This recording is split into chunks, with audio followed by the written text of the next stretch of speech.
Chapter 201, Second Slaughter. Ezra versus Xavier. Helen stared at March's dead body, her entire body trembling uncontrollably. The sound of the gunshot still echoed faintly inside her head. For a few moments, she couldn't even process what had happened. What's going on? Her voice came out shaky as she looked toward Ezra with terrified eyes. Why would you kill him? Why? Why? Helen dropped to her knees beside March and grabbed his hand desperately. The hand was already losing its warmth. Enough of the whining, Helen. Xavier spoke coldly. He turned around to look at Ezra, who was already pointing the handgun directly at him. What is going on, Xavier? Helen asked again, still unable to understand the situation unfolding before her eyes. Why am I hearing burning noises? And what about my maid? Where is she? Her voice trembled more and more. Confusion filled her face.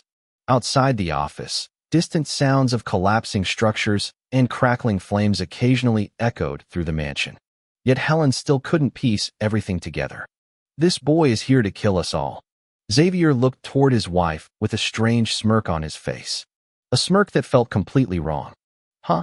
Kill us? Helen slowly turned her head back toward Ezra.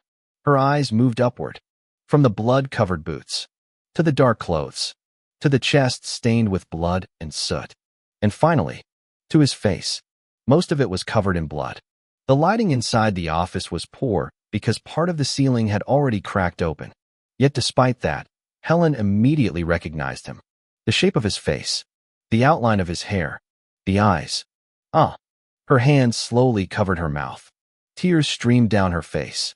Ow. Her lips trembled violently. Her breathing became uneven. You don't have anything to say, boy? Xavier asked as he stared at Ezra. Ezra didn't reply. He simply looked back at him with those cold black eyes. Silent, steady, and expressionless. The atmosphere inside the office gradually became heavier. I finally agree. Xavier nodded lightly. You are strong. So strong that you were able to make it all the way here. Even though Ezra had ignored him completely, Xavier continued speaking. But his smug expression disappeared. The confidence remained. The arrogance remained. But the amusement vanished completely. Bang, bang, bang, bang, bang. Ezra fired without hesitation. The moment Xavier's expression changed, he had already pulled the trigger. The muzzle flashes illuminated the office repeatedly. The bullets rushed forward. But, grab. Xavier moved. To Helen, it looked as though he had vanished. To Ezra, it looked like a blur. Xavier flashed forward while weaving through every bullet with terrifying speed. The next moment, his hand locked around Ezra's wrist. The hand holding the Kel-Tec PMR-30 was forced upward. I'm a Meister rank alchemist. Xavier tightened his grip. Crack. The pressure immediately increased. Arg. Pain shot through Ezra's arm. The strength difference between them was overwhelming. It felt as though his bones were being squeezed apart. Yet Ezra didn't panic. His free hand immediately moved toward his space bag. But Xavier was already faster. A second hand shot forward. Grab. His fingers wrapped around Ezra's neck. Then, boom. With nothing but raw physical strength, Xavier slammed Ezra into the polished tiled floor of the office. The impact shook the entire room. The floor cracked instantly beneath Ezra's body. Dust fell from the ceiling. The furniture rattled violently. Arg. Blood escaped from Ezra's mouth. His vision shook briefly from the impact. Yet his hand had already completed its movement.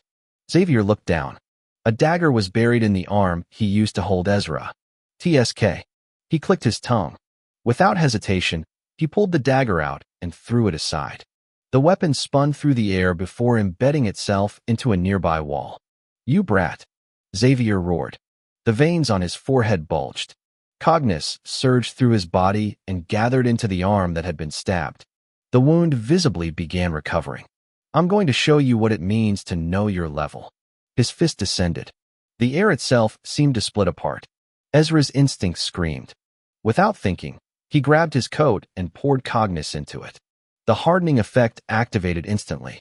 Boom. The punch landed. The reinforced coat barely blocked the direct impact. Even then, the force transferred through it. The already cracked floor beneath Ezra spread outward like a giant spider web. Crack, crack, crack. Then the entire floor gave way and the office collapsed. Ezra fell. Xavier fell. The floor that had supported the office for years finally gave up under the pressure of a Meister-rank alchemist's strength and the continuous impacts shaking the building apart. Chunks of stone, shattered tiles, broken furniture, and splintered wood followed them downward. Helen, who was still frozen beside March's corpse, didn't even realize what was happening until the ground beneath her disappeared. Her body dropped together with March's lifeless body. The entire office was destroyed just like that. Yet Xavier never stopped attacking. Not even for a second. While they were still airborne amidst the collapsing debris, Xavier twisted his body and launched another heavy punch. The veins on his arm bulged as cognus surged through them. The fist crashed into Ezra's body. Boom. The impact sent Ezra flying downward like a cannonball. His body smashed through the next floor with terrifying force. The wood shattered. Tiles exploded. Dust filled the air. Boom. Ezra crashed hard onto the floor below. Pain shot through his entire body. However, before Xavier could follow up, Ezra sharply twisted his waist and pushed himself backward using both hands and feet. Almost immediately, boom, Xavier landed where Ezra had been. The floor shattered beneath him. Large cracks spread across the ground like a spider web, extending through the walls and pillars around them. The entire mansion trembled. Ezra landed on one knee. Cough. Blood spilled from his mouth. His chest hurt. His ribs felt like they were being crushed with every breath he took. Above them, the destruction of the mansion was becoming worse. Several water pipes hidden inside the walls had burst apart during the collapse. Water sprayed aimlessly from different directions. Some streams poured from broken ceilings. Others sprayed from cracked walls. The water mixed with burning flames that had spread through sections of the mansion. Steam rose into the air. The smell of smoke, dust, blood, and burning wood filled the surroundings. Ezra breathed heavily. His wet hair stuck slightly to his forehead. TSK. My clothes are getting wet. He clicked his tongue. The cold immediately began biting into his skin. The broken walls allowed freezing wind to rush into the mansion from outside. Normally, that level of cold would have affected him much more. Fortunately, the burning sections of the building released enough heat to lessen the effect. Even then, the pain from the cold remained. His body wasn't comfortable at all. Suddenly, whoosh, Ezra bent down instantly. A massive wooden plank flew over his head.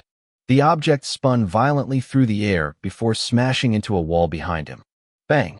The wall caved inward from the impact. Before Ezra could fully rise, he jumped, rolling sharply to the right.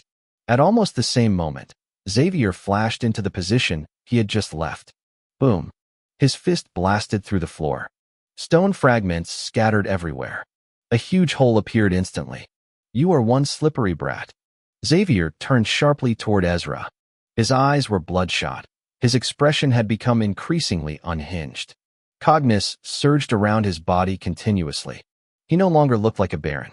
He looked like a beast that had locked onto its prey. Xavier rushed forward again, his footsteps crushing everything beneath them. Walls, tables, bookshelves, decorations.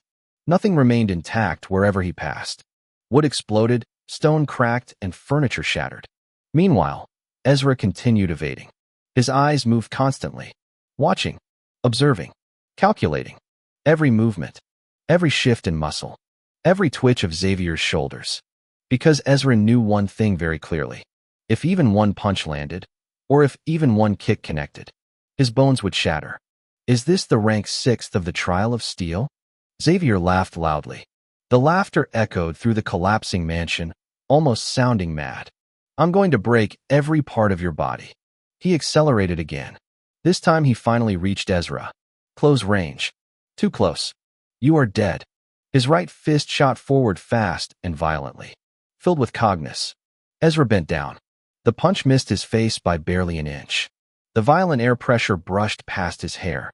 Before Ezra could recover, Xavier drove his knee forward. A direct knee strike aimed at Ezra's chest. Ezra leaned backward. The attack narrowly missed him again. The distance between success and failure was no more than a finger's width. But Xavier wasn't finished. The moment his knee missed, he twisted his waist and launched another punch. This time, even more cognus flowed into his arm. The surrounding air trembled. The pressure alone pushed Ezra's hair backward. Yet, in that exact moment, Ezra's hand moved into his space bag. A stick grenade appeared. Then he threw it directly toward the incoming punch. At the same time, he wrapped his coat around himself and poured cognus into the fabric. The hardening effect activated instantly. Xavier's eyes widened. His fist had already committed to the attack. He couldn't stop, nor could he change direction. His knuckles touched the stick grenade. Boom. A deafening explosion erupted. Flames burst outward. The room exploded apart. The already weakened structure could no longer support itself. The walls collapsed. Pillars cracked. The floor beneath them shattered completely. Both of them fell once again. This time, into the underground prison chambers. Boom. Ezra crashed onto the stone surface below. The impact created a crater beneath him. Cracks spread across the prison floor. Cough, cough. Blood spilled from his mouth again. His entire body hurt. His coat was covered in burn marks with several new cuts that had appeared across the fabric. His forehead bled. Burns covered sections of his arms, and bruises spread across his body. Yet he still forced his eyes open. Above him, burning debris continued falling. Chunks of wood, pieces of stone, broken metal bars. Everything rained downward. Ezra immediately rolled to the side. Crash. A burning beam smashed into the spot where his head had been. He rolled again. Another piece of debris crashed down. Then, in one smooth motion, he pushed himself back onto his feet. His cognus circulated through his body. The familiar warmth spread through his veins. Small wounds began healing. Bruises slowly faded. The bleeding reduced. Thanks to the alchemy accessories, I still have some cognus left before I run low. Ezra spoke while catching his breath. His gaze briefly moved toward the gloves on his hands, which an alchemy circle was engraved into them. The earring with the crystal gem he wore also functioned as an additional cognus bank. Without those preparations, his cognus would have already been dangerously low by now. Then he lifted his head. His black eyes locked onto the dust cloud ahead, waiting for Xavier to emerge once again. Boom. A massive crash shook the stone floor of the underground prison chambers. Dust exploded into the air as a large figure landed heavily amidst the broken debris, cracks spreading beneath his feet from the force alone. Ezra! Xavier shouted, waving his hand aggressively as his voice echoed through the damaged prison. The fist he had used to punch the stick grenade was badly burned. The skin had been torn away in several places, exposing flesh underneath. Most of his clothes had been burned almost completely, leaving charred fabric hanging from his body. Burn marks covered parts of his face and chest. Yet despite those injuries, cognus continued flowing through his body. The wounds were visibly healing. The exposed flesh slowly knitted together. The burns were fading. The recovery speed was faster than Ezra's. Ezra narrowed his eyes. He's not even heavily injured? He sighed quietly. Is this how Vera felt when she faced Veda? The thought suddenly crossed his mind.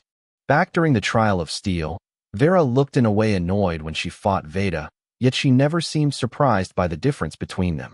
Now Ezra was beginning to understand. Facing someone several levels above you was incredibly irritating, especially when your attacks actually landed. Yet somehow, they still weren't enough. Ezra shook his head. Thinking about that now was pointless. He slowly exhaled, forcing his breathing to stabilize. His feet shifted. His shoulders relaxed. He lowered his center of gravity and entered his fighting stance. The prison chambers were becoming increasingly chaotic. Several broken pipes continued spraying water from the walls and ceiling. Streams of water poured onto the stone floor. At the same time, flames from the upper floors had spread downward through the collapsed sections of the mansion. Water, fire, smoke, steam, everything mixed together. The entire place looked like a battlefield. I don't have much cognus left to perform numerous gun alchemies. Ezra flexed his fingers. So, I have to rely on my already made guns and combat ability. His black eyes locked onto Xavier. They seemed darker than before, calmer and sharper, analyzing, observing and calculating any information he could gather from looking at Xavier. Even though he's a Meister rank, he's very lousy at hand-to-hand combat. Although not terribly bad. His strength is massive though, but his speed is lacking. Ezra repictured every movement Xavier made. The way he shifted his weight. The way he breathed. The way his shoulders moved before attacking. His cognitive control is also poor. That's if I compare him to Meister rank Veda. The difference is obvious. I guess life as an office-working baron must have dulled his battle proficiency. He's also not a full alchemist. And not to forget, Ezra's eyes narrowed slightly. He's very hot-headed and arrogant. In all that information, Xavier is beatable. His hands relaxed. His shoulders loosened. His body remained ready to move at any moment. Across from him, Xavier continued staring. He looked at Ezra. Looked at the boy who still refused to back down despite standing before a Meister rank alchemist. He looked at the son who should have been afraid. The son who should have been begging. Yet he wasn't. Those eyes. Xavier rubbed his forehead aggressively, his expression twisting. Those eyes that keep looking at me. The veins on his forehead bulged. His breathing became heavier. His fingers trembled slightly. The more Ezra stared at him calmly, the angrier he became. Don't you fear me? Boom. More cognition exploded from his body. The pressure spread violently through the prison chambers. The water spraying from the broken pipes scattered in every direction. Loose debris rolled across the ground. Don't you fear death? His voice echoed loudly. The surrounding air trembled. I'm your father. He pointed directly at Ezra. I'm the one who made you. His voice became louder. I'm the one who decided your death. Spit flew from his mouth. Your life should be lived to please me. The cognition around him surged even harder. You should fear me. You should obey me. You child that wants to ruin my life. You bastard child. You trash. His face twisted completely. How dare you look at me with those eyes? Without waiting for a reply, Xavier reached into his space bag. Numerous black steel bars flew out. Clang, clang, clang. The bars scattered across the wet stone floor. Mass alchemy. Ezra's mind raced. His eyes immediately moved across the bars. Calculating. Analyzing. Trying to predict what Xavier intended to create. Clap. Xavier slammed both hands together. Gray cognition flowed into his palms. An alchemy circle formed instantly. The moment Ezra saw it, he moved while placing his hand into his space bag. The AA-12 appeared in his hands. He wasted no time. His feet exploded forward. The distance between them rapidly shortened. If I let him finish. Bang, bang. Ezra fired the shotgun. The recoil slammed into his shoulder, yet cognition reinforced his entire body, making his footing remain firm. The shells rushed toward Xavier. But Xavier had already acted. Boom. Both palms slammed onto the ground. The alchemy circle widened. Gray lightning like cognition surged outward. It spread through every black steel bar scattered across the floor. The bars melted instantly. Their shapes, distorted, merged, extended and reshaped. All at incredible speed. Bang, bang. Ezra fired again. The prison chamber echoed with shotgun blasts. Yet Xavier had already grabbed the weapon created by his alchemy. A long spear. Sharp and thin. Flash, flash, flash. The spear moved rapidly, cutting the incoming bullets apart before they reach him. Boom, boom. The shotgun pellets exploded everywhere. Fragments struck walls, ceilings, floors. Stone debris flew in all directions. Smoke filled the chamber. When it finally settled, Ezra could clearly see the result. 39 long, thin spears stood planted across the ground. Each one gleamed under the flickering firelight. The tips looked sharp enough to pierce straight through steel. Xavier held one spear in his hand. Blood dripped from his nose, which he casually wiped it away with the back of his hand. Then he smiled. A smug, cruel smile. The smile of someone who believed he had already won. You are going to die painfully, trash son. His voice came out cold. Cold enough to make ordinary people shiver. But Ezra's expression didn't change. Not even slightly. He simply adjusted his grip on the AA-12. Then replied in the same flat tone. I'm already disowned. His dark eyes remained fixed on Xavier. Remember? Chapter 202, The Last Thread Between Us. Silence filled the entire prison chambers. The only sounds left were the crackling of burning wood and ruined furniture, the endless sprinkling of water from broken pipes hidden inside the walls, and the loud groaning noise of the steam engine power grid that was beginning to overheat after the massive destruction the mansion had suffered. Smoke drifted through the air. Water ran across the cracked stone floor. Firelight flickered against the prison walls. The atmosphere felt strangely heavy, so silent that even the slight shift of Ezra's foot echoed throughout the chamber. Xavier's breathing came out loud, heavy and aggressive. Then, they moved. The wind burst backward violently as Ezra flashed forward, raising the AA-12 and aiming directly at Xavier. At the same moment, Xavier threw the thin spear he held. Cognus surged through his arm and flowed into the weapon. The spear exploded through the air with terrifying force. The pressure it generated created a vacuum like disturbance behind it. For a moment, it looked as though the weapon was trying to break through the speed of sound itself. Bang! Ezra fired with perfect timing. Boom! The incoming spear smashed through the shell. The collision created a small explosion. Pellets scattered wildly into the walls, floor, and ceiling. TSK. Ezra sharply turned his body. The spear passed his face by a narrow margin. Its tip drilled into the far prison wall. It didn't stop there. The force carried it through multiple walls. The stone wall exploded apart. Dust filled the air. Only after piercing through several sections of the mansion did the spear finally stop when it struck a large tree outside. Crack! The tree split cleanly in half. Both sections collapsed, and the spear finally fell to the ground. That power! Ezra looked toward the destruction caused by the single throw. His body remained twisted from his evasive movement. Then, whoosh! He swung the AA-12 with one hand. Clank! The loud sound of metal colliding echoed through the prison chambers. Ezra had used the shotgun like a baton to block another incoming spear, which was knocked aside. The weapon spun through the air before crashing into the wall.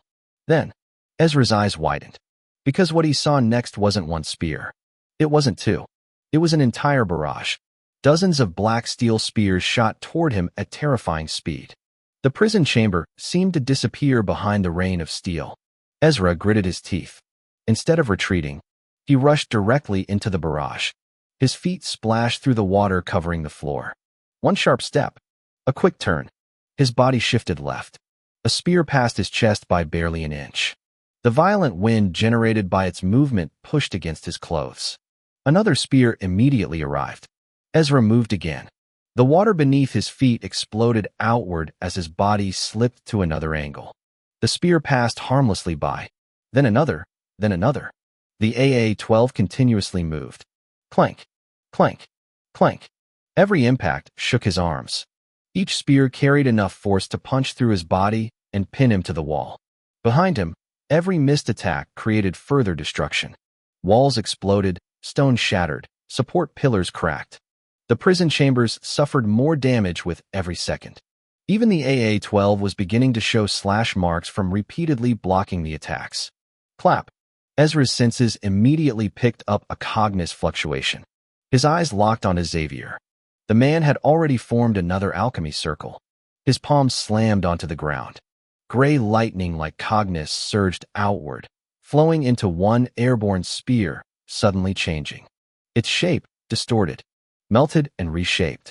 The spear transformed into a black steel bind rushing directly toward Ezra. Ezra immediately dropped the AA-12, clearly knowing that trying to evade would only force him into the path of another spear. So instead, his hand entered his space bag. The harpoon gun appeared along with 4 steel nuggets. Cognus flowed into his hand. An alchemy circle formed. The nuggets melted instantly. Then the metal merged together, compressed and refined. A steel harpoon quickly formed with a thin steel rope attached to it. Ezra loaded it smoothly. The entire motion looked natural from countless repetitions inside the trial of steel. Then he aimed upward. Bang! The harpoon shot toward the ceiling. Boom!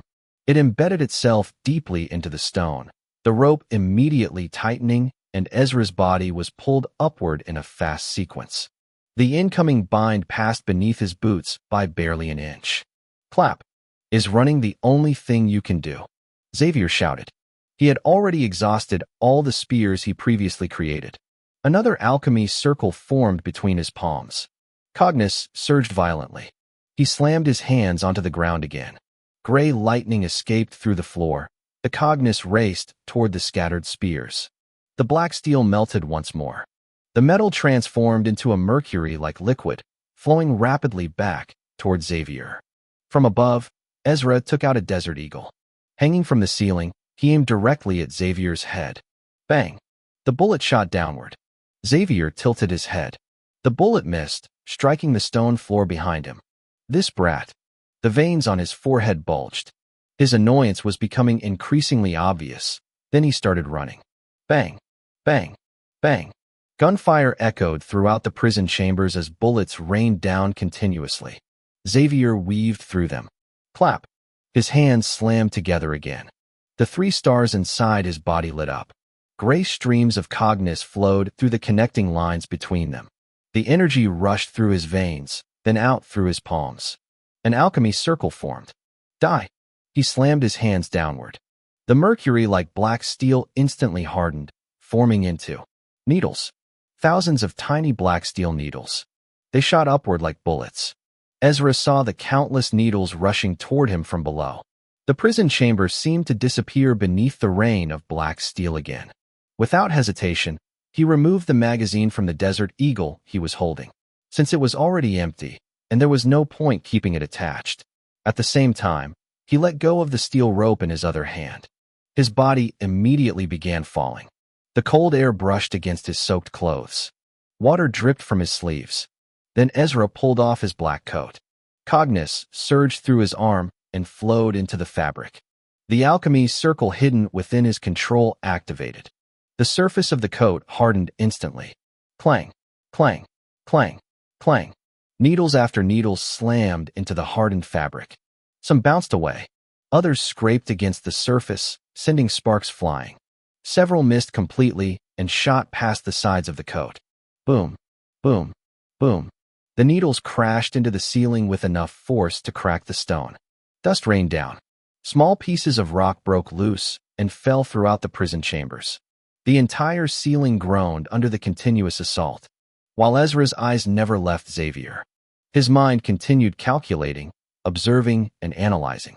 I need to get closer. His voice came out low. The distance between them was still too large. Against a Meister-rank alchemist capable of performing alchemy continuously, staying far away only gave Xavier more freedom to attack, and also, Ezra was running out cognus. Ezra grabbed one edge of the hardened coat. Then, he spun his body. The coat rotated violently through the air. Whoosh! He threw it. The hardened coat flew toward Xavier like a giant shuriken. At that moment, Xavier was already about to clap his hands together again to perform another alchemy. Seeing the incoming object, he instinctively moved backward. Yet his hands continued moving still, intending to activate the alchemy. Boom! The hardened coat landed directly between his palms. The thick fabric slammed into the center of his hands. The impact stopped them from touching each other. What? Xavier's eyes widened. The alchemy ignition failed instantly. For the first time since the battle began, surprise appeared clearly on his face. But Ezra wasn't surprised, because the throw had never been aimed directly at Xavier. It was aimed slightly behind him. A gamble. A prediction. A trap. Xavier must move back.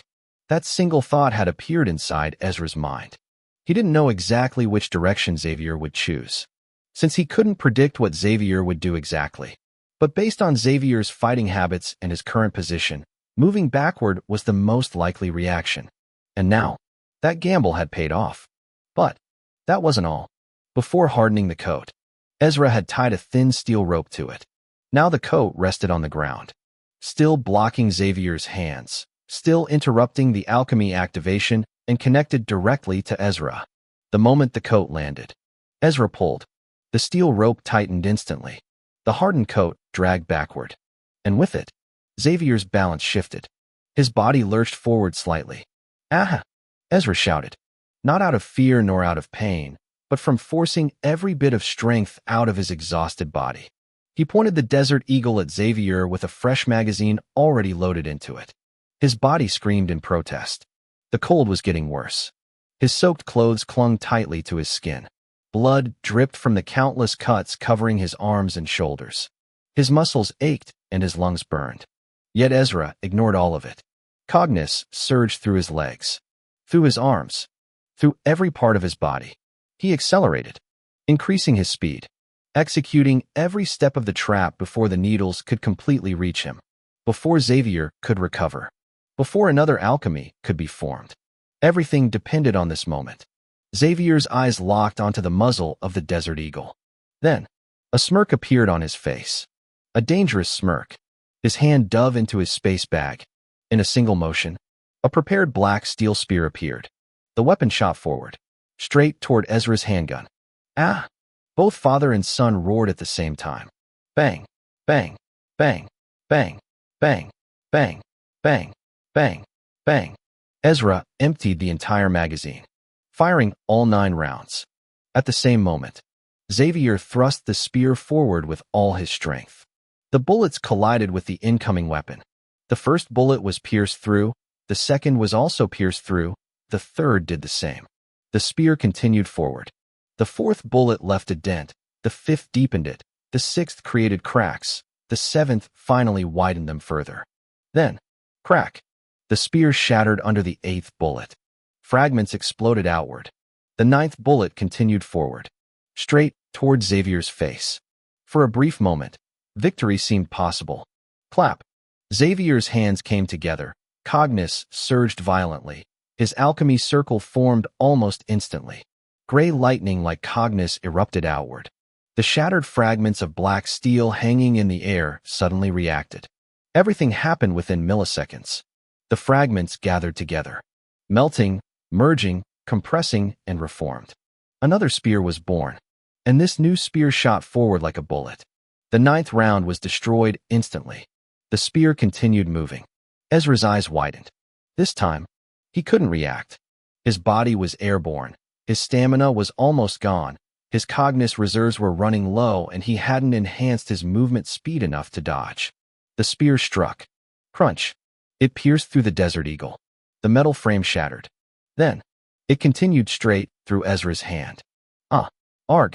Pain exploded through his arm. Blood sprayed through the air. The force ripped the weapon from his grip. Ha ha ha! Xavier's laughter echoed throughout the prison chambers. Wild, maniacal, and victorious. He grabbed the spear, then twisted it. The metal rotated inside Ezra's hand. More blood poured out, intensifying the pain instantly. I got you. He laughed louder. His eyes were filled with madness. I got you. His grip tightened. I win. Boom. Xavier slammed Ezra into the ground. The prison floor exploded beneath the impact. Cracks spread across the stone surface. Dust erupted upward. The entire chamber shook violently. The force traveled through Ezra's body like a hammer. Blood escaped from his mouth. The ground beneath him continued cracking under the pressure. And Xavier stood above him, laughing, certain that victory was finally his. Arg! Ezra spat out more mouthful of blood. The metallic taste spread across his tongue as pain shot through every part of his body. His vision blurred for a moment.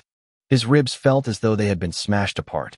The hand pierced by the spear trembled uncontrollably. Yet he remained conscious. Xavier stood above him. The man's face was twisted with excitement. His eyes were bloodshot. His breathing came out heavily. He looked like a hunter who had finally cornered his prey. You feel it, huh, trash? Xavier roared. He grabbed the spear tighter and forced it deeper through Ezra's hand. Crunch. The metal shifted inside flesh. Fresh blood poured down the shaft of the spear. You're feeling it? He shouted again. This is pain. His laughter echoed through the shattered prison chambers. The broken pipes continued spraying water around them. Fire crackled in the distance. Smoke drifted through the ruined underground structure. Everything felt chaotic. Everything felt broken. And yet, grab. A bloody hand suddenly wrapped around the spear. Pain. Ezra's voice came out sluggish, but heavy and cold. His fingers tightened around the weapon. Blood ran down his wrist, down his arm, down the spear. What pain! His legs shook as he slowly pushed himself upward. The muscles in his body screamed. His bones felt like they were about to crack apart, but he continued standing, slowly and steadily, like a corpse refusing to fall. Blood continued dripping from the hand gripping the spear. His soaked shirt clung to his skin. His cardigan had been torn apart during the battle. The freezing condition hidden inside his body was becoming worse. Thin traces of frost slowly appeared on parts of his skin. His breathing became visible. Cold mist escaped from his lips. Where? He took another step. How? Another step. Who? Each word came out heavier than the last. Each word carried a strange pressure. Xavier's grin slowly disappeared. A small chill crawled up his spine. Huh. His eyes locked onto Ezra's. Those black eyes. Dark, deep, and endless, like an abyss without a bottom. No fear. No hesitation. No surrender. Only determination. Who is in pain? Ezra suddenly exploded forward. The sudden movement shocked Xavier. The spear pierced even deeper into Ezra's hand as he moved. Blood sprayed out. The portion protruding from the other side of his hand became completely soaked red. Yet Ezra didn't even glance at it. He didn't care. He closed the distance instantly. Xavier blinked. Confusion filled his face with fear following immediately after. His mind struggled to understand what he was seeing. Why isn't this trash screaming? Why isn't he crying? Why isn't he trying to retreat? How is he still moving forward? Boom. Ezra slammed his forehead directly into Xavier's face. The impact landed squarely on his nose. Crunch. Arg. Xavier staggered backward. The damage itself wasn't serious. A Meister-rank alchemist could easily withstand something like that, but the shock was different. The sheer madness behind the action stunned him. Before Xavier could even recover, Ezra ripped the spear out of his own hand. Blood splashed across the floor. His hand looked horrible. A large hole remained in the center, yet Ezra rushed forward immediately. Not even a second wasted. Not even a pause. Xavier blinked repeatedly. His thoughts were still lagging behind the fight, but his battle instincts dragged him back. Rage exploded inside him. You little. Ezra swung the spear toward his face. Xavier immediately grabbed it. But the moment his hand touched the shaft, Ezra released it completely with a fluid movement following in one smooth sequence. A soft step into a turn, flowing like water, and a kick. Ezra's foot softly struck Xavier's left leg. The balance of the larger man shifted instantly. At the same time, Ezra's palm smashed into Xavier's cheek. The strike wasn't powerful, but it wasn't meant to be. It redirected him, twisted his center of gravity, turning his whole body, and before Xavier understood what was happening, his feet left the ground. The world suddenly flipped upside down. His vision spun. The prison ceiling appeared where the floor should have been. The floor appeared where the ceiling should have been. His thoughts froze. I'm clearly stronger than this boy. His mind raced. How? Then, his eyes widened. A violent burst of cognition exploded ahead of him. His gaze instinctively followed it. And there, he saw Ezra, holding a big gun. The Barrett M107. The massive sniper rifle rested in Ezra's hands. Perfectly and naturally. As if it belonged there, even though one hand was damaged badly. Crack. The crystal earring on Ezra's ear shattered. The cognition stored inside it was completely drained. The alchemy circle engraved into his gloves glowed intensely. Every reserve he possessed was being emptied. Every drop, every fragment, every thread of cognition. Everything flowed into the Barrett M107. The circuit lines engraved inside the weapon lit up one after another. White streams of energy surged across the rifle. The entire weapon began glowing. Violent winds erupted around Ezra. Broken furniture, dust, stone fragments, water droplets. Everything was pushed away from him. The sheer pressure caused the prison chamber to tremble. Xavier stared. His eyes widened further. The speed, the execution, the way Ezra had chained multiple actions together without wasting a single movement. The way he transformed defense into offense. The way he turned disadvantage into opportunity. Everything shocked him. The boy before him wasn't the sick child everyone had abandoned. He wasn't the trash son destined to die. He wasn't the weak boy hidden away inside the Sterling household. The person standing before him now was someone who had crawled through hell and survived. Someone who looked like he had fought countless battles where death waited behind every mistake. Someone who understood exactly what was at stake. Ezra dropped into a stable shooting position. The Barrett M107 rested firmly against his shoulder. His injured hand trembled. Blood dripped onto the rifle. His body was exhausted. His cognition reserves were nearly empty. The freezing sickness was worsening. Yet none of that mattered. His black eyes remained calm, completely focused and locked onto Xavier, with one thing and one thing alone on his mind. Kill. Bang. In the house was reaching its final end before it would explode. The entire Sterling estate was reaching its end, just like the family that once lived within it. Ezra exhaled heavily. His body finally gave up. The exhaustion crashed into him all at once. His vision blurred. His muscles refused to respond. I can't move. His voice came out weak, almost like a whisper. Then, don't worry, Master. A familiar voice answered. Lucy appeared beside him. Her figure emerged from the smoke and dust. She immediately wrapped a dry blanket around his freezing body. The warmth was small, but welcoming. I'll carry you. Ezra looked at her blankly. Thanks. His voice remained flat, but it carried a trace of genuine gratitude. Lucy nodded, then carefully lifted him.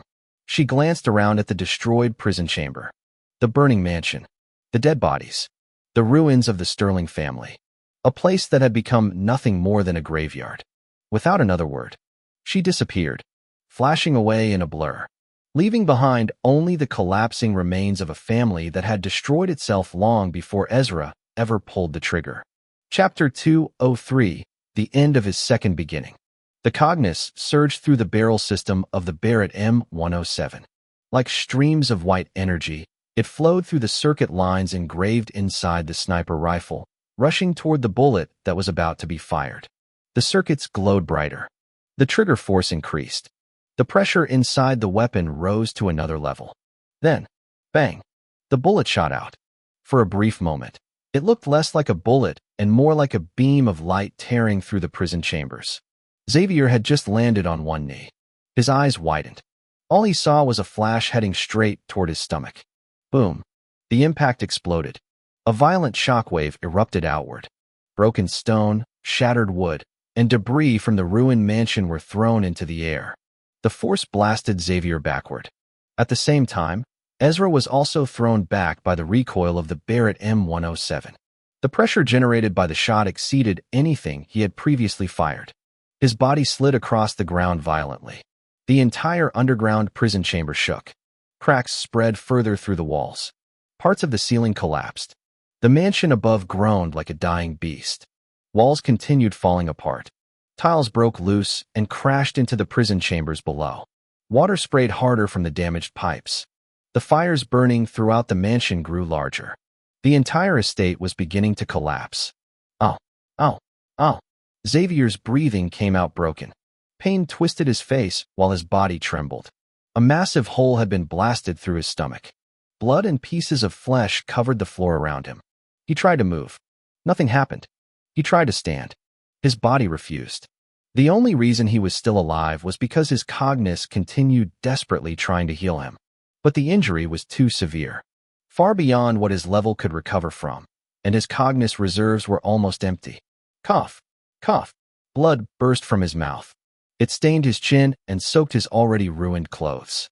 I'm going to die. His voice came out weak, barely audible. Then, he heard it.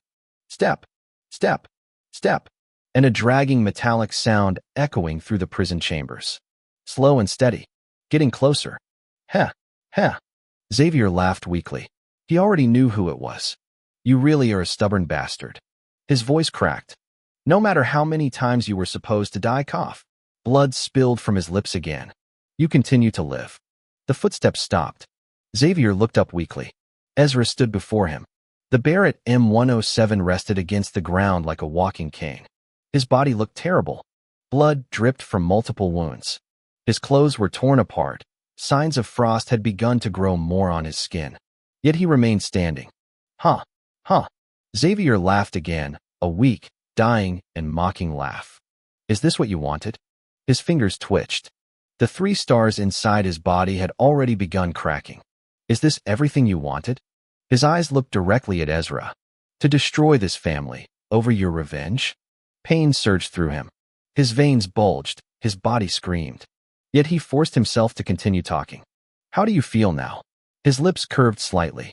How does revenge feel? For a moment, silence followed. Only the sounds of collapsing structures remained. Then, refreshing, Ezra answered, in his usual flat and direct tone. It feels refreshing. He repeated it. allowing every word to sink into Xavier's mind. Xavier froze. His eyes widened as shock spread across his face. Cough, cough. Blood poured from his mouth again. Refreshing?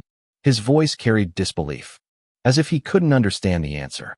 I could have chosen another form of revenge, Xavier. Ezra's voice remained weak, but calm. Blood continued dripping from his eyes, nose, ears, mouth, arms, legs, and his hand. His cognition was almost exhausted, so healing was no longer keeping up with the damage. Maybe I could have watched you all slowly drown in your own hatred. He stumbled slightly, using the Barrett M107 to support himself. But he exhaled heavily. I've never been the type who enjoys watching enemies continue living while I live too. The firelight reflected faintly in his dark eyes. The world we live in has a habit of forgiving people. His breathing became heavier. Even people who have committed enough evil to stain their souls black. He slowly sat down. His strength was fading, but his gaze never left Xavier. So, basically, Ezra looked at him without any attachment, without any warmth, without seeing him as family. Baron Sterling. The title sounded colder than any insult. I'm not giving any of you the chance for a happy redemption. His voice remained calm. I am returning the pain you gave me, the death you wished upon me, and the grave you prepared for me. With death. Silence followed for a brief second, then, "Heh." Xavier laughed. A genuine laugh. Not a mocking one, not a sarcastic one. A real laugh. The reaction surprised Ezra slightly, though his face never showed it. What kind of logic is the... Xavier muttered. His voice grew weaker. The cracks spreading through his 3 stars widened. Then, shatter. The stars broke apart. Their fragments drifted into the air like glowing sand. His eyes slowly closed, and his body became still. Xavier Sterling was dead. Ezra stared at the corpse quietly. The sounds of fire, water, and collapsing walls echoed around him. Then, Xavier. A voice suddenly called out. Ezra looked up. Helen emerged from one of the partially collapsed sections of the prison chamber. She had hidden behind fallen debris while the battle continued. Several holes created by gunfire and spear attacks connected the destroyed areas together. And now she had finally made her way through. The moment she saw the scene, her body froze. Her hand immediately covered her mouth. Blood, the hole in Xavier's stomach, the destroyed prison chamber, the ruined mansion. And Ezra, covered in blood, missing chunks of flesh from his hand, barely able to stand. No. Her voice trembled. No, no, no. Xavier, she screamed while running toward the corpse, dropping beside him, holding his body and shaking him repeatedly. Xavier, wake up. Her tears poured endlessly. Xavier, wake up. Her voice cracked. Why did you leave me? She pushed his body back and forth. You promised you would stay with me forever. Her cries echoed throughout the prison chambers. Why did things have to become like this? She screamed and cried louder. Zara is gone. March is dead. Ezra died a long time ago, and now you. Her voice broke completely. Xavier, wake up. Ah! Her scream echoed through the collapsing mansion. Ezra stared at her in silence. His body no longer listened to him properly. Every muscle ached, and his bones felt heavy. The hand that had been pierced earlier still trembled from pain, while blood slowly dripped from several wounds that his nearly exhausted cognition could no longer heal properly. Even if he wanted to kill her at that moment, he doubted his body would obey. Yet, as he looked at Helen closely, truly looking at her, something stirred inside him. Something he thought had already been buried. Something he believed should have remained locked away forever. Memories. Old memories. The image of younger him watching Helen smiling while brushing his hair. The image of her holding his hand when he was sick.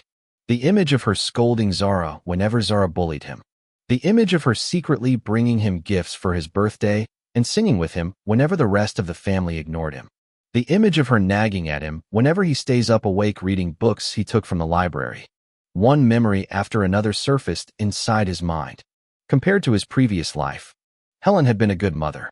Perhaps not perfect, but she loved him. Even after he became the trash of the Sterling family. Even after the doctors declared that his body was weak. Even after everyone began abandoning him one after another. Helen had remained beside him. She never wanted to see him cry. She never wanted to see him suffer. She never wanted to see him sad. But all of that love had still ended with betrayal. The same result. The same ending. The same abandonment. Why? The word escaped from Ezra's lips before he realized it. His voice was low, weak, and broken. Why? His injured fist slowly tightened. Pain shot through his entire arm. He ignored it. Because the pain in his chest hurt more. Why did you abandon me? His voice suddenly exploded through the ruined prison chamber. The sound echoed against the cracked walls. Why did you erase me as a dead child? The veins on his neck bulged. Years of confusion and pain all burst out at once. Why? Why? Mother! His teeth clenched so hard that blood almost seeped from his gums. The emotions he had buried throughout the trial of steel finally surfaced. You were supposed to be different. His voice cracked slightly. You were the last one. The words came out slower and more painful. Why? Ezra stared directly at her. Not at a stranger. Not at an enemy. Not at a victim. But at the woman who had given birth to him. The woman he had loved despite everything. No matter how many times he had convinced himself that he would kill her together with the others. No matter how much he had hardened his heart. Helen still occupied a different place in his memories. More than Xavier. More than Zara. More than anyone in the Sterling family. She was tied to almost every warm memory he possessed in this world. Helen froze. Her crying stopped. Only tears continued falling from her eyes. Because the voice she had just heard wasn't the cold voice Ezra had returned with after the trial of steel. It wasn't the flat voice. It wasn't the emotionless voice. It was the voice of her son. The voice she remembered so well. The voice she hadn't heard for a very long time. Ezra. Her lips trembled. Slowly, she turned toward him. Her gaze landed on his face. The face of her child. The face she had forced herself to accept as dead. The face she saw every night whenever guilt refused to let her sleep. Ezra. Helen crawled toward him. She ignored the rubble. Ignored the dust. Ignored the blood staining her clothes. She crawled until she reached him. Then her trembling hands rose. They gently held his face. Ezra. Her fingers shook violently. As if she was afraid he would disappear if she loosened her grip. Tears rolled down her cheeks. Ezra. A small smile appeared on her face. The same smile she always used whenever she looked at him. The same smile from his childhood. The same smile that had comforted him countless times. I'm sorry. Her voice broke. I'm sorry, Ezra. She cried again, the tears refusing to stop. I failed you. The words came out filled with regret. Filled with guilt. Filled with self-hatred. Then Helen wrapped her arms around him. She hugged him tightly, as though trying to make up for years of failure in a single embrace. And as she cried, memories resurfaced within her mind. She remembered the night when Xavier returned home after attending a gathering as a baron. She remembered him entering their room and telling her about the order from Ashenlocke. An order demanding that children from every branch family participate in the trial of steel. She remembered the anger she felt, the fear and the disbelief. She had shouted at him, argued with him, questioned how a family could force children into something so dangerous. The argument had lasted for hours. At one point, Helen even suggested running away. She wanted to take both Zara and Ezra, leave everything behind, and hide in some small town where nobody knew their names. Live, ordinary lives. But Xavier had crushed that hope immediately. He explained how impossible it was. The Ashenlocke family was making use of the blood alchemists of Durlis, a terrifying Duke family of alchemy capable of tracing bloodlines and locating descendants connected to any person or family. Running away would only delay the inevitable. Helen had been devastated hearing all that. The fear consumed her, and the helplessness ate her up. Then, Xavier revealed the plan he had already prepared. A plan he had secretly decided upon long before speaking with her. A cruel plan. A wicked plan. Using the fact that Ezra's identity was already unknown to almost everyone, Xavier proposed replacing Zara with Ezra. After all, the records only acknowledged one son of Baron Sterling. If Ezra was sent instead of Zara, very few people would notice. Very few people would care. And by the time anyone found out, everything would already be over for the main family to even give a damn about the whole situation. Xavier looked at Helen in the eyes that night and told her plainly, Ezra has to go. Of course, Helen refused immediately. The argument that followed shook the entire household. For the first time in years, she openly opposed her husband without backing down. She shouted. She cried. She begged. She threatened. Anything she could think of. Yet none of it worked. The arguments stretched for days. One day became two. Two became three. Three became a week. And slowly, more people became involved. Xavier's grandparents. Helen's own parents. Uncles. Aunts. Brothers. Sisters. Relatives from both sides.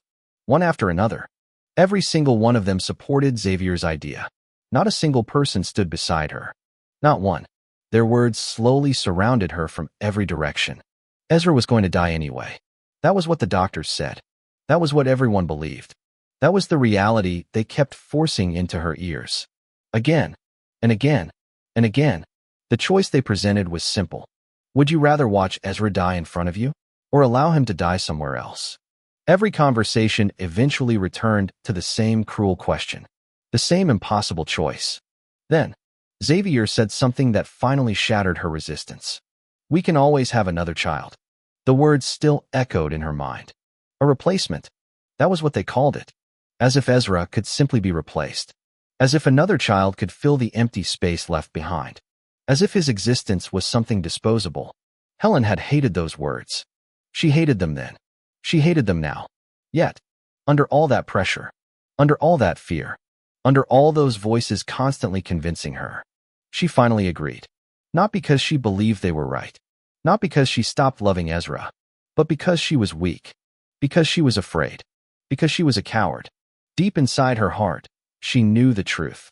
If Ezra died in front of her, it would destroy her completely. So, she chose the path that allowed her to run away from that pain. She chose the path that allowed her to pretend. To lie to herself. To tell herself that maybe it wouldn't happen. Maybe some miracle would save him. Maybe fate would be kind. But, the moment Ezra left for the trial of steel, something inside her broke. Something that never recovered. She remembered standing there. Watching him disappear.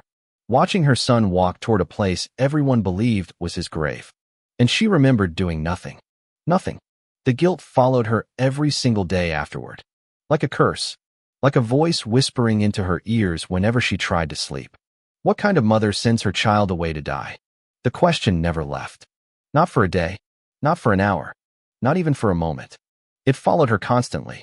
Until eventually, she stopped noticing when her mind began falling apart. Until eventually, she stopped noticing when she became truly broken. Tears continued rolling down Helen's cheeks. Her hand gently held Ezra's. I'm sorry. Her voice shook. Every word seemed harder to say than the previous one. I failed you.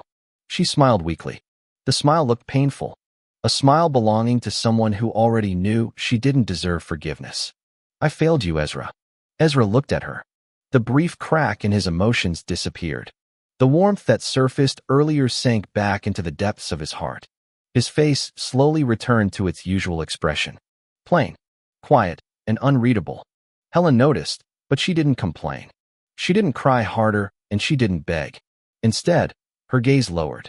The Desert Eagle. During the hug, she had already noticed it. The handgun Ezra had been pointing toward her stomach. A weapon meant for her. A weapon he intended to use. Slowly and carefully, she wrapped her fingers around it. The gun was very heavy, far heavier than she expected. For a normal person, lifting an alchemy weapon was miles beyond their physical strength. Her hands trembled hard, but she still held it. The soft smile never left her face. I hope. Her voice cracked. I hope you'll be able to forgive me one day, Ezra. She slowly raised his arm. The movement was difficult. The handgun weighed heavily in her shaking hands. But because Ezra was still holding it, she managed. Little by little, the muzzle rose, until it rested against her forehead. Helen closed her eyes briefly, then opened them one final time looking directly at him, trying to memorize his face, trying to remember every detail. The same way she did when he was born. The same way she did when he took his first steps. The same way she did when he first called her mother. A tear slipped from her eye. I hope. She smiled softly. I hope you find people who will cherish you properly. The words came out quietly, without excuses, without justification. Just a simple wish. A mother's final wish. Helen slowly closed her eyes. The final tears escaped from beneath her eyelids. The prison chamber continued collapsing around them. Water dripped from the broken pipes. Fire crackled in the distance, and stones fell from the ceiling. Yet everything felt strangely silent. Bang! Ezra pulled the trigger. The bullet pierced through Helen's forehead, then exited through the back of her head. Her body jerked violently. Blood sprayed across the floor. And then she fell with the smile remaining faintly on her face, before everything became still. Ezra's arm slowly lowered. The Desert Eagle slipped from his fingers. Clatter! The handgun landed on the ground. He stared at Helen's body. For a moment. Just a moment. No expression appeared on his face. No tears. No anger. No satisfaction. Nothing. Then he slowly looked upward. The mansion above continued collapsing. Wooden beams fell. Walls cracked apart, and majorly the steam engine that powered all the lighting and device in the house was reaching its final end before it would explode. The entire Sterling estate was reaching its end, just like the family that once lived within it. Ezra exhaled heavily. His body finally gave up. The exhaustion crashed into him all at once. His vision blurred. His muscles refused to respond. I can't move. His voice came out weak, almost like a whisper. Then, don't worry, Master. A familiar voice answered. Lucy appeared beside him. Her figure emerged from the smoke and dust. She immediately wrapped a dry blanket around his freezing body. The warmth was small, but welcoming. I'll carry you. Ezra looked at her blankly. Thanks. His voice remained flat, but it carried a trace of genuine gratitude. Lucy nodded, then carefully lifted him. She glanced around at the destroyed prison chamber, the burning mansion, the dead bodies, the ruins of the Sterling family, a place that had become nothing more than a graveyard. Without another word, she disappeared, flashing away in a blur, leaving behind only the collapsing remains of a family that had destroyed itself long before Ezra ever pulled the trigger. Chapter 204, The Aftermath. An hour after the Sterling estate had been reduced to ruins, another disaster struck. Deep beneath the collapsed mansion, the steam engine power core that supplied energy to every device within the estate finally reached its limit. The damaged machinery groaned one last time. Then, boom, a violent explosion erupted from beneath the rubble. The remaining walls shook. Broken windows shattered completely. Flames burst through cracks in the collapsed structure as black smoke rose into the morning sky. The sound echoed across the surrounding streets of Obsidian, causing many nearby residents to rush outside their homes and stare toward the destroyed barren estate. It didn't take long before the fire department arrived. Steam-powered rescue vehicles rolled through the streets, while sirens echoed loudly through the district. State alchemists followed shortly after, accompanied by members of the Guards of Ash, also known throughout Britannia as the Ashenlocke Private Army. The scene quickly became busy. Orders were shouted. Firefighters dragged thick water hoses through the estate, while alchemists reinforced unstable sections of the ruins to prevent further collapse. Medic teams moved back and forth continuously. Bodies were carried onto large steam medic buses. Stretchers carried corpses covered with white sheets one after the other. The atmosphere was heavy. Even the workers who dealt with disasters regularly couldn't help glancing at the scale of destruction surrounding them. Not far from the entrance of the estate, several broadcasting companies had already arrived. No major news agency would miss a story like this. A young woman who appeared to be in her mid-20s stood before a camera crew while adjusting her formal attire. Unlike the ordinary cameras from Ezra's previous world, this camera was powered through high-grade alchemy circles. Light and darkness alchemy circles were engraved inside the device as one of the main components in its development, allowing it to transmit live broadcasts across great distances. Its overall shape remained similar to modern broadcasting cameras, but faint green light flowed across engraved patterns on its metallic surface. The green glow indicated that the camera was active. The crest of the broadcasting company was engraved prominently on one side. The cameraman finished making adjustments before raising a thumb. The young reporter immediately straightened her posture. Although her clothing couldn't compare to noble attire, it was clear she belonged to the upper class of Britannia's common citizens. Everything from her neat jacket to her polished shoes reflected the income of someone successful in her profession. The cameraman nodded, and the recording began. The green glow brightened. The reporter instantly displayed a professional smile. Good morning, people of Britannia. Her voice came out clear and energetic despite the tragedy behind her. It's Lara02 here once again, bringing you the latest news from Obsidian. She stepped toward the tape line established by the guards of Ash. The barriers separated civilians and reporters from the dangerous sections of the estate where rescue operations were still ongoing. Behind her, smoke continued rising from the ruins. Several firefighters could be seen directing streams of water toward burning debris. On this beautiful morning, an unfortunate news has shaken the whole city. Lara slowly turned and pointed toward the devastated estate. The entire Baron family of Xavier Sterling has been reported dead. The cameraman smoothly shifted the view. The audience watching across Britannia saw collapsed walls, destroyed courtyards, and sections of the mansion that looked as if they had survived a battlefield. At that moment, two medics emerged from deeper within the estate. They carried a stretcher between them. A white sheet covered the body resting upon it. The sight immediately drew attention. Many lives have been lost. Lara's expression softened slightly. At the moment, authorities have not yet confirmed exactly what happened here. Despite standing before what resembled the aftermath of a small war, her voice remained steady. Years of reporting had trained her for moments like this. She had covered industrial accidents. She had covered Alchemist conflicts, and she had even reported on monster attacks in frontier towns. This wasn't her first tragedy. From the information currently gathered by the state alchemists on site, the camera shifted again, this time focusing on the shattered entrance of the mansion. Two state alchemists stood nearby discussing something while examining scorch marks spread across the ground. The cameraman deliberately avoided zooming in too closely. Professional courtesy still existed. The current theory suggests the destruction may have been caused by a catastrophic explosion from the estate's steam engine power core. Lara rubbed her chin thoughtfully, but that explanation raises several questions. She slowly walked to another angle while continuing her report. Behind her, firefighters moved through burning debris while steam rose from the water, striking the flames. Since the Sterling estate has dedicated maintenance workers for the power core, she shrugged lightly. So, whether this was truly an accident remains uncertain. Comments immediately began flooding the live broadcast. Some viewers expressed sympathy. Others quickly brought up the recent incident during the Ashenlocke family's grand event at Castle Hall Grandis. Opinions began clashing. Lara continued speaking. Another possibility currently being discussed is that the Ashenlocke family carried out judgment against the Sterling family after the events that occurred during the unveiling party. She raised a finger. I understand that may sound harsh. Her smile became awkward. But everyone in Britannia understands the consequences of challenging a Duke family's authority.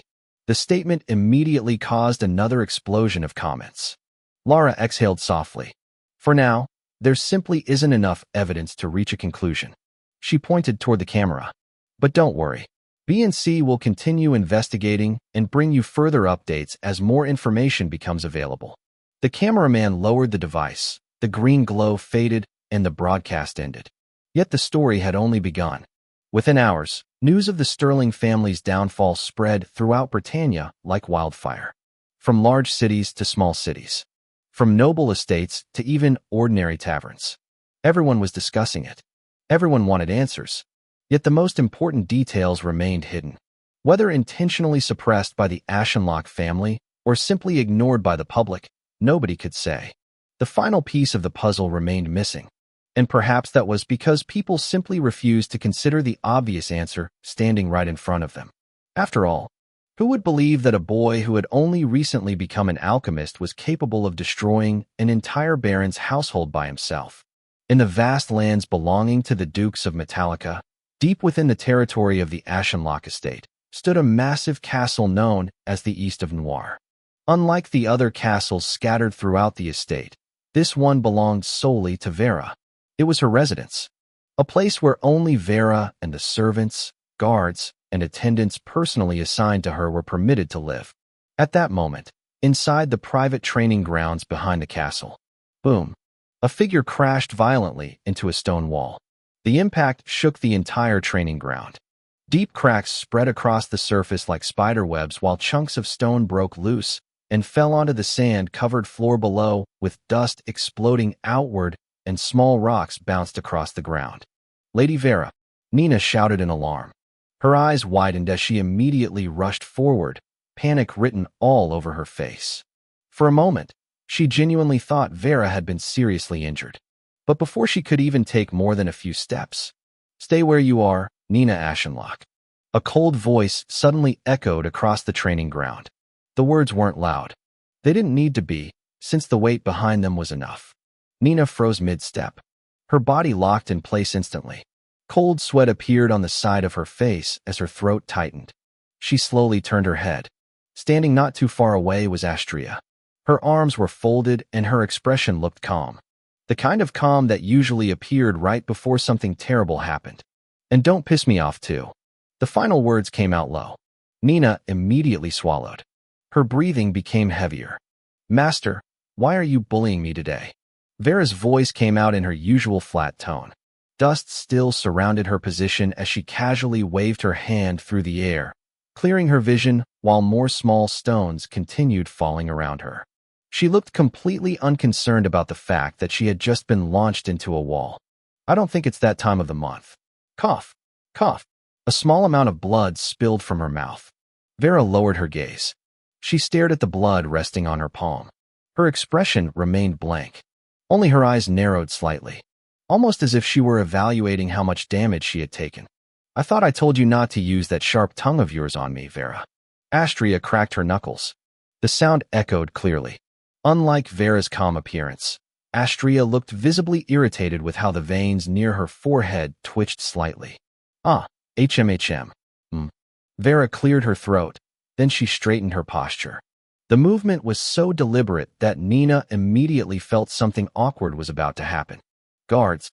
Vera slowly raised her hand. "Guards." She glanced toward the entrance. "Help me." A pause followed. Then, "A crazy woman is trying to assassinate me." Her voice became unusually dramatic. The words came out with enough sarcasm that even Nina almost laughed. Almost. No one could tell whether Vera was genuinely trying to seek help or if she simply wanted to annoy Astria further. Most likely the second option. The guards standing around the training ground immediately chose the safest path available, ignoring everything. Some looked toward the sky. Some inspected their weapons. Others suddenly found the walls extremely interesting. None of them moved. None of them spoke. Because every single one of them understood a simple truth. Getting involved in a fight between Vera and Astria was another way of volunteering for death. Vera looked toward the guards. The moment their eyes met hers, they immediately looked away. One guard even turned his entire body around. Vera stared at them for several seconds. Then, "Cowards," she spoke flatly. After that, she casually stood up, dusting off her skirt, then her black leggings, then her oversized black shirt. Her movements were calm and orderly, as if she hadn't just been blasted into a wall moments ago. "Crazy." Astria raised an eyebrow. A dangerous smile slowly appeared on her lips. The smile looked beautiful, but it also looked extremely threatening. Vera glanced downward toward her left side and sighed softly. "Sit down." Astria's voice became colder. "Yes." Vera immediately obeyed, without arguing or resisting. She sat down cross-legged on the sandy training ground. Seeing how cooperative she suddenly became only made Astria more suspicious. "How dare you use me to help that lowline?" Astria immediately got to the point. Her arms folded tighter and her eyes remained fixed on Vera's face. "You think I wouldn't realize I was being baited?" She took a step forward. After listening to Felix explain everything that happened during the unveiling party, and after hearing about the judgment order Valentine gave that boy, I started noticing how convenient everything was becoming for the lowline. Her eyes narrowed further. It was as if things kept falling into his hands. The opportunity to reveal his whole existence to the whole Britannia. The judgment order that gave him the freedom to take revenge on his own family. Everything. Astria pointed toward Vera. And it all started when I got involved in his family matters. The training ground became quiet. Even Nina lowered her head, because she knew exactly who Astria was talking about. Vera, however, remained completely calm. "Wow," she blinked once. "I have been caught." Her voice remained flat. The response made Astria stare at her deeper. "You are admitting it without fighting back?" Astria asked suspiciously. "Most people would at least try to deny it." Most people would even create excuses, but Vera simply admitted it. I don't feel like it's a big deal to hide my involvement. Vera leaned backward. Her palms rested on the ground behind her as she looked up at the sky. The posture looked completely relaxed, as if they were discussing the weather instead of a scheme involving a trial rancor and a noble family. Astria's eyebrow twitched. And why would you do that? She tilted her head slightly. Her arms remained folded, especially for a lowline of all people. Her gaze sharpened. The question finally hung between them. Even Nina became curious. Because honestly, she wanted to know too. Why is Lady Vera helping Ezra this much? Nina looked at Vera with a strong curiosity building within her. Not telling you. Vera replied immediately. Her tone still remained flat, sharp and direct. There wasn't even the slightest attempt to hide her refusal. Astria stared at her for a few seconds, then she suddenly bent forward. The distance between them shortened greatly. Her face moved close enough that Nina instinctively took a step back. Are you in love with him? Astria's eyes narrowed. She carefully observed Vera's face, watching and searching, trying to find even the smallest crack in her expression. Unfortunately for her, Vera's face remained exactly the same, blank and calm, almost annoyingly calm. Think whatever you want to think. Vera shrugged lightly. In fact, what if I say I love him? Her head tilted slightly. The movement looked casual, yet her eyes never left Astria's. I could also say I did it because I wanted to mess with Felix. A brief pause followed. Then, or, Vera tilted her head a little further with the corner of her lips, almost moving. Almost. Maybe I simply did it for the fun of the game. She spoke quickly, yet despite the speed, her voice remained completely flat. It was impossible to tell whether she was serious, joking, lying, or telling the truth. That was the frustrating thing about Vera. Most people hid their thoughts, but Vera simply buried hers so deeply that nobody could tell where the truth even started. Astria continued staring at her, and Vera stared back, neither looking away. The training ground fell silent. Even the wind seemed quieter. Nina stood nearby, shifting her gaze between the two women. One looked like a dangerous predator trying to uncover a secret. The other looked like someone calmly watching a play while refusing to reveal the ending. Several minutes passed. Then, Astria finally sighed, rubbing her forehead. A look of helplessness appeared on her face. This is exactly why I like you so much. She pointed at Vera. But you also manage to piss me the fuck off sometimes. Astria shook her head. Then somehow I end up liking that part too. A faint smile appeared on her lips. It wasn't like the dangerous smile from earlier. This one looked more genuine. Her eyes carefully studied Vera's face. Your face reminds me a lot of Aurora. Her voice softened slightly. But you don't have her gentle nature. Astria stroked her chin thoughtfully. Not even close. Vera nodded. As expected. Then she stood up from the sand. The movement was smooth. She brushed the remaining dust from her clothes. It's because we're in a toxic relationship. Her voice remained completely serious, as if she had just stated an undeniable fact. Astria stared at her for several seconds. Shut up. She answered immediately. Nina immediately lowered her head. Her shoulders shook slightly, because she was trying very hard not to laugh again. To her rescue, Lord Astria. A frustrated voice suddenly echoed from the entrance of the training ground. Everyone turned. A woman wearing the normal Ashenlocke military outfit quickly walked inside. Her long journey was obvious. Dust covered parts of her boots. Her breathing was slightly uneven. Her expression looked as though she had spent the entire day suffering because of someone else's actions. Rowan, Astria's personal guard. The moment she spotted Astria, her eye twitched. Astria waved casually. Rowan. The relaxed greeting only made Rowan look even more frustrated. My lord. Rowan stopped before her and bowed quickly. Then she immediately raised her head. We have to leave now. Her voice was firm. We were in the middle of an important mission when you suddenly abandoned the ship and traveled all the way back to Metallica. She crossed her arms. The other commanders have been asking for you relentlessly. Rowan looked genuinely exhausted. I had to rush all the way back here as fast as possible. She pouted slightly. The expression looked surprisingly childish for someone who normally maintained a strict professional attitude.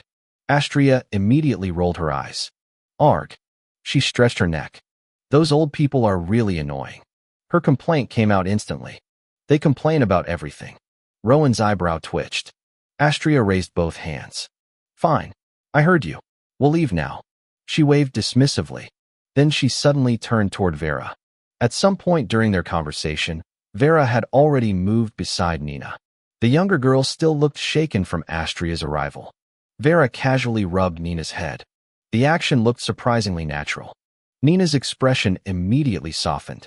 She looked like a puppy receiving attention from its owner after being frightened. Astria stared at the scene, then pointed directly at Vera. And you? Her eyes narrowed. Stop giving Felix such a hard time. Her finger remained aimed at Vera. And I won't look too deeply into your little schemes. The warning was clear. Vera looked at her, then politely lowered her head. The gesture appeared respectful. Too respectful. Astria knew better than to trust it. Still, she decided to let it go. For now. Humph. Astria turned around. Let's go, Rowan. Finally. Rowan sighed in relief. The two women left the training ground together. Their figures gradually disappeared through the large gates. The moment they were gone, the atmosphere instantly became lighter. The guards secretly relaxed. Several servants who had been pretending not to listen quietly resumed their work. Nina released a long breath she didn't realize she had been holding. Vera watched Astria's departing figure silently.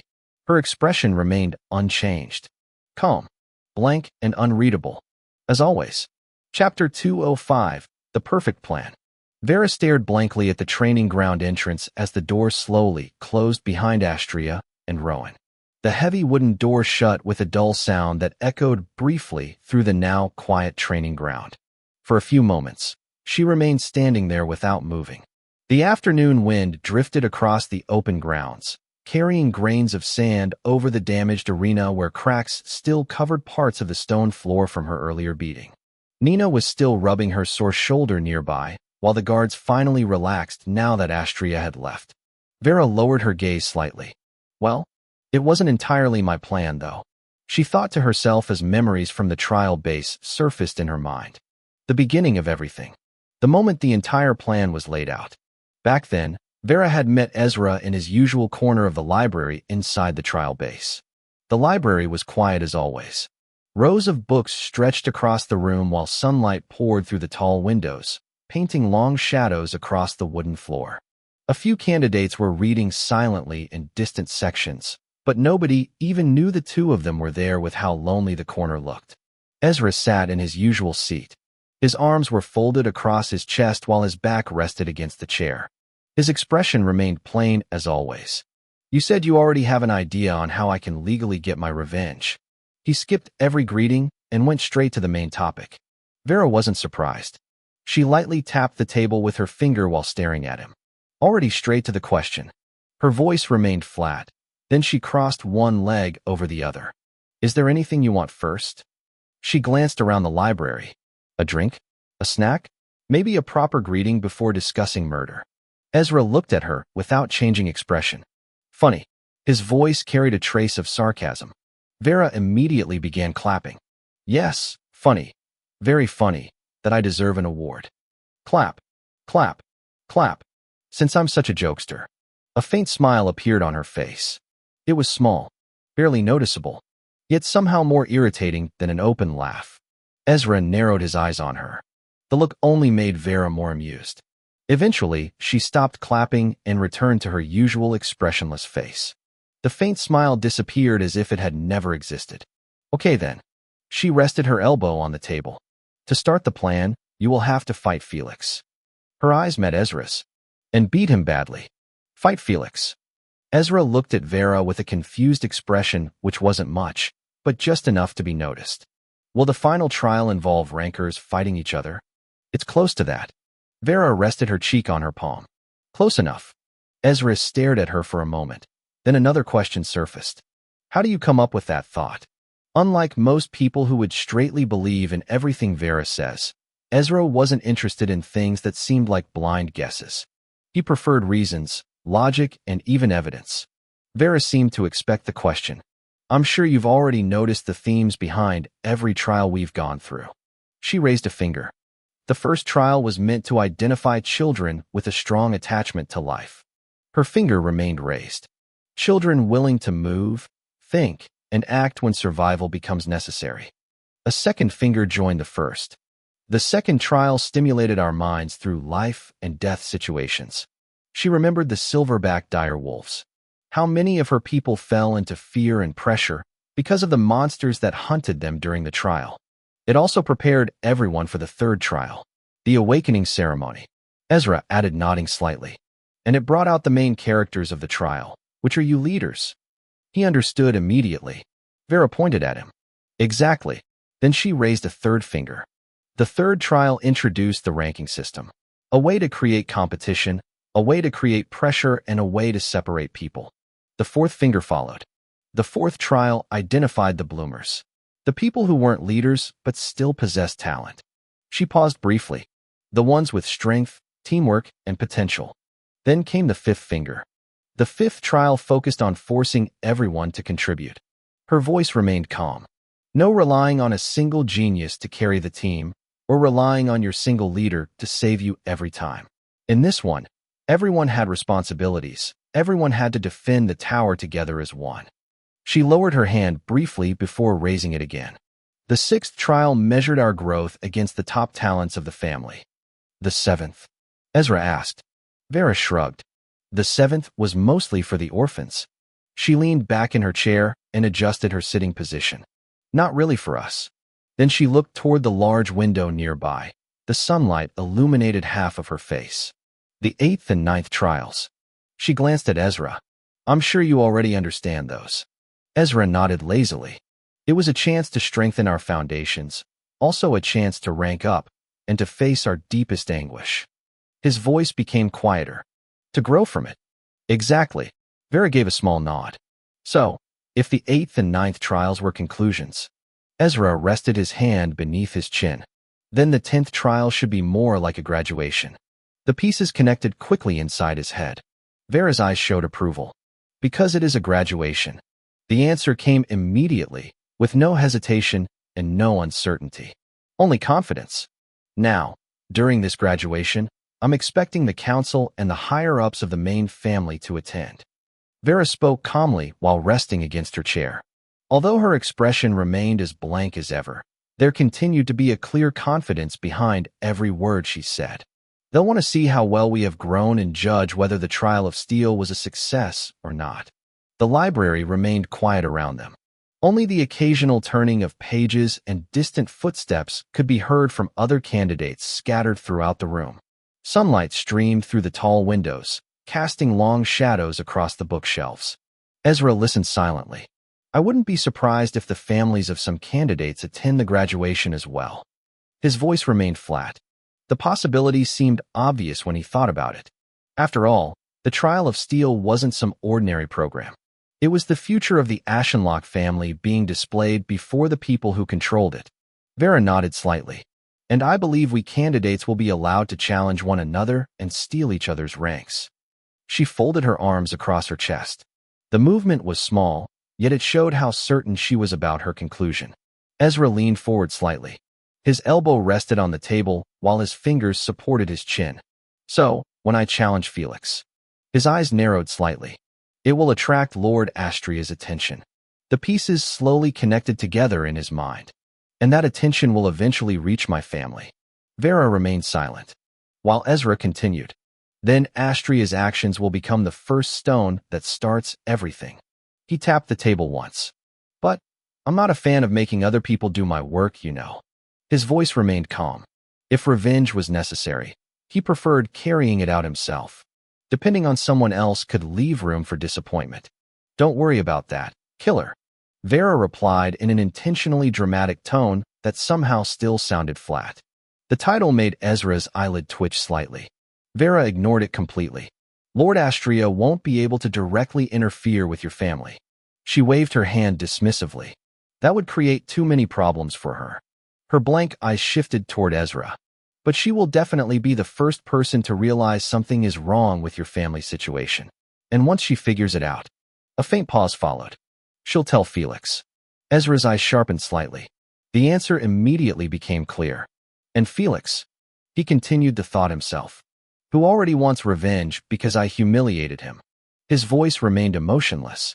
"Will try to use my family against me." Vera pointed her index finger directly at him. "Exactly." Her tone carried a trace of satisfaction. "Imagine it. The son who was supposed to be dead suddenly returns alive. The trash they threw away suddenly becomes valuable. The mistake they buried suddenly comes back, demanding attention." She tilted her head slightly. "People become greedy when they're afraid, and your family is exactly that kind of people." Ezra remained silent. Vera continued. "They'll easily get convinced by Felix that stealing your achievements will be the easiest solution to hide their deceit." Her finger remained pointed at him. "They'll try to hide their mistake. They'll try to protect themselves. And they'll most likely plan to assassinate you while Zara claims the identity that was supposed to belong to the trial participant." The library became quiet again. Ezra lowered his gaze toward the wooden table. His fingers lightly tapped the polished surface. The plan was dangerous. Actually, it was extremely dangerous. Yet the more he thought about it, the more he realized how likely it was to happen. His family truly was capable of doing something like that. "Wouldn't telling the board about my situation be easier?" he finally asked. His eyes remained on the table. "Is what I've considered." He exhaled softly. "But the more I think about it, the more I feel my chances of getting revenge with my own hands would decrease. Since the board would solve the problem, and the main family would be the one to punish those involved. Justice would be served." Ezra thought to himself, knowing all of this. Yet, that wasn't what he wanted, since all he wanted was to personally end it himself. Vera immediately nodded. "Which is why this method is the best one for you." She pushed herself out of her chair. The legs scraped lightly against the wooden floor, then she stepped forward. One step, then another, until she was leaning across the table. The distance between them shortened considerably. Her blank eyes stared directly into Ezra's. For most people, such close eye contact would feel uncomfortable, but Vera didn't care. "You'll get exactly what you want." Her voice remained flat, fast and confident, without even a trace of hesitation. "Not only will you publicly reveal your identity," she spoke while maintaining eye contact, "you'll also receive a judgment order from the head himself." The words landed heavily. Even Ezra's fingers stopped tapping. A judgment order. The highest form of personal judgment granted under Britannia's laws. Britannia's Law 1230. Ezra muttered quietly. His eyes met hers. Huh. The law carried immense authority, and if he received it, everything would become settled for him. Vera straightened herself. "Trust me on that." Her answer came instantly. No explanation, no detailed reasoning. Just confidence again. Then she turned around. Her long hair swayed lightly behind her. She raised her hand without looking back. A casual wave. The next moment she began walking away, out of Ezra's sight, leaving Ezra alone with his thoughts. The large doors slowly closed behind her. And from that moment onward, the plan between the two of them began moving forward. Surprisingly smoothly, although not perfect, but still progressed smoothly. The Wallace gang became the first obstacle. A binder rank alchemist, and a novice rank alchemist, with several half-star alchemists. An ambush that could have easily ended in disaster. Yet Ezra and Lucy managed to survive and eliminate the threat. Then came Elder Fredericks, and several other elders who, for some reasons, clearly disliked him, and they attempted to create problems. They tried to make things more difficult. Fortunately, only slightly. None of it was enough to stop what had already been set into motion. And by the time everything finally reached its conclusion, Felix still had no idea he had been played. It wasn't until Fredericks informed him about the judgment order. It wasn't until news of the fall of Baron Sterling's house exploded across Leinster and spread throughout Britannia. Only then did Felix finally realize the truth. He and his mother had unknowingly become pieces on someone else's board when he believed he was the one moving the board. And the person moving those pieces had been Vera and Ezra from the very beginning. A few days later, still within the Ashenlocke estate, inside the massive central castle that served as the private residence of the head of the family, the Duke's personal home, the atmosphere there was far quieter than the other castles scattered throughout the estate. Servants moved with disciplined steps. Guards stood at their assigned positions without speaking. Even the air seemed calmer. Inside one of the training halls reserved for private use, Veda sat on a large throw pillow with his legs crossed beneath him. His eyes remained closed. His breathing was slow and steady. Cognition circulated through his body in a continuous cycle. The energy flowed from his brain into his stars, then spread through every vein and muscle before returning once more to the stars inside his mind realm. Tiny beads of sweat formed on Veda's forehead. Several drops rolled down his neck. Yet his expression remained calm and focused. He didn't allow the discomfort to interrupt his meditation. Not far away, Valentine sat silently watching. The Duke's black eyes observed both the outside and inside of Veda's body. To ordinary people, Veda simply appeared to be meditating. To someone like Valentine, however, the process was much more visible. He watched the movement of cognition, the stability of the flow, and all the constructed stars within Veda's mind realm. Several moments passed. Then, enough. Valentine's deep voice echoed through the hall. The single word carried a natural sense of authority. Veda immediately stopped circulating his cognition. The flow returned to a resting state. He opened his eyes and stood up. Your cognition control is good. Valentine's gaze remained fixed on Veda. You were able to retain being a full alchemist despite reaching the Meister rank with your average talent. His voice remained calm. There was no exaggeration. No praise for the sake of praise. Only an honest evaluation. Inside Veda's mind realm, the 3 stars floated quietly.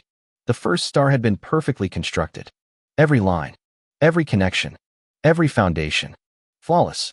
A thread-like path of cognition extended cleanly from it into the second star. The second star was equally stable. No irregularities. No defects. Then another thread stretched toward the third star. Unlike the first 2, the third star was still under construction. Only a tiny portion existed. Yet even that incomplete section had been formed carefully. The structure was clean, stable, and orderly. Although it hadn't even reached a quarter of a completed star, the quality of the foundation was undeniable. It was the foundation of a true full alchemist. Valentine continued observing it silently. I honestly didn't think you of all people would reach this stage. His eyes shifted toward Veda, especially with such a perfect foundation. The acknowledgement wasn't loud, yet it carried significant weight coming from someone like Valentine. Veda scratched the side of his cheek awkwardly. I have my master to thank for all of this. His answer came honestly. Valentine stared at him silently. The hall became quiet. The silence lasted only a few seconds. Yet for some reason, those few seconds felt much longer to Veda. His shoulders stiffened slightly. No matter how much stronger he became, no matter how many accomplishments he achieved, being around Valentine still made him nervous. The man had left too many unforgettable memories in his life. Many terrifying memories. Valentine's expression remained unreadable. Then suddenly, take your fighting position. His voice interrupted the silence. Let's spar. Veda blinked. Huh. His eyes widened immediately. For a moment, he thought he had heard wrong. A spar? With father? This was the first time. The very first time Valentine had personally asked him to fight. Excitement immediately surged through Veda's chest. A faint smile appeared on his face. But I would lose badly. He rubbed the back of his head. Our ranks are miles apart. Although he said those words, the excitement in his eyes only grew stronger. Valentine stood up from his seat. Don't worry. He calmly removed the coat he was wearing. The black coat slipped from his shoulders. Before it could touch the floor completely, a nearby maid stepped forward with practiced movements. She caught it effortlessly. Her posture remained perfect. She folded the coat neatly across her arms before retreating several steps away. The entire process happened smoothly, as if she had performed it hundreds of times before. Valentine rolled his shoulders once. I won't use cognition. His voice remained calm. And I will only use martial arts. Veda's eyes lit up. Okay. He slowly exhaled. The anticipation in his chest became even stronger. This wasn't simply a spar. This was an opportunity. A rare one. The chance to witness the strength of the only person acknowledged as stronger than his master in the family. The man he once admired when he was still a child. The man who stood at the peak of the Ashenlocke family. An alchemist general. And now, for the first time, Veda would get to experience that strength personally. Not through stories. Not through reputation. But with his own body. His own eyes. And his own fists. A grin slowly appeared on his face as he stepped back and lowered his center of gravity. This was also the perfect chance to see how far he had truly grown. Chapter 206. Can you keep up the pace? Valentine stared at Veda with his usual plain expression. The training ground became quiet except for the occasional rustling of leaves from the trees beyond the stone walls. Several servants stood at a respectful distance while Stoke and the Duke's personal guards remained stationed around the area without making a sound. Despite the calm atmosphere, Valentine could clearly see the excitement hidden beneath Veda's composed appearance. There was also tension. A lot of it. After all, standing in front of the head of the Ashenlocke family was one thing. Sparring against him was another. You may begin. Valentine spoke slowly as he shifted into a fighting stance. The movement looked simply, since there was no flashy display or any intimidating burst of cognus. Yet the moment he settled his footing, Veda felt a strange pressure. It was as if a mountain had suddenly appeared before him. Okay, Veda replied. The moment the word left his mouth, cognus surged through his body. His muscles tightened, his senses sharpened, and he immediately rushed forward. The stone floor cracked slightly beneath his shoes as he accelerated. Then he sharply shifted to Valentine's right side. The movement was fast. Fast enough that most ordinary people would only see a blur. The instant the tip of his foot touched the ground, Veda launched himself into the air. His body twisted. His fist shot forward toward Valentine's face. The punch carried enough force to shatter stone. But before it could even come close, grab. Valentine's hand moved. A simple and effortless move. His fingers wrapped around Veda's wrist when the punch was barely an inch away from his face. Then, in one smooth motion, he turned his waist and threw Veda away. It looked almost casual, as if he had tossed aside an empty bag. Veda's eyes widened. His body spun through the air before he landed several meters away. His shoes scraped violently across the ground. Dust scattered around him as he nearly lost his balance. Only after taking several hurried steps backward did he finally stabilize himself. A drop of sweat slid down the side of his face, while his eyes remained locked on Valentine. His eyes caught my attack immediately. The thought appeared in Veda's mind. No, he didn't just catch it. He read it, and so easily at the same time. Veda exhaled slowly. For a moment, he didn't know how to approach again. You are being too conscious, boy. Valentine glanced at him. His eyes narrowed slightly. What happened to the boy who fought his sister for the position of young lord? His voice remained flat with no sign of mockery in it. Only a simple question. Huh. Veda scratched the back of his head awkwardly. My bad. More cognus surged through his body. The hesitation slowly disappeared. I should stop thinking so much about how to approach this fight, since I'm not the tactical type anyway. I should just trust my instincts and fight with all I've got. He released a slow breath. The nervousness, the excitement, the pressure, everything gradually faded with only focus remaining. The next moment, Veda disappeared from his spot. Boom. A powerful punch slammed toward Valentine's face. Valentine calmly raised his palm and blocked it again, but this time the collision created a dull explosion of air. Wind burst outward. The servants watching from the side immediately turned their heads. Even Stoke and several nearby guards shifted their attention toward the spar. Veda's punch carried immense force. Yet Valentine didn't move an inch. Not even half a step. Valentine pushed the fist aside. The strength behind the motion almost sent Veda flying backward again. But this time Veda was prepared. His feet dug into the ground as he lowered his center of gravity and immediately transitioned into a low kick. Cognus flowed evenly throughout his body. Every muscle, every joint, every movement. His legs swept toward Valentine's left foot. But Valentine reacted before the attack arrived. He lifted his leg. The kick passed harmlessly beneath him. Then his other leg shot upward. A high kick. Fast, clean and precise. The attack sliced through the air toward Veda's face. Even though he was suppressing his strength, Valentine still moved with terrifying fluidity. Veda's pupils contracted as he immediately leaned backward. The kick passed over his face by less than an inch. His hair was blown backward by the force. He could even feel the pressure brushing against his skin. Veda rolled away. The instant his shoulder touched the ground, he pushed himself back up. Without pausing, he rushed forward again. Punch. Kick. Punch. Elbow. Kick. The attacks flowed continuously, like waves crashing against a cliff. Yet every single strike was blocked. Every single attack was redirected. Every opening was closed. To the ordinary servants, the fight had already become impossible to follow. All they could see were afterimages, blurred movements and occasional impacts. But among the two fighters, one fact remained obvious. Valentine was overwhelmingly faster. From the start of the spar until now, he had not even moved from the spot where he originally stood. Not even once. Meanwhile, sweat was beginning to cover Veda's forehead. His breathing gradually became heavier while his fists moved. His legs moved, and his cognus flowed continuously. Yet none of his attacks could break through Valentine's defense. Then suddenly, a different idea appeared in his mind. Veda stomped downward. Boom. His foot smashed into the ground where Valentine's foot had been. But Valentine had already moved it away. Now the Duke stood balanced on one leg, and at that exact moment, Veda's left fist shot forward from point-blank range. The air shifted violently as Valentine's hand moved to intercept the incoming punch. But just before the strike could land on his palm, Veda suddenly withdrew his fist. The movement was sharp and clean. A feint. The real attack came immediately afterward. His other fist shot forward.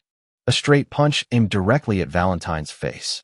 The transition between the fake and real attack was smooth enough that most opponents would have been forced to react to the first strike. Valentine, however, remained completely relaxed. A quick feint. He thought to himself calmly while his cold black eyes remained fixed on the first punch Veda had pulled back. He didn't even glance at the real attack. Then his body moved. Without warning, Valentine leaned backward. The motion was so smooth that it resembled a pendulum swinging away from impact. Veda's real punch sliced through empty air. His fist passed mere inches from Valentine's face. The sudden movement caused Veda's eyes to widen, because the dodge had happened so naturally that it almost looked impossible. Then, before Veda could recover, Valentine's body swung forward again, like the same pendulum returning to its original position. The leg he had shifted backward suddenly exploded forward with speed. Veda instantly felt the danger. At his current position, dodging properly would be difficult, since his body was already committed to the punch. Retreating wasn't an option anymore. So he reacted purely on instinct. The hand that had missed Valentine's face immediately dropped. Grab. His fingers wrapped around Valentine's leg. The force behind the kick still carried him upward. His feet briefly left the ground. Yet Veda didn't panic. Instead, his second hand quickly joined the first. Holding onto the same leg, he used the momentum to pull himself higher. His body twisted in midair, then both legs shot forward simultaneously into a double kick. Boom. The impact echoed through the training ground. Dust rose from the stone floor. Valentine had calmly raised his arm and blocked. The side of his forearm absorbed the entire attack with the force traveling through his sleeve.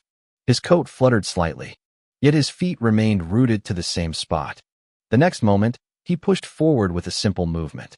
Nothing flashy, yet the force behind it sent Veda flying backward. Veda spun once before landing heavily on both feet. His shoes scraped against the stone floor. His balance almost collapsed again, but he took 2 hurried steps backward before finally stabilizing himself. His chest rose and fell steadily. Sweat trickled down his temple. Despite everything, a grin briefly appeared on his face. The fight had been short, yet every exchange had taught him something. That's enough. Valentine's deep voice echoed through the training ground. The spar immediately ended. Veda straightened his posture. Then he respectfully placed his right fist against his left palm and bowed. Thank you for the spar, Lord. His voice carried genuine respect. No matter the result, the opportunity alone was valuable. Although, throughout the entire fight, Veda had still failed to make Valentine leave the spot where he had originally started. The Duke hadn't taken a single step. Not even one. This clearly showed the difference between them was still enormous. Veda. Valentine glanced at him calmly. Although I said your cognus control is good, after this fight I realized that if I compare you to other geniuses I have seen around your age, you are still behind them by quite some distance. His words were direct. Just as always. No comfort, no unnecessary encouragement. Only the truth. Veda quietly listened. Your battle instincts are good. Valentine continued. The reflexes you displayed during the fight were also impressive. His gaze lingered on Veda. You reacted correctly several times without needing to think. He paused briefly. And your physical abilities are strong enough that they can compensate for some of the shortcomings in your cognitive control. After speaking, Valentine signaled to the servants to bring the throw pillows. Several servants immediately moved with practiced efficiency, as they quickly placed the pillows back in position. Valentine sat down. Yes, Lord. Veda bowed again. His expression remained respectful. Val truly trained you well. Valentine rested comfortably on the throw pillow.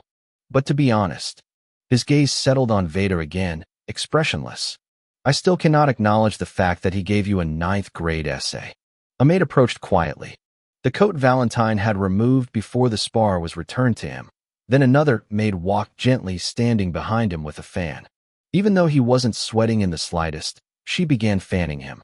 Valentine folded his arms. If your sister had received that essay instead, his voice remained calm.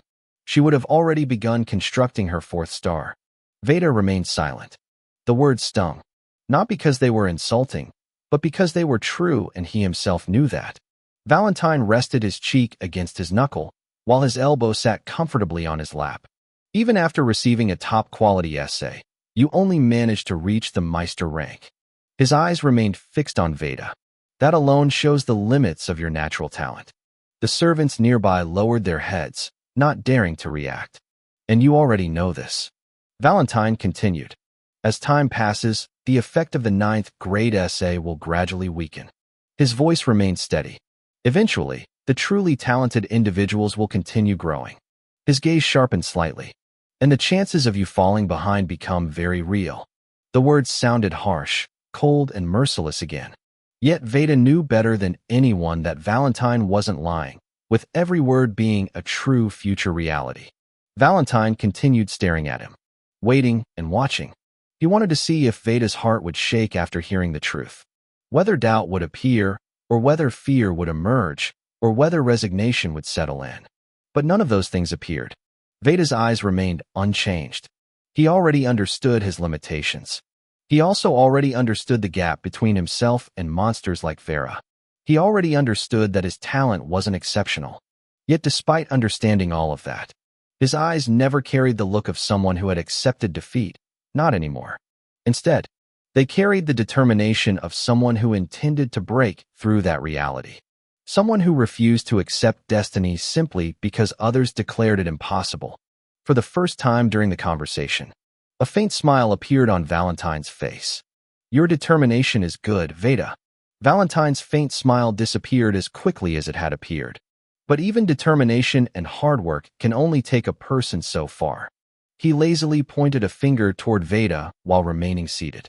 The gesture looked casual, yet the weight behind his words wasn't casual at all. So, I hope you can keep up the pace. The training ground became quiet. Only the sound of the wind brushing across the stone floor could be heard. Veda listened carefully. Every word Valentine spoke was something he took seriously. Not because the man was the Duke. Not because he was the head of the family and also his father. But because Valentine was one of the few people whose strength stood at the absolute peak of Britannia. Yes. Veda immediately bowed with a bright smile appearing on his face. I will do my very best not to fail my conviction, Father. His answer came without hesitation. There wasn't even a trace of uncertainty in his voice. Valentine looked at him for a moment before shifting his attention elsewhere. Speaking of Vera, his brow raised slightly. Where is she? He turned toward the maid standing beside him. The woman continued fanning him with steady movements. Lord Duke, the young lady left the estate not long ago. The maid lowered her head respectfully while continuing her work. Valentine's brow lifted a little higher. She left. Yes, Lord Duke. The maid nodded. The information arrived while you were sparring with the young lord. Valentine rubbed the bridge of his nose. That girl. A faint sigh escaped him. For a brief moment, even Stoke looked away. Everyone who knew Vera understood exactly what Valentine was feeling. Trying to predict Vera's movements was often a waste of time, since she always did whatever she wanted. And somehow, she usually had a reason that only made sense to her. Valentine stood up. The maid immediately stepped back. His coat settled naturally against his shoulders as he adjusted the cuffs. "You are dismissed, Veda." He waved a hand casually, and the conversation ended like that. "Yes, father." Veda bowed again. Valentine turned around and walked away. The maid quickly followed behind him. Then Stoke. Then the other servants, assigned to accompany the Duke. Their footsteps gradually faded into the distance. Only a few servants remained behind to clean the training ground again. Some began sweeping away the dust created during the spar. Others inspected the cracks left on the stone floor. The once lively atmosphere quickly returned to normal. Veda stretched both arms above his head. His joints popped softly. Then he rolled his neck from side to side. The fatigue from the spar was finally beginning to settle into his muscles. "I wonder where she went," he muttered to himself before leaving the training ground. Far away from the main Ashenlocke estate, in a peaceful district surrounded by rich greenery and carefully maintained roads, large mansions stood throughout the area. Each one sat on vast stretches of land, separated by gardens, fences, and rows of decorative trees. The neighborhood was quiet, peaceful, the kind of place where only wealthy nobles and successful alchemists could afford to live. At the entrance of one of those mansions, a large steam truck stood parked. White steam escaped from several metal pipes attached to its sides. Workers moved back and forth carrying furniture, boxes, decorations, and various household supplies.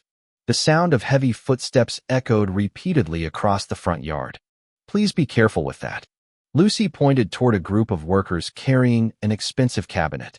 Her voice remained polite, yet there was enough authority behind it to make the workers straighten their backs immediately. "Yes, Miss Lucy." The workers hurriedly adjusted their grip. Lucy nodded in satisfaction. Since arriving at the mansion, she had practically become the supervisor of the entire moving operation. Furniture entered. Boxes entered and decorations entered. After confirming another delivery had been completed properly, she turned toward the final piece of furniture still waiting outside. A long couch, one of the largest ones among all the deliveries. "Master." Lucy approached and bowed slightly. "They want to carry the couch inside." On top of the couch, Ezra was lying comfortably. One arm supported his head. One leg rested over the other. His posture was so relaxed that he looked as if he were enjoying a vacation rather than moving into a new mansion. "They should carry it," Ezra replied flatly. He didn't even open his eyes. The workers froze, then they looked at Lucy. Then at Ezra. Then back at Lucy. Lucy simply nodded. "The master's orders." The workers looked helpless. Ezra finally opened one eye. "Don't mind me." He adjusted his position slightly. "I'm simply testing the softness." His tone remained completely serious, as if he were conducting an important scientific experiment. The two workers exchanged confused glances. Neither knew how to respond. Eventually, they shrugged. One grabbed the front. The other grabbed the back. Then together they lifted the couch. The moment they did, both men blinked. Huh. The couch felt normal. Completely normal. The weight was exactly what they expected. It was almost as if Ezra wasn't lying on top of it at all. The two workers glanced at each other again, then at Ezra, then back at each other. Meanwhile, Ezra remained comfortably stretched across the couch, not moving and not caring, as the couch carrying him slowly disappeared into the mansion. Chapter 207, Settling Down in Steel Haven.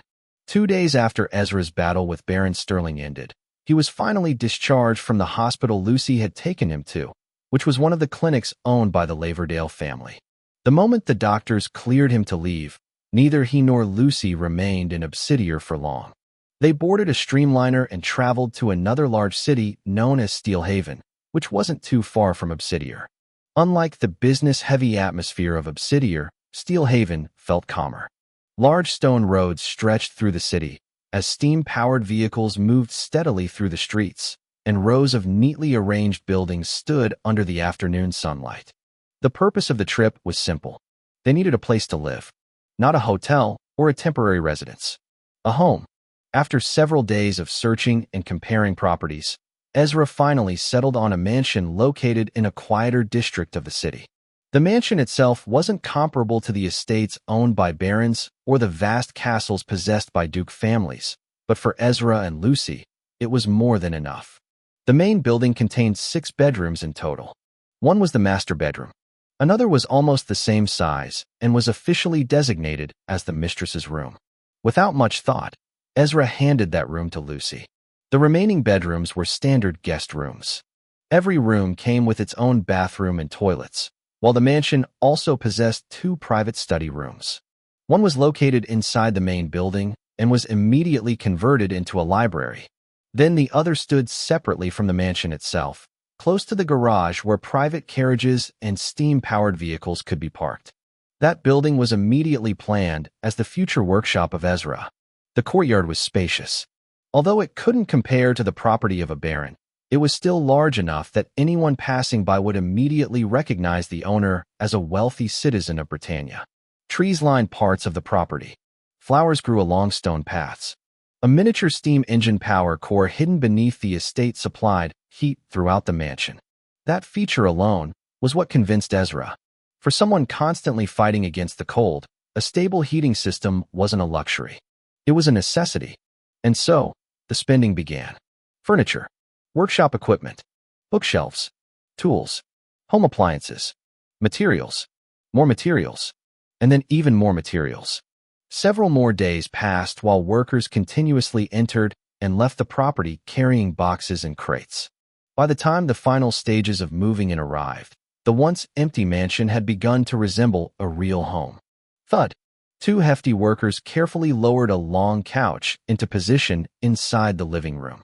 Both men wiped the sweat from their foreheads before stepping back to inspect their work. "Thank you." Lucy bowed politely. Her voice remained gentle as she led them outside to finalize their payment. The workers quickly thanked her and followed her toward the entrance. Meanwhile, Ezra remained seated on another couch nearby. His gaze dropped toward the bandages wrapped around one of his hands. Beneath the layers of cloth, faint alchemy circles had been engraved. Every few seconds, tiny strands of cognus flowed through the markings. The circles continuously stimulated the healing process. A healing feature designed to constantly heal injuries. Ezra flexed his fingers slightly. The movement still hurt, but compared to before, it was much better. What a way to make bandages more useful. He muttered quietly. Reaching toward his space bag resting beside him, Ezra pulled out a small glass container. Inside were several heat-stimulating pills. The medicine rattled softly as he rotated the bottle. "I also managed to convince one of the workers at the Laverdale clinic to make these for me." He sighed. Then his eyes drifted toward the ceiling. "How much money have I actually lost because of this?" That question immediately made his chest tighten. With a resigned expression, Ezra took out his financial card and placed his thumb against the thumb-sized golden section embedded into its surface. The card glowed. Golden light spread outward. A holographic screen unfolded before him. Ashenlocke Financial System Panel. Identity. Name, Ezra Ashenlocke. Gender, male. Age, 13. Noble rank, lowline noble. House, Ashenlocke. Profession, alchemist. Financial overview. Current balance. White concave-sided diamond, 2,670,000 gold coins. Monthly income. White concave-sided diamond, 0 gold coins. Monthly expenditure. White concave-sided diamond, 3,580,000 gold coins. Net asset status. White concave-sided diamond, low wealthy. Credit rating. White concave-sided diamond, excellent. Recent transactions. 001. Merchant, Shelley's Furnitures. Type, purchase. Amount, 100,400 gold coins. Status, completed. 002. Merchant, Steelhaven Housing Agency. Type, purchase. Amount, 1,200,000 gold coins. Status, completed. 003. Merchant, Laverdale's Branch Clinic. Type, service payment. Amount, 1,279,600. Status, completed. Account summary. Total transactions recorded, 5. Total expenditure, 3,580,000 gold coins. Largest purchase, Laverdale's Branch Clinic. Available spending capacity, high. Ashenlocke Banking Network. Account holder, Ezra Ashenlocke. Account tier, noble privilege. Security level, grade 3. Account status, active. Ezra stared blankly at the floating financial information.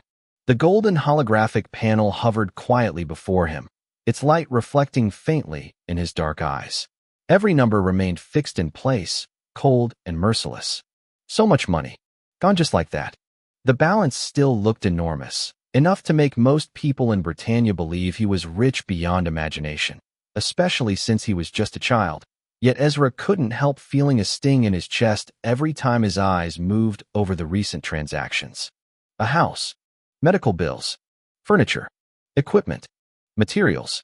The numbers added together so quickly that it felt unreal. His chest tightened slightly again. Then he released another sigh, this one much heavier than the previous one. If you keep sighing like that, you will turn old, Ezra. A familiar voice drifted into the living room. The voice wasn't loud. In fact, it was calm and flat. Yet somehow it immediately caught Ezra's attention. He slid the financial card back into his space bag before turning his head toward the source of the voice. You are here.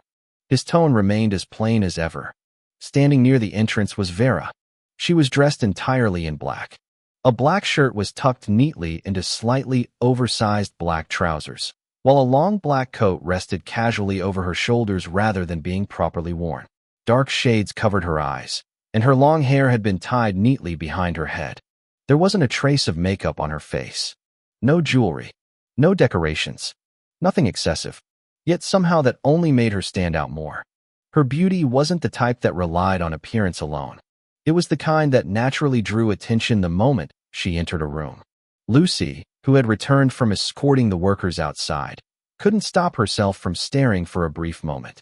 Even after spending time around different ladies in the Red House business, she still found Vera's appearance difficult to ignore. Elegant, sharp, and unapproachable.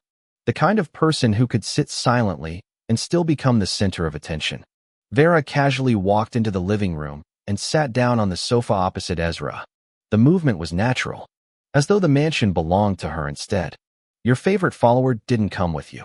Ezra glanced toward the entrance of the mansion. His senses naturally spread outward.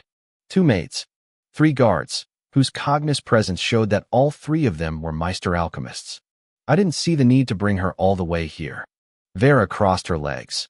Then she folded her arms beneath her chest. Do you miss her that much? She tilted her head slightly. Her expression remained blank and her voice remained flat. Yet somehow it sounded suspiciously close to teasing. I was just curious. Ezra answered quickly. His expression didn't change either. For a brief moment, both of them simply stared at one another. Blank face, blank eyes, blank tone. Neither looked away. The silence slowly stretched between them. Lucy glanced at Vera, then at Ezra, then back at Vera again. For some reason, she suddenly felt like she had interrupted a conversation happening on a level she couldn't understand. My lady. Lucy bowed politely, breaking the silence. What would you like to take? She asked respectfully. What do you have to offer? Vera tilted her head slightly while looking at Lucy. The house was just fully furnished, so for now. Ezra answered before Lucy could. We don't have too many drinks to offer. He leaned back against the couch. Or would you like coffee? His tone was dry. No. Vera rejected the idea immediately. I'm not a fan of that. She turned her attention back toward Ezra. The rejection came so quickly that it almost sounded rehearsed. Okay, then I will bring the cookies we have and a glass of cold milk. Will that be fine, my lady? Lucy lowered her head further. Yes, you may. Vera replied while still looking Ezra up and down. Okay. Lucy raised her head and headed toward the kitchen. The sound of her footsteps gradually faded. Once she was gone, Vera continued studying Ezra. Her eyes moved across the bandages. The bandages all over his body and the healing marks showing the little signs of battle. You really look like a mess, Ezra. Her voice remained completely flat. So flat that it was impossible to tell whether she was concerned or simply making fun of him. That's just what happens at the end of the day. Ezra replied with the same calm energy. Neither defensive nor offended. Vera slowly shifted her gaze away from him. Her eyes wandered around the living room. And your new home? She paused briefly. It looks okay. Her gaze swept across the furniture, the walls, the newly arranged decorations. The house certainly didn't scream luxury. Compared to the residences of the mainline family, it was way too ordinary. Compared to the homes of highline nobles, it was modest. Yet despite that, the place possessed something many luxurious residences lacked. Peace. The area was quiet. Large trees surrounded the neighborhood. Fresh air drifted through the slightly opened windows. And most importantly, the heating feature it came with. It has its own steam engine power core. Ezra replied while leaning further into the couch. A miniature one, so maintaining it won't be difficult. His head rested against his palm, while his elbow sat comfortably on the armrest. A few moments later, Lucy returned carrying a tray. A glass of cold milk rested on it alongside several cookies. Thin streams of condensation rolled down the side of the glass. Lucy carefully placed the glass of cold milk and the plate of cookies on the table in front of Vera. After making sure everything was arranged properly, she bowed politely before walking to the back of the couch, where Ezra was resting. The living room became quiet again. Outside the large windows, the afternoon sunlight filtered through the trees surrounding the property. The shadows of branches swayed gently across the floor, while the soft hum of the mansion's steam engine core could faintly be heard in the background. So, Ezra looked at Vera as she picked up one of the cookies. Crunch. She took a small bite before placing the rest back on the plate. Did you come with the goods? He asked straightforwardly. At least this time you served me something before getting straight to the point. Vera replied. Her voice remained completely flat. Yet somehow the words still carried a teasing edge.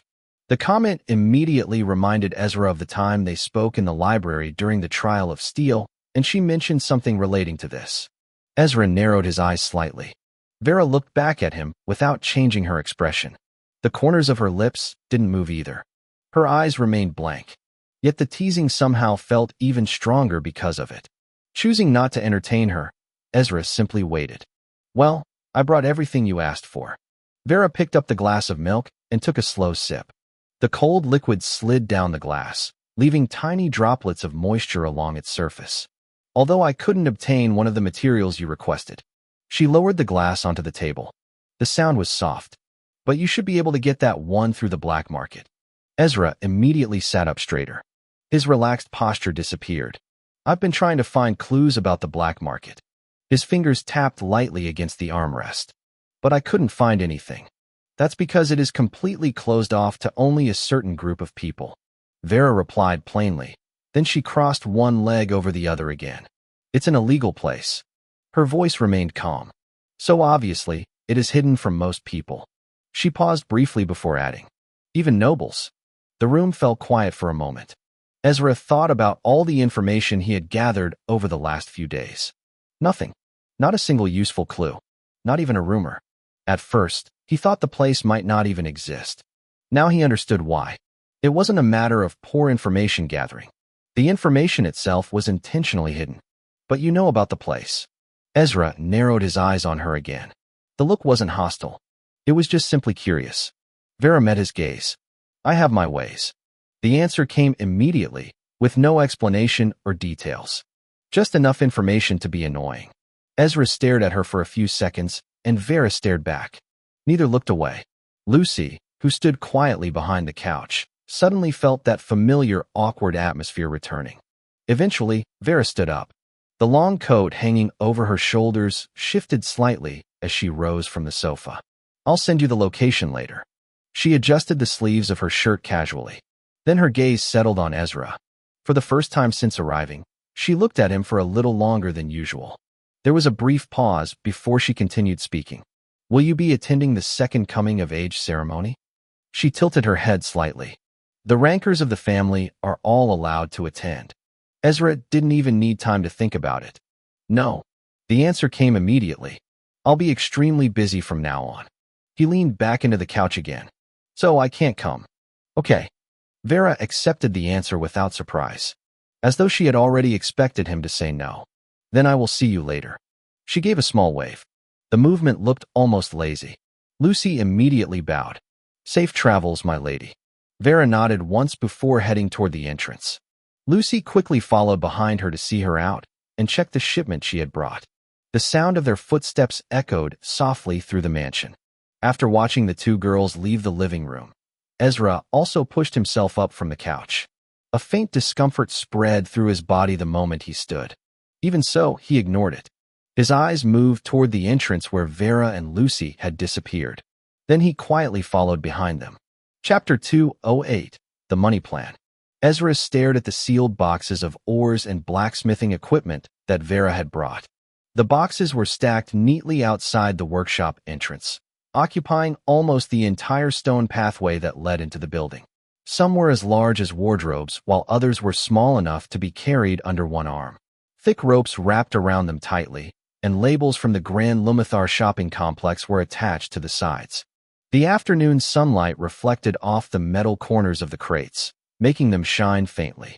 With this, Vera spoke while the two maids accompanying her moved toward the steam carriage. The servants opened both carriage doors at the same time. Click! A mechanical sound echoed softly. Several gears rotated underneath the carriage, followed by a series of metallic clicks as a staircase slowly extended from the lower section of the vehicle. Steam escaped from a nearby vent. The favor I owed you is finished. Vera stepped onto the staircase. Her long black coat swayed lightly behind her as she climbed upward. How is your gun idea going? Ezra suddenly asked. Vera paused. One foot remained on the stair while she turned slightly. It's fine. Her blank eyes settled on him. All fine. She paused. Super fine. The flatness in her voice somehow made the words sound sarcastic. Although I'm quite a patient person, I'm not the type of woman who will keep waiting forever. Ezra looked at her blinking twice, though his expression remained unchanged. Yet there was visible confusion in his eyes. What are you talking about? Vera turned fully toward him. The sunlight illuminated the side of her face, showing the contrast between her pale skin and dark clothing. I'm saying time is ticking. Her words came out quickly. Soon we will have to reveal the modified version of the Basque 1945 to the family. She folded her arms. And the only reason I haven't done that yet is because I want you to execute your first plan. Her gaze sharpened slightly. Because you obviously have something else occupying your thoughts right now. She pointed directly at him. So occupied, in fact, that you forgot we still have to reveal the Basque sooner or later. The words came out so quickly that Lucy, the maids, and even the guards found themselves unconsciously focusing on Vera's lips, and even after hearing everything, most of them still had no idea what she was talking about. I didn't forget. Ezra replied flatly. His tone carried no emotion. But you haven't set a time. Vera descended the staircase again. Step, step, step. She stopped only a few feet away from him in a hurried manner. Imagine I suddenly decided to present it myself. She tilted her head. And take all the credit for your hard-earned work. Ezra stared at her. The wind brushed through the yard, causing the leaves of nearby trees to rustle softly. Then he answered, I know. His voice remained calm. And you know you would never do that. Vera tilted her head to the other side. Then she nodded. Yes. Her tone remained completely flat. You're right. She placed a hand against her chest. Because I'm exactly that kind of person. I am the type of woman who wouldn't steal another person's work. She raised her chin slightly. Even if it were a masterpiece. A brief pause followed. Because that's who I am. Ezra stared at her silently. Then he sighed. Well, that's a good quality, I guess. It's not just a good quality. Vera immediately corrected him. It's a spectacular quality. She raised one finger. A diamond-level quality. Another finger. A golden-level quality. Then she folded her arms again. Count yourself lucky, Ezra. The guards nearby, and the maids all narrowed their eyes, taking glances at each other. Even Lucy rubbed her forehead. All because none of them could understand whatever strange conversation the two of them were having. But they could feel the awkward air building slowly. Ezra rubbed his forehead. Why am I being dragged into a conversation like this? Both guards and maids immediately shared the same thought. Honestly, I'm even surprised you can follow up with her in a conversation. Vera tilted her head slightly to the left again, her eyes never leaving Ezra for even a second. The afternoon sun shone a little brighter at that moment, filtering through the trees around the property and casting streaks of golden light across the courtyard. The light landed on her pale skin, making it appear even fairer against the black clothing she wore.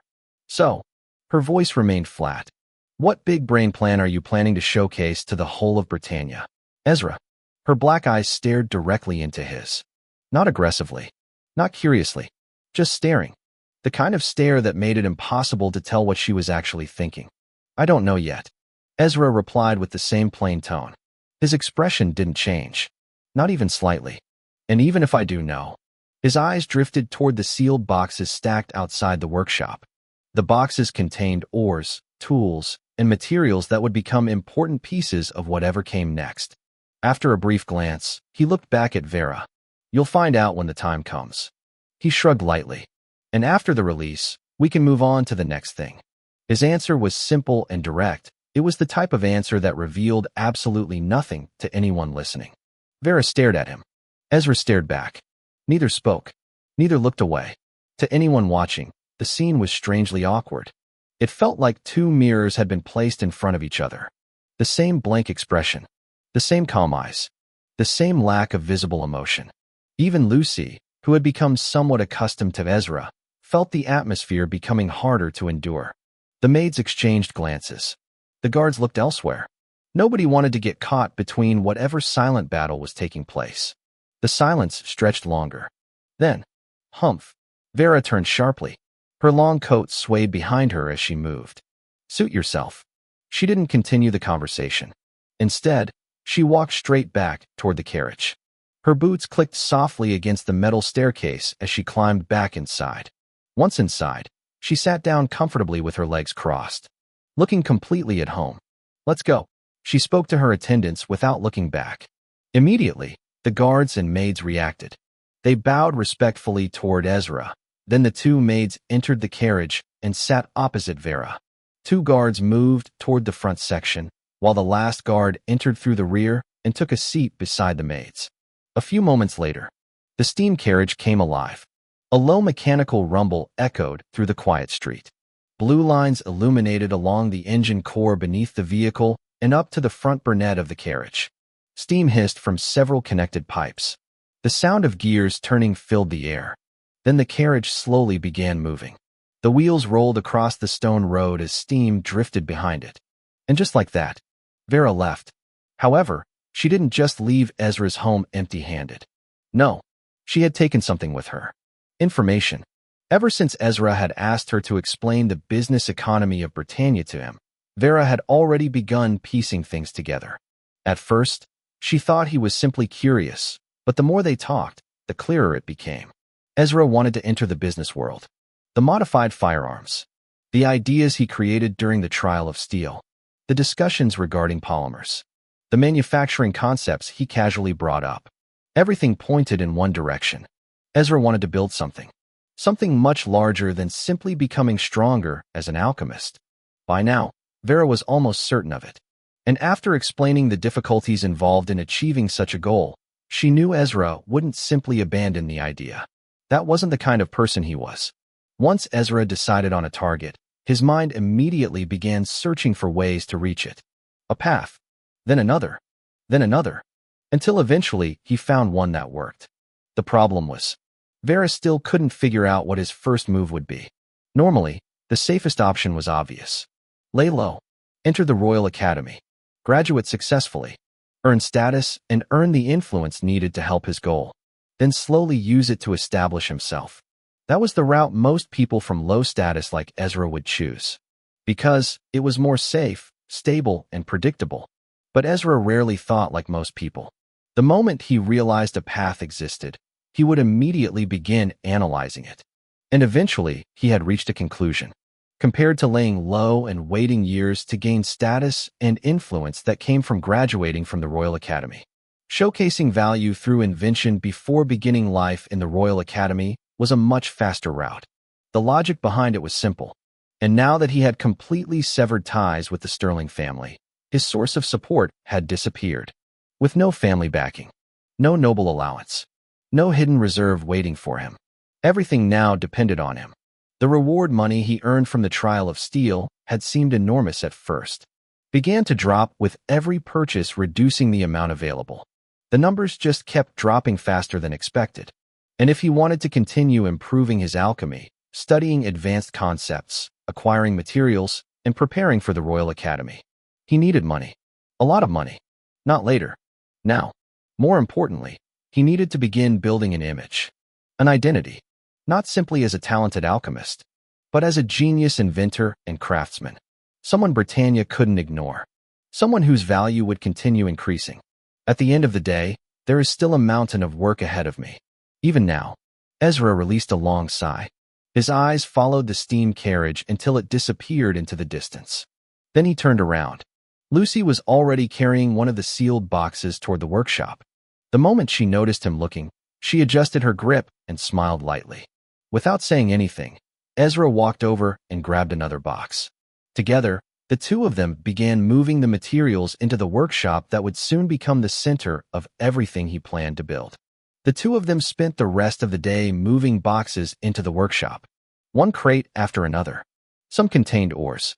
Some contained smithing tools. Others contained specialized equipment that Ezra had specifically requested.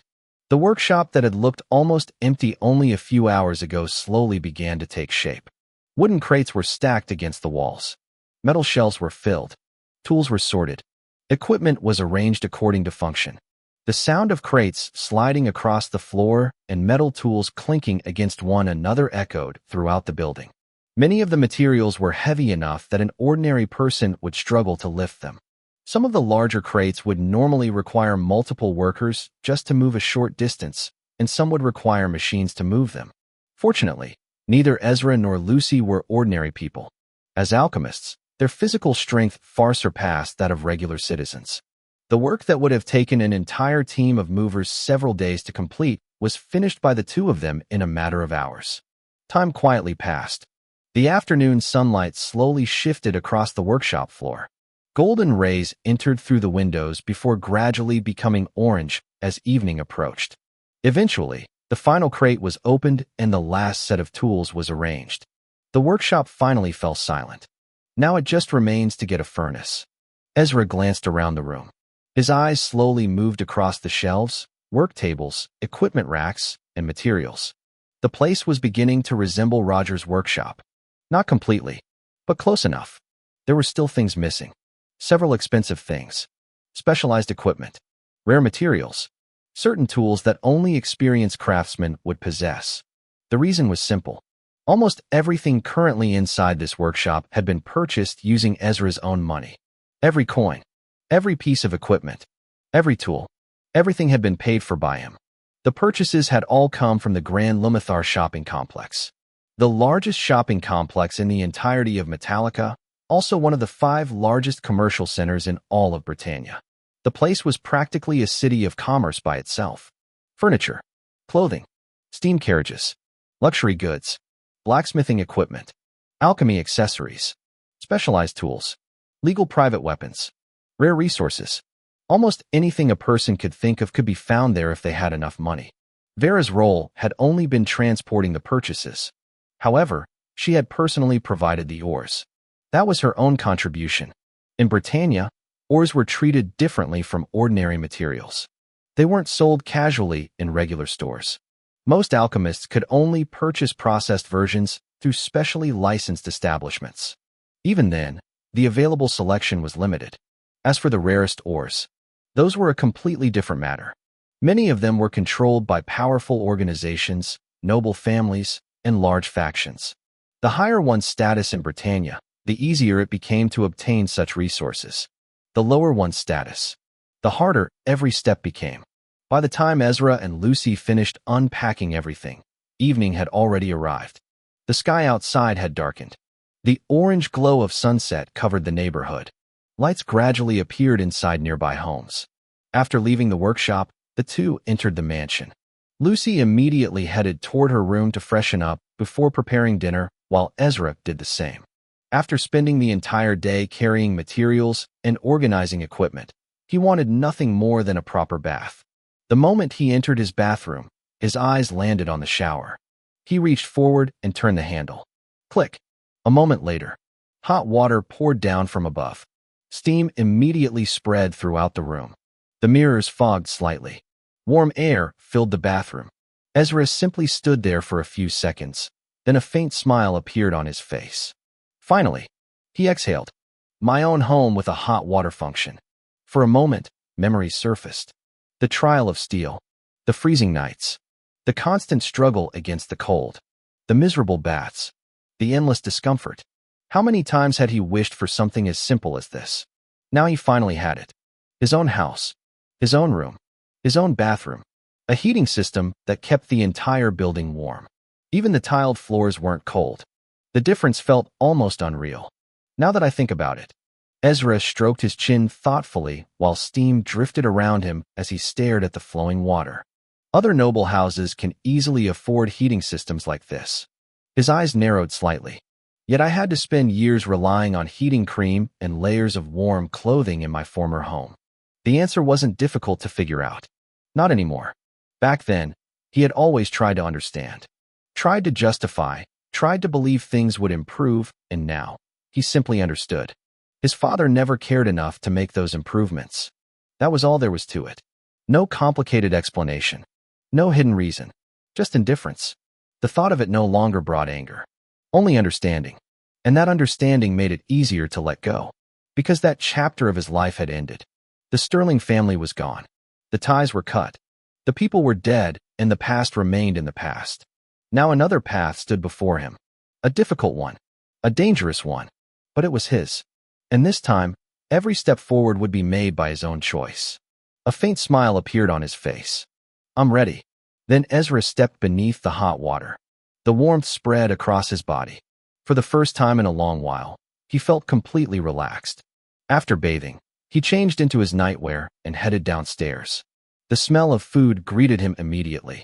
It drifted through the dining room in a warm and comforting aroma. Ezra walked towards the dining table. The food had already been arranged neatly. Lucy stood beside her chair. Her own meal remained covered, as though she had been waiting. Did you wait for me? Ezra asked. Yes. Lucy nodded. You didn't have to. Ezra pulled out a chair and sat down. His tone remained flat as usual. It's part of our maid protocol. Lucy sat down as well. Ezra looked at her briefly before turning his attention toward the covered dishes. He removed the lid, and the pleasant aroma immediately escaped. This time it greeted him more vividly. The food was still warm, with steam slowly raising from the plate. Thank you for the food, Lucy. Ezra looked at the meal. It smells nice. His voice remained calm, and his face remained expressionless. Yet Lucy could still hear the sincerity hidden beneath those simple words. You are welcome, master. A gentle smile appeared on her face. The words reminded her of something Rogers once said. Even when Ezra spoke with a flat voice, even when his face showed almost no emotion, he still somehow found a way to sound polite when speaking to him. The memory made her chuckle softly. Master is really kind. She lowered her gaze toward her food. Then another thought surfaced. A deeper and more painful one. Maybe it is finally time I tell Master about my past properly, and about the tattoos engraved on my back. Her fingers tightened slightly around her utensils as old memories began to resurface. The memories that eventually led to her being discovered by the guards of Ash and taken into the Orphans of Ash training program. Chapter 209, The Money Plan Part 2. Ezra finished eating before Lucy did. Since his portion was smaller, not because he disliked the food, but because his body simply could not handle as much as hers. After letting the food settle, he walked into the living room. The moonlight streamed through the windows and spread across the polished floor. Sitting atop a smooth crystal block was his Starlix Z11. The crystal itself was square-shaped, and beneath its transparent surface flowed strands of colorful gas like energy that drifted slowly around one another, and a cable extended from the side of the crystal and connected to a wall socket designed with a single pin port. The crystal block served as the phone's charging device. Ezra picked up the Starlix Z11 and immediately opened the Grand Lumathar shopping complex page. The pale glow of the screen reflected against his face as his finger moved across the display. Furnace after furnace appeared before him. The first listings were the cheapest models. A normal base furnace, which was nothing special. Just an oven chamber, a fire chamber, and a chimney designed to release smoke. Including shipment and installation fees, the price was only 30 gold coins. He continued scrolling. The next model was a second-grade steam furnace. And even without reading the specifications, the grading alone told him everything he needed to know about its performance. 186 gold coins. Shipment included. Installation included. Still cheap. Far too cheap. Ezra quietly read through the detailed descriptions. His eyes moved across every line. The fuel efficiency, the internal temperature, the pressure ratings, the durability. None of it met his requirements. All these low-tier furnaces are affordable, but there is no way their combustion temperatures can reach the range needed to process the metals I intend to use. The thought surfaced naturally in his mind, while he rested his chin against his hand. I need one that can work with high-tier ores, he muttered. At least for now. His finger moved faster. The prices began climbing. Hundreds. Thousands. Tens of thousands. Then he finally arrived at the 4th-grade steam furnace. The moment he opened its specifications, his eyes paused. This one could work with most of the materials Vera had provided. The problem was not its capability. The problem was the number displayed beneath it. 1,500,000 gold coins. Ezra stared at the screen. His expression barely changed. However, inside his head, calculations had already begun. How much money would remain after I buy this? How much will I even still need for the black market purchase? What about future expenses? Raw materials too? I will definitely have to buy more. More tools? And unexpected failures also? Each number stacked upon another. The result was painful. Well, he sighed softly. There is no choice. He proceeded with ordering it. Master. Lucy walked into the living room, while she cleaned her wet hands with a napkin. Did you find a good furnace? She leaned slightly forward, trying to peek at the screen. Yeah. Ezra nodded. His attention remained on the order confirmation page as he filled in the remaining details. Then all that's left is getting the materials Lady Vera mentioned from the black market. Lucy sounded strangely excited despite having absolutely no idea what Ezra planned to do. Yeah, but that can wait. Ezra replied. He finally set the phone down. The furnace installers will arrive tomorrow, and before anything else, I want to study some information first. Lucy nodded. A second later, a notification appeared at the top of the screen. Ezra glanced at it. Vera. Without hesitation, he opened the message. You have 3 seconds to read this. Jewel_of_Esh. Ezra's eyes narrowed slightly as another message appeared. Crichton Town. Velcreon City. 3rd back alley. Find the only bar in that district. Jewel_of_Esh. Another message followed immediately. Keyword. I want to buy Melik. The black type. Jewel_of_Esh. Then another. Thumb up. Speed star. Jewel_of_Esh. The messages vanished almost instantly. However, Ezra had already memorized every word. His memory was far too good to forget something after reading it once. He typed a brief reply. Thank you. Ezra Ashenlocke. After sending it, he switched off the phone and returned it to the crystal charging stone. Golden light spread across the glass surface. The charging crystal brightened slightly. The battery indicator glowed yellow, showing it was already half charged. I'm going to sleep, Master. Lucy's voice broke the silence. Good night, then. Ezra stood from the couch. Good night, Master. A small smile appeared on Lucy's face as she walked to her room. Ezra gave a slight nod before heading toward his room. The next morning arrived quickly. The sky was still pale when Ezra resumed his exercise routine, although because his injuries had not fully healed, he avoided pushing himself too far. The moment pain began spreading through his body, he stopped. Being stubborn was pointless. Afterward, he headed into the kitchen. Lucy was still occupied with her morning chores when the smell of cooking began spreading through the house. A few minutes later, she entered the kitchen, then stopped. Blinking, she stared at Ezra in amazement. The young noble stood before the stove with a calm expression while handling several cooking utensils with surprising familiarity. The movements looked smooth and natural, as though he had done this hundreds of times. Lucy found herself silently watching. After all, noble children usually didn't cook. Most couldn't even prepare tea properly. Yet Ezra handled everything with ease. Naturally, all of this came from the Book of Memories. Ezra's past self was clearly experienced when it came to cooking, although life had rarely given him the opportunity to prepare proper meals for himself. Most of the time, survival was more important than taste. Back then, a meal usually consisted of watery rice, stale bread, and water.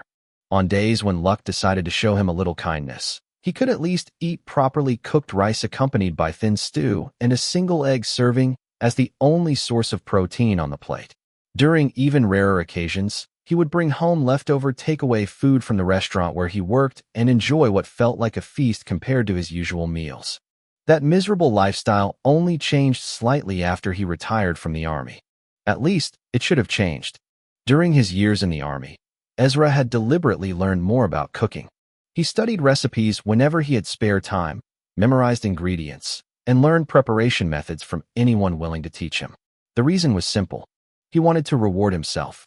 After spending years enduring hardship, eating poor meals, and surviving day by day, he wanted to sit down one day and enjoy proper food prepared by his own hands. However, reality didn't care about those hopes. By the time he finally retired from the army and had enough money to cook whatever he wanted, something inside him had already broken. The taste was gone. Completely gone. No matter what he ate. No matter how expensive the ingredients were. No matter how perfectly the meal was prepared. Whenever food entered his mouth, he could only taste blood. Nothing else. A faint shadow passed through Ezra's eyes. For a brief moment, a memory surfaced from deep within his mind. An apartment. A dining table. A steaming meal prepared with great care. Then came the sound of retching. Again, and again, and again. The image of himself kneeling beside the table while vomiting over food he had spent hours preparing flashed through his mind before disappearing as quickly as it had appeared. The kitchen around him returned to focus. The soft sound of boiling broth echoed from the pot. Steam drifted upward. Sunlight spilled through the nearby window and illuminated the wooden counter. Ezra silently pushed those memories aside. Instead, he focused on the recipes stored within the book of memories. Page after page appeared inside his mind. Countless dishes. Countless ingredients. Countless preparation methods. Fortunately, many spices and cooking materials from his previous world also existed within Britannia. While there were differences here and there, the similarities were enough for him to recreate a large number of dishes if he wanted to. But there are clearly some spices missing. Ezra lightly rubbed his chin. And some foods don't exist here at all. His gaze continued moving through the endless list of recipes. Burger. Spicy wings. Fried coated chicken. Chips with ketchup. The more he looked, the more interesting the idea became. Even though his expression remained completely calm, his throat moved slightly. He swallowed. A food business. Wouldn't that actually work? I don't know much about running one. But the more I look at these recipes, the more ridiculous the opportunity seems. The burger, fried chicken, spicy wings. And even ketchup alone would probably attract attention. His thoughts drifted further. The food industry. Restaurants. Fast food chains. Recipe patents. The possibilities seemed surprisingly large. That really isn't a bad idea. Ezra nodded twice. The thought quietly settled into the back of his mind. Not something for now, but definitely something worth remembering. Soon afterward, he finished preparing breakfast and personally served the food onto the table. Lucy only joined him later after completing her morning duties around the house. She had spent part of the morning cleaning several rooms and checking the steam engine power core that supplied energy throughout the residence. Only after all of that was finished did Ezra finally make his way toward the library. The large room was quiet. Rows of bookshelves stretched from one side of the room to the other, their dark wooden surfaces carrying hundreds of books arranged in careful order. Sunlight filtered through the tall windows and scattered across the floor, creating bright patches of light among the shadows cast by the shelves. Ezra walked between them slowly. Eventually, he stopped in front of a particular section. Steam engine engineering. Without hesitation, he began pulling books out. One, then another, then another. By the time he returned to his reading table, several thick books were stacked in his arms. Each volume was massive. Some contained more than 500 pages. Others exceeded 1,000. Every single one focused on the study of steam engines. The reason Ezra had chosen this subject before immediately pursuing his inventions was actually quite simple. Ever since he left the trial base, he had noticed something strange. Compared to the civilization recorded in his memories, Britannia existed in a very unusual position technologically. In some areas, it seemed behind. In other areas, it appeared strangely advanced. The imbalance was obvious. Britannia couldn't simply be judged using the standards of his previous world. Because of that, Ezra understood that recklessly introducing technology from Earth would be foolish. Although, There were already countless ideas he could bring into this kingdom. Ideas capable of shocking nobles. Ideas capable of making scholars lose sleep. Ideas capable of causing entire industries to change. However, that was not what he wanted. At least not yet. What Ezra truly wanted was something more stable. Something smarter. Rather than replacing Britannia's technology, he wanted to combine it with the knowledge from his previous world. He wanted to create something entirely new. To do that, he first needed to understand the foundation upon which Britannia's civilization stood. And that foundation was steam. Steam-powered factories. Steam-powered transportation. Steam-powered homes. Steam-powered industries. Understanding steam meant understanding the kingdom itself. That was why this was the first subject he had chosen to study seriously. Ezra sat down and opened the first book. Then he began reading. Time passed quietly. The library remained silent except for the occasional turning of pages. 1 hour became 2. 2 became 3. The pile of books gradually shifted as Ezra moved from one source to another. At the same time, sheets of paper began filling with notes. Steam pressure, fuel consumption, heat transfer, boiler construction, mechanical output, efficiency ratings. The more information he gathered, the more focused he became. Then suddenly, Ezra paused. His pen stopped moving. He glanced away from the book, looking at his left thoughtfully. Something he already had a feeling about. The first time he saw the mining city of Metallica clicked to him again. His eyes narrowed slightly back on his jotter as he reviewed the information he had gathered. The steam engines from my previous life's knowledge seemed to operate differently. The thought surfaced unexpectedly. At first, the difference had been subtle enough to ignore. Now it was impossible to overlook. Ezra immediately activated the Book of Memories. The pages moved fast as it stopped on the information he was looking for. Steam engine. Classification, thermal mechanical engine. Technological tier, early industrial revolution technology. A steam engine is a machine designed to convert heat into motion through the controlled expansion of steam. Though seemingly simple in concept, its invention marked one of the greatest technological leaps in human history, allowing machines to perform labor once requiring hundreds of workers. Operational principle. The process begins with the combustion of fuel. Coal, charcoal, wood, oil, and other combustible materials are burned within a furnace, generating immense quantities of heat. This heat is transferred into a sealed boiler containing water. As the temperature rises, the water gradually transforms into steam. Unlike liquid water, steam occupies a far greater volume, causing pressure to build within the confined chamber. Once sufficient pressure has accumulated, the steam is directed through valves into a cylinder. Inside the cylinder rests a piston. The incoming steam forces the piston forward, transforming pressure into mechanical movement. Through connecting rods and crank mechanisms, this movement is converted into rotational force capable of driving wheels, gears, pumps, and countless other machines. After the steam completes its power stroke, it is either expelled or condensed back into water, allowing the piston to return to its original position before the cycle repeats. Core components. The engine is composed of several critical systems. The boiler serves as the primary pressure vessel, storing water and converting it into steam. The firebox provides the necessary heat through continuous fuel combustion, while the steam cylinder acts as the chamber where pressure performs useful work. The piston converts steam pressure into linear motion, which is then transferred by connecting rods into larger mechanical assemblies. To maintain smooth operation, a flywheel stores excess rotational momentum, reducing fluctuations between power strokes. Overseeing the entire process are a series of pressure valves, responsible for regulating steam flow and preventing dangerous overpressurization. Engineering principles. Steam engines operate through the interaction of 3 fundamental principles: thermal expansion, pressure generation, and energy conversion. When heat is applied to water, the liquid expands into steam. The resulting expansion creates pressure within a confined space. By directing this pressure against mechanical components, thermal energy is transformed into motion. The entire machine exists for this singular purpose, converting heat into work. The limitations. Despite their revolutionary capabilities, steam engines possess significant drawbacks. They consume vast amounts of fuel and water, making long-term operation expensive and logistically demanding. Their boilers require constant maintenance, as excessive pressure can lead to catastrophic explosions capable of destroying both the machine and its surroundings. Furthermore, considerable energy is lost through heat dissipation, steam leakage, and mechanical friction, limiting overall efficiency. Applications. Steam engines became the foundation of industrial civilization.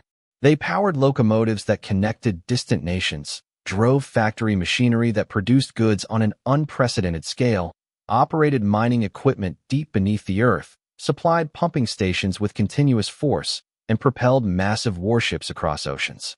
Entire economies were built upon their operation. The summary. The steam engine is the discipline of imprisoning heat within steel and water. Through controlled pressure and calculated release, humanity learned to transform fire into motion, motion into labor, and labor into progress. It stands as one of the first machines that allowed civilization to command power beyond the limits of muscle and manpower. Chapter 210, The Money Plan Part 3. Ezra carefully read through the information displayed within the Book of Memories. The pages of knowledge flowed through his mind one after another while he compared them with the information he had gathered from Britannia's books. His pen moved across the paper from time to time, jotting down notes whenever he noticed a difference. Several minutes later, he finally stopped. The main difference is the fuel. He lowered his pen onto the table and stared at the words he had written. For a normal steam engine, the fuel used to heat water could be coal, wood, charcoal, or oil. But Britannia was different. Very different. The fuel used throughout the kingdom was called noverite. A faint tapping sound echoed from the wooden table as Ezra lightly drummed his finger against it. Noverite. The more information he read about it, the stranger the material seemed. In the eastern continent and parts of the southern continent, the mineral was often called the frozen sun. In the northern continent, many kingdoms referred to it as Shams Azizamarir, the sun of the bitter frost. Meanwhile, several nations of the western continent simply called it the magic stone. Different names, different cultures, yet all of them referred to the same thing. The reason behind those names originated from the stone's unusual properties. According to countless records and studies conducted by various nations, the energy volume contained within a tiny piece of noverite was comparable to the heat volume emitted by the sun itself. Naturally, not everyone accepted such claims at first. Kingdoms launched research projects. Alchemists of Britannia performed experiments. Mages argued for decades. The deeper they investigated, the more terrifying the truth became. Many researchers lost their lives. Many more suffered severe injuries. The danger hidden within noverite wasn't something ordinary people could handle. Even powerful individuals often approached the stone with extreme caution. Only a handful of kingdoms that had managed to explore parts of the realm of stars were able to confirm some of the theories regarding its true nature. The alchemists of Britannia eventually reached a conclusion. The heat contained within noverite was so great that conventional methods couldn't properly measure it. Ironically, the stone itself showed almost none of those dangerous properties. A normal person could hold a piece of glowing golden yellow noverite in their bare hand without suffering any harm. It would feel harmless. Cold, even. At least until activation occurred. That was where the danger began. Friction. Impact. Chemical reaction. The moment any of those conditions were met, the stone would instantly release a portion of its stored energy.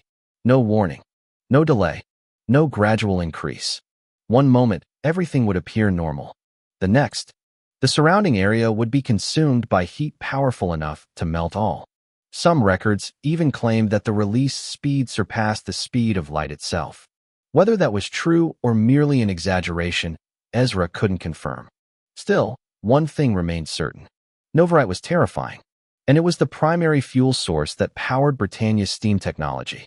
However, noverite was only one half of the equation. Ezra flipped through several more pages. His eyes paused. The liquid is different too. For traditional steam engines, water served as the medium used to generate steam, but Britannia didn't use water. The reason was simple. The moment noverite interacted with ordinary water, the water would disappear instantly. The reaction happened too quickly to produce usable steam.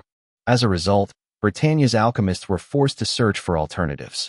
Eventually, they discovered another valuable resource. Cryolix, a silver-blue liquid, were considered precious throughout the entire world. Unlike water, cryolix possessed a unique property. It had no known boiling point, no matter how much heat was applied.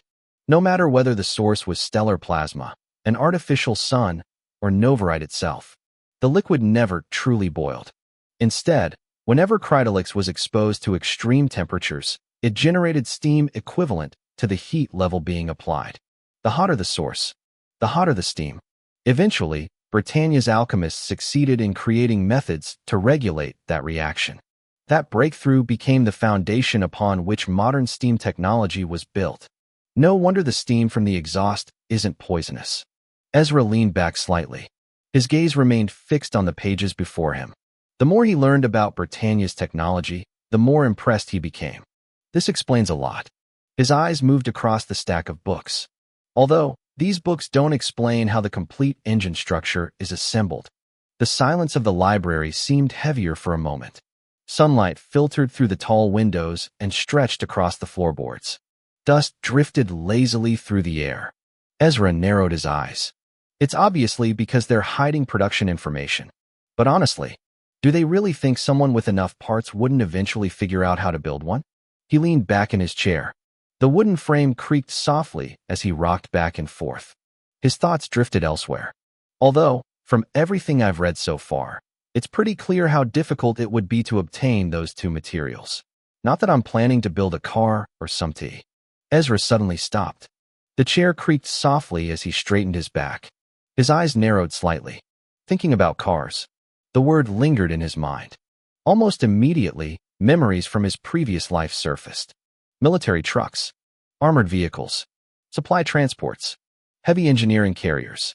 Machines built not only to move people from one place to another, but also to survive battlefields and carry weapons powerful enough to decide the outcome of wars. Ezra unconsciously rubbed his chin. We definitely don't have many of those. His gaze drifted toward the window as he searched through his memories. After a few seconds, another image surfaced. The unveiling party. Although, he tilted his head thoughtfully. I do remember seeing a military steam carriage during the unveiling party. The image became clearer. It looked more like a utility vehicle than an actual combat machine. His finger lightly tapped against the armrest of the chair. The more he thought about it, the more possibilities appeared. If Britannia's steam technology could already support large industrial equipment, then creating advanced transportation shouldn't be impossible. Of course, that was a problem for the future. Right now, he wasn't planning to go big. Knock. Knock. A gentle knock echoed from the wooden door. The sound came suddenly that it should have pulled Ezra from his thoughts, but he was still vigilant even though his mind stared deep in thoughts, so the knock didn't surprise him. You may enter, Lucy. His voice remained calm as he continued organizing the information he had gathered about Britannia's steam technology. The door slowly opened, and Lucy stepped inside quietly. Her maid uniform was neat as always, and her posture remained straight despite spending most of the morning working around the house. Good afternoon, master. She gave a small bow. The workers who came to install the furnace have arrived. Okay. Ezra stood up from his chair. Through the large window behind him, he could already see a plume of white steam rising into the air from somewhere outside the property. A steam-powered transport truck. He stretched his arms above his head before closing the books spread across the table. One after another, he stacked them neatly. His notes and jotter were placed inside his space bag before he swung the strap over his shoulder. Only then did he leave the library alongside Lucy. The two walked through the hallway together. Soft sunlight streamed through the mansion windows, illuminating parts of the corridor while leaving others beneath gentle shadows. Have your maid classes started? Ezra asked. Yes. Lucy nodded. They started recently. Ezra glanced at her. That's cool. Lucy blinked. For some reason, hearing such a casual response from Ezra always felt slightly strange. The two continued walking until they exited the mansion grounds. Outside, several workers had already begun unloading equipment from a large steam truck. The sound of machinery echoed throughout the area. Metal tools clinked together. Workers carried crates. Others moved long sections of piping. Among the workers were several alchemists in the half-star novice rank. Lucy's eyes widened slightly when she noticed them. It's my first time seeing craft-based alchemists. Her gaze followed the group curiously. Unlike combat-focused alchemists, these individuals carried measuring equipment and specialized tools rather than weapons. She glanced toward Ezra. He stood with his arms folded, quietly observing the workers as they moved around the workshop. It's not really surprising. His tone remained indifferent. The materials came from the Grand Lumathar shopping complex. Ezra nodded toward the workers. A complex with connections to major industries and top manufacturing firms isn't going to send ordinary people for a project like this. Lucy thought about it for a moment before nodding. That explanation made sense. Ezra glanced at her briefly.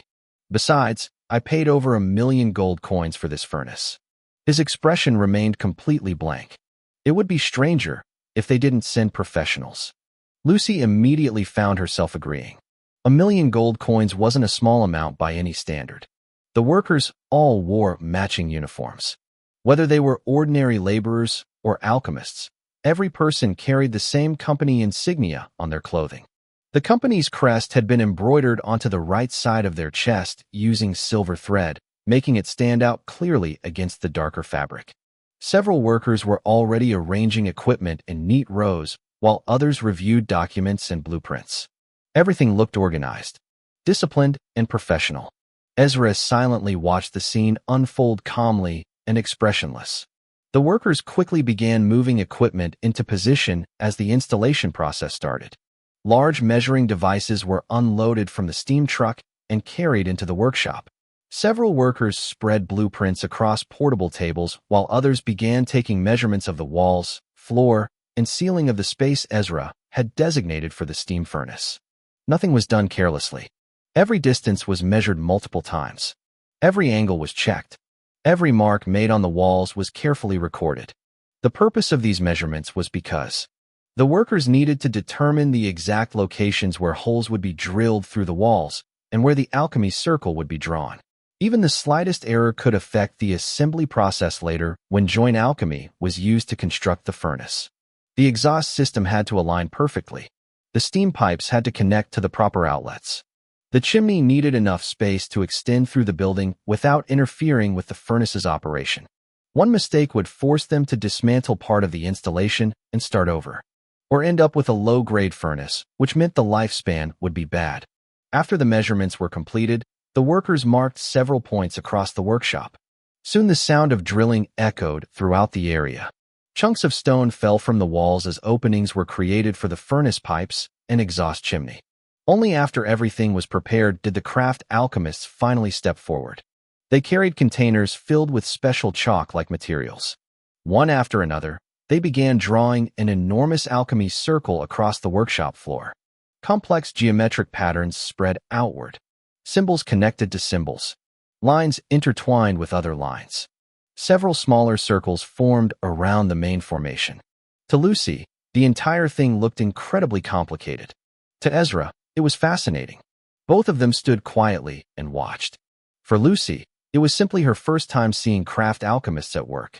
For Ezra, however, this was a valuable opportunity. Ever since awakening as an alchemist, most of the people he had seen perform alchemy were combat-oriented alchemists during the Trial of Steel. Craft alchemists were different. They represented another side of alchemy entirely. One focused on creation rather than destruction. As someone who planned to build countless things in the future, observing them now was worth more than reading several books.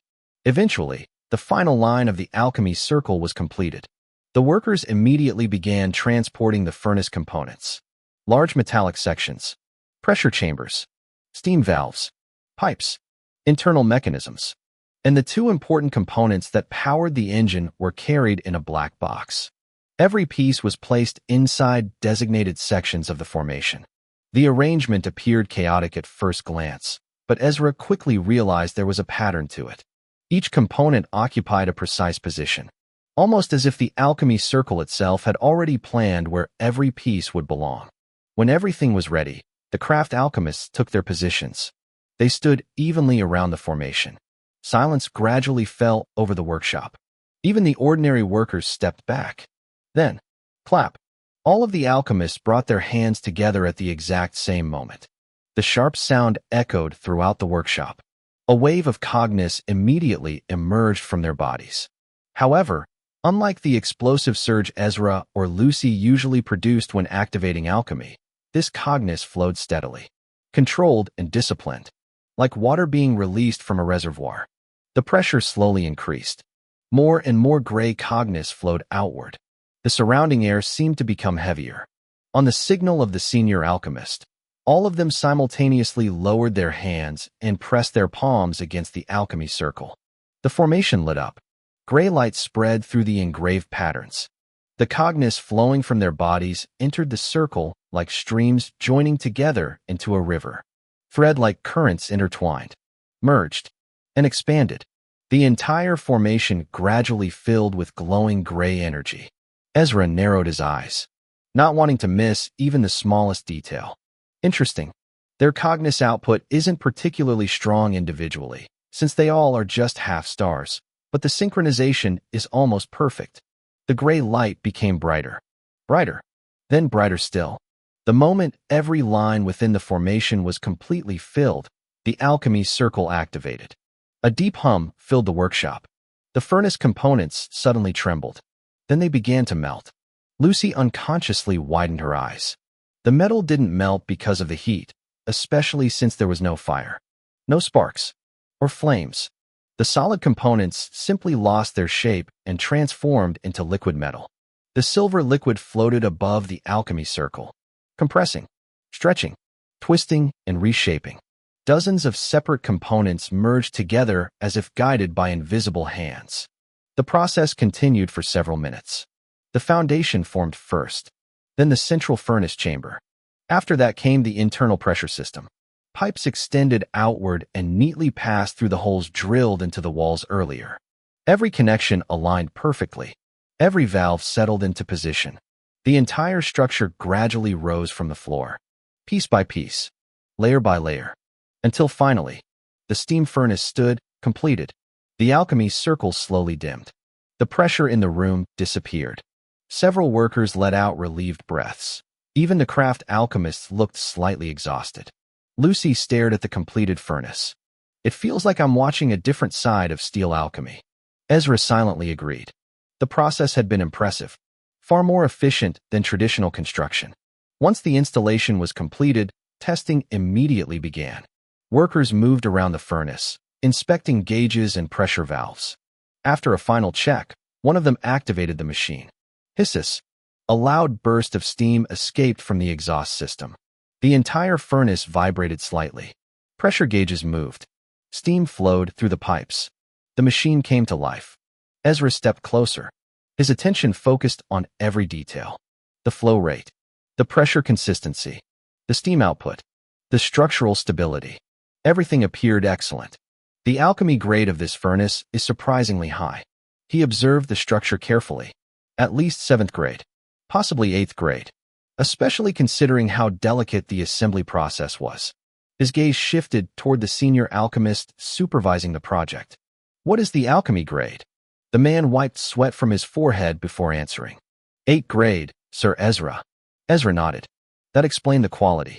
By then, the workers had already completed their tests and powered down the furnace. Steam slowly dispersed into the air. Lucy smiled. That's amazing for a 4th grade steam furnace, Master. She looked at the machine with visible admiration. An 8th grade construction means it should last for a very long time, even if you push it to its limits. Yes. Ezra looked satisfied. It seems so. The senior worker stepped forward. We'll be taking our leave now, Sir Ezra. He gave a respectful bow. The other workers followed shortly afterward. Soon they began loading their equipment back into the steam truck. One after another, the vehicles departed from the property. Lucy watched them disappear into the distance. The fading sound of the engines slowly vanished along with them. I wonder how much they're paid. She sounded genuinely curious. Ezra closed the workshop doors before turning back toward the mansion. Not sure.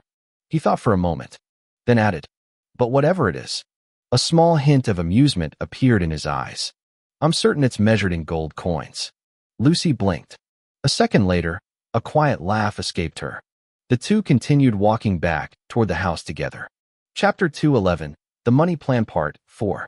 2 days had passed since the installation of the steam furnace. Unfortunately, Ezra had run into a problem, a surprisingly stubborn one. The library was unusually messy compared to its normal state. Sheets of paper were scattered across the floor. Some were covered in notes. Others contained rough sketches. Several books lay open in different places, as if they had been abandoned halfway through being read. In the middle of all the mess, Ezra lay flat on the floor with a blanket beneath him. His hands rested behind his head, while his eyes remained fixed on the ceiling. His expression was blank, but his mind was not. Lucy was also inside the library. Unlike Ezra, she looked perfectly comfortable. She sat quietly on a nearby chair with a novel resting on her lap, occasionally turning a page whenever she finished reading.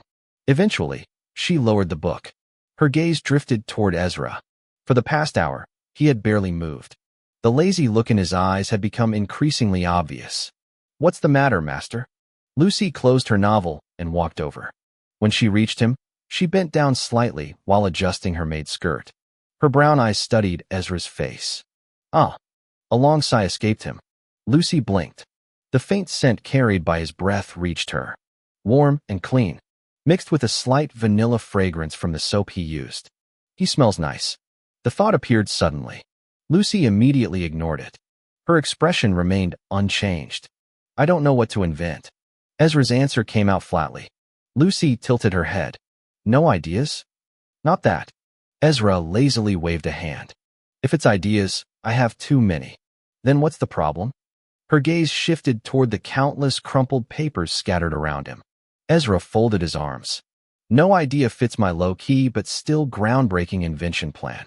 Lucy stared at him, then stared a little longer. Finally, "Master." Those are two completely opposite things." She pointed at him. "How exactly do you plan to make something groundbreaking without attracting attention?" Ezra slowly turned his head. His eyes narrowed slightly. "I'm not explaining what I meant by that to you." He sounded tired. "It feels stressful." Lucy puffed her cheeks. "Humph." She looked genuinely dissatisfied. Still, she knew better than to push him when he entered one of his thinking moods. After a few moments, she spoke again. "Then what are you going to do?" She sat down beside him. "I remember Lady Vera saying something about time ticking." At the mention of Vera, Ezra's eyes twitched slightly. "I'm thinking." He paused. "But honestly, Vera's deadline isn't what worries me." Lucy blinked. "Then what does?" "We're running out of money." His tone remained calm. Almost too calm. Lucy stared at him. "Running out of money? When Master still has over 800,000 gold coins." The number alone was enough to make most people faint. Yet somehow, Ezra sounded as though they were one meal away from starvation. Lucy picked up one of the crumpled papers lying nearby. Curious, she unfolded it. The moment she saw what was drawn on it, her eyes widened. "Wow." The word escaped her mouth naturally. "What is this?" She held the paper up. A large mechanical walker had been sketched across it. Metal legs, heavy armor plating, twin machine guns mounted on both sides. The design looked intimidating even on paper. "This is so cool." Lucy's eyes sparkled. Ezra stared at her expressionlessly. Although, she tilted the page. "It doesn't really look like the iron-stride walkers I've seen on Linsta." Her brows furrowed. The more she studied the drawing, the more confused she became. Several seconds passed, then she lowered the page. "Yeah." She shook her head. "I don't understand anything." A second later. "But it still looks cool." Her voice echoed through the library. "Quiet down." Ezra rolled over. His face pressed against the blanket. "You do know this is a library, right?" Lucy coughed awkwardly. "Sorry. I know the design is amazing." Ezra's voice remained muffled against the blanket. "But it doesn't fit my theme." He finally rolled onto his back again. "If I create something like that, the amount of attention it attracts would completely ruin my plans." Lucy looked down at the sketch once more. Then she slowly nodded. He wasn't wrong. Even she could tell that such a machine would shake Britannia. A war machine capable of dramatically increasing the combat effectiveness of ordinary soldiers. The military alone would go mad trying to acquire it. And the Ashenlocke family? Lucy had no doubt they would lock Ezra in a room and force him to explain every single detail behind the design. What about inventing a gun? Lucy suddenly raised her hand. Her fingers formed the shape of a pistol. Pew pew. She enthusiastically pretended to fire. Ezra looked at her, then looked away. Still attracts too much attention. Lucy lowered her hand. An invention that demonstrates obvious complexity will naturally attract attention. Ezra folded his arms. What I need is something simple. Maybe improving something that already exists. Lucy guessed while unfolding another paper. Something like that. Ezra nodded. But even that's dangerous. His gaze drifted toward the ceiling. Improving existing technology can sometimes create a bigger impact than inventing something new. Lucy quietly listened. At this point, she had given up trying to fully understand how Ezra's brain worked. She unfolded more sketches. Then more. And more. Her eyes widened repeatedly. Everything she looked at seemed completely unfamiliar. Some resembled machines. Some resembled food. Others looked like concepts she couldn't even identify. I've never seen anyone think of things like this before. Lucy stared at another sheet. Then paused. A perfectly drawn burger. She picked up a second page. Fried coated chicken. Lucy blinked. Then blinked again. Did you think about creating a new food recipe? She held both pages up. No. Ezra replied flatly. Those are for us. The room became silent. Then, really? Lucy's eyes immediately brightened. The excitement in her voice was impossible to hide. Although she had no idea what a burger was or how it actually tasted like, she knew exactly what fried chicken was. A faint memory surfaced in her mind. Back in the Red District, fried chicken had been one of those meals she could only smell from afar. She remembered carrying trays through crowded rooms while wealthy customers laughed, drank, and ate dishes she could never afford. The scent alone had often been enough to make her stomach growl. Yet she had never once been given the opportunity to taste it. The only chicken she had ever eaten during those days was boiled chicken. No special seasoning. No sauce. Sometimes only salt. Sometimes not even that. Compared to the meals served to nobles, it might as well have been a completely different food. Of course, that life was long behind her now. Ever since becoming Ezra's maid, everything had changed. The quality of food she ate had improved dramatically. She had tasted dishes that would have been unimaginable during her days in the Red District. And now, without even realizing it, she was about to experience food recipes from an entirely different world. The thought alone made her curious. But seriously, Master.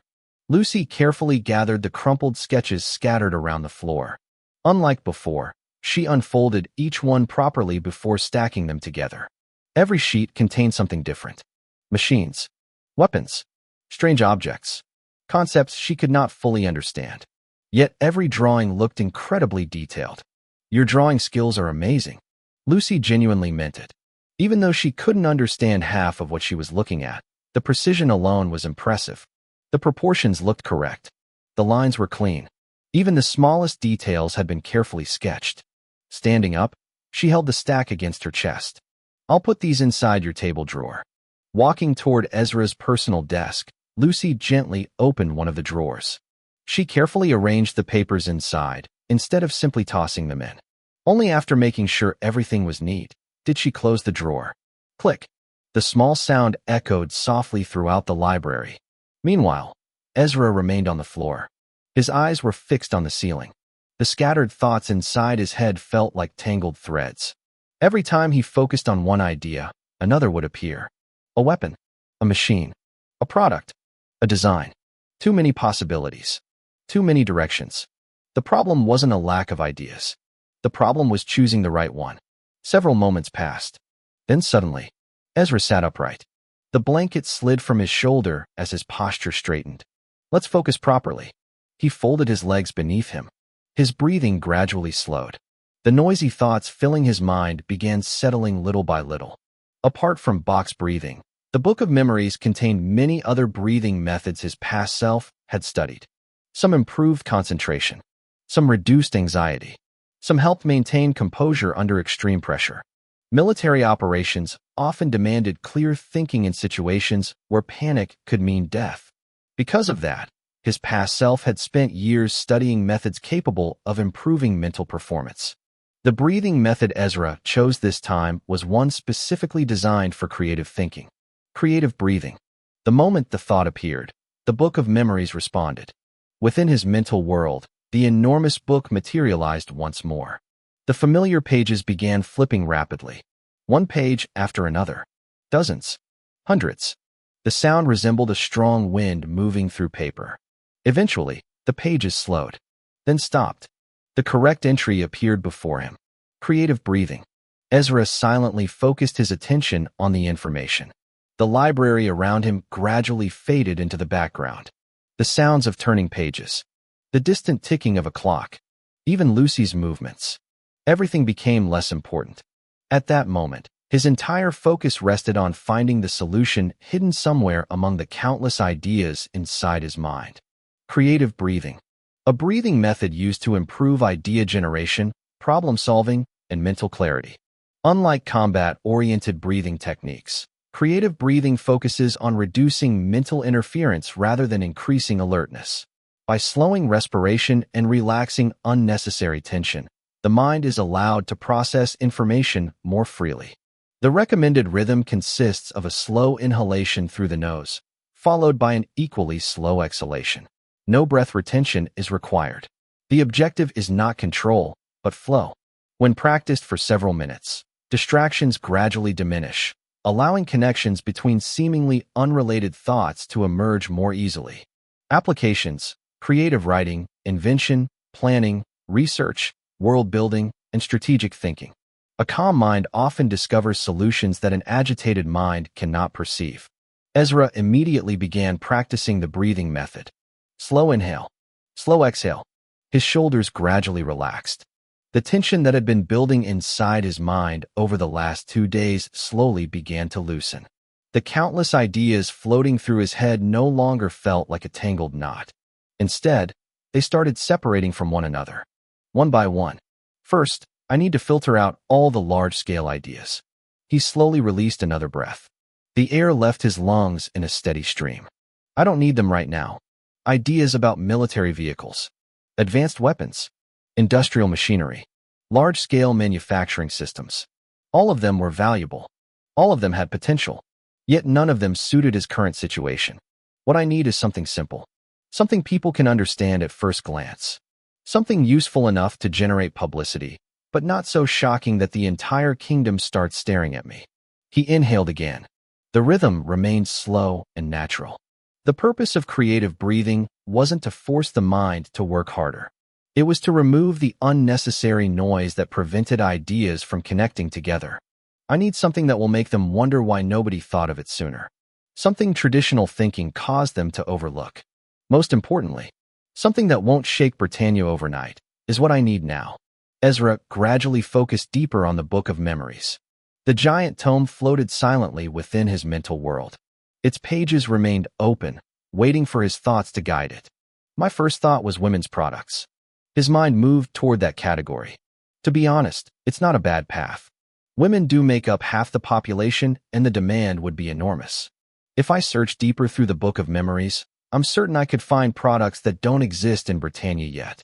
His thoughts lingered there for a moment. Then he slowly shook his head. No, that path drifts too far away from my main direction. It's the same reason I pushed food aside. Food does have the potential. A lot of it. The burger and fried coated chicken alone could probably become successful businesses. But neither of them aligns with what I actually want to build. Ezra's breathing remained calm. Steady. His thoughts continued flowing naturally. I'm pursuing gun alchemy, weapons manufacturing, and industrial businesses connected to military production. That has always been the main path I've been following. However, his eyes narrowed slightly.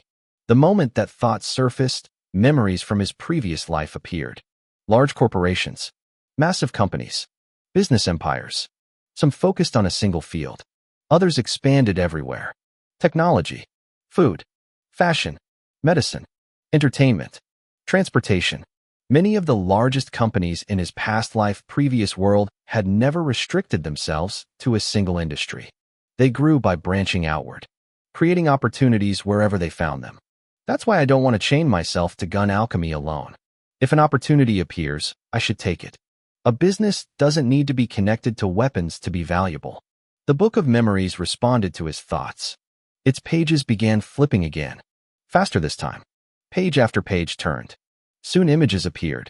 Men's clothing, women's clothing, formal wear, casual wear, military uniforms, accessories, different fashion styles from different countries and eras.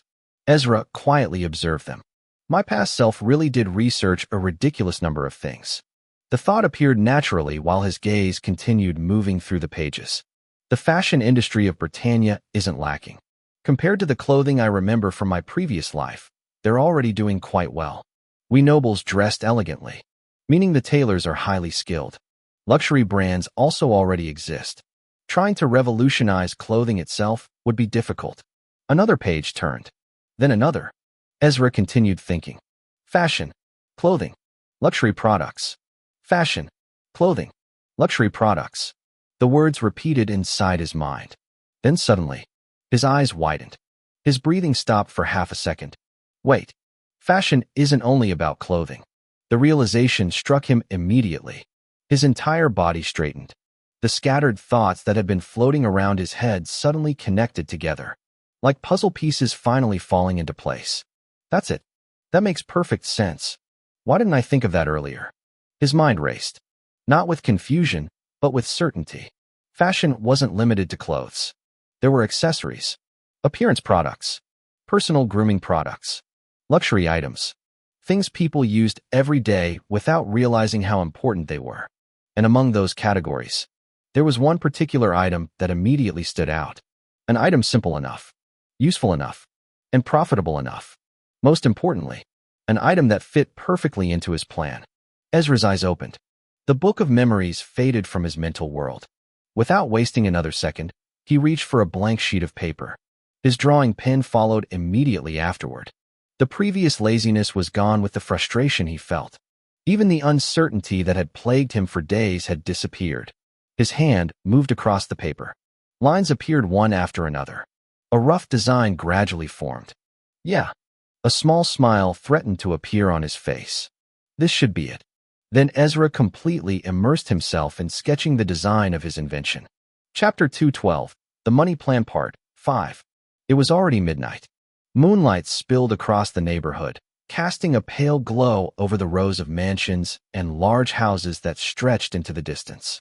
The streets remained illuminated by steam-powered lamps, their warm yellow light cutting through the darkness, while soft snow continued falling from the night sky. The grassy fields had already begun turning white. Even the stone roads were slowly disappearing beneath a growing layer of snow. Inside the mansion, however, the atmosphere was warm. The steam engine power core quietly performed its work, circulating heat throughout the residence and keeping the winter cold outside where it belonged. Around that time, Lucy woke up.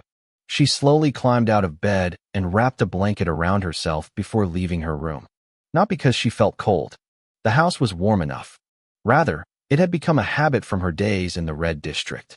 Sleeping beneath blankets and carrying them around whenever she woke up at night simply felt comforting. The corridor lights flickered on one after another as she walked through the hallway. A small yawn escaped her mouth. She rubbed her eyes. Then her gaze shifted toward the library. Light still shone from beneath the door. Lucy paused. Master is still awake. Another yawn followed. Covering her mouth, she quietly approached the door before gently opening it. The moment she entered, she found Ezra exactly where she expected him to be. Seated at the table. Working. Books were stacked on both sides of him. Some remained open. Others were covered with handwritten notes. The wastebasket nearby was filled with crumpled sheets of paper. Several more had missed the basket entirely and were scattered across the floor. Meanwhile, Ezra continued drawing as if none of it existed. His eyes remained fixed on the schematic before him. Calculations. Measurements. Corrections. Then more calculations. You are still working on this, Master. Concern appeared in Lucy's eyes as she walked closer to the table. Wouldn't it be better to rest and continue tomorrow? Ezra didn't even look up. I'm fine. His reply came automatically while his pen continued moving across the paper. Line after line appeared. Well, it's not like sleeping would help much anyway. The thought surfaced quietly. The sleeping medication he had been using was already gone. Although he now possessed enough money to purchase more, he had deliberately postponed doing so. Every coin currently had a purpose, and every expense needed to be justified. Especially now, because the invention was only the first step of his plan. As a result, Ezra found himself stuck in a situation where if he slept, the nightmares could come, and if he stayed awake, he remained tired. Neither option was appealing, but it was something he was already used to doing since the trial of steel. Lucy stared at him. Her expression gradually shifted. The look on her face clearly said, "Go to sleep." Ezra pretended not to notice. The scratching of his pen continued filling the room. Outside, the wind pushed against the windows. Snow drifted through the darkness. Inside, silence settled over the library. Then, the words spoken by the nurse during the trial of steel unexpectedly surfaced in Ezra's mind. For the first time in several minutes, his pen stopped moving. He stared at the paper, then sighed. Ah! The sound broke the silence. Finally, Ezra set the pen down. Then he gathered his papers together, organized his notes, closed the books, carefully stacked everything on top of one another, and properly disposed of the squeezed papers that were on the floor into the waste bin. "I'll continue tomorrow." He stretched his arms. Several joints popped. "Good night, Lucy," he said, looking at with his blank eyes. Then he left the library. Lucy blinked. A small smile appeared on her face. Honestly, sometimes it's hard to believe he's still 13 years old. Then she remembered something. Actually, he'll be 14 soon. Her smile widened slightly. After switching off the library lights, Lucy returned to her room. The mansion gradually became quiet once again. The next morning arrived quickly. By sunrise, Ezra had already completed his usual exercise routine. Now that his injuries had fully healed, he had resumed both physical training and martial practice. Afterward, he circulated his cogniz for a period of time before finally returning inside. A bath, breakfast, then work. The routine repeated itself. One day passed, then another, then another. Ezra barely touched his phone. He rarely left the mansion except for his morning exercises.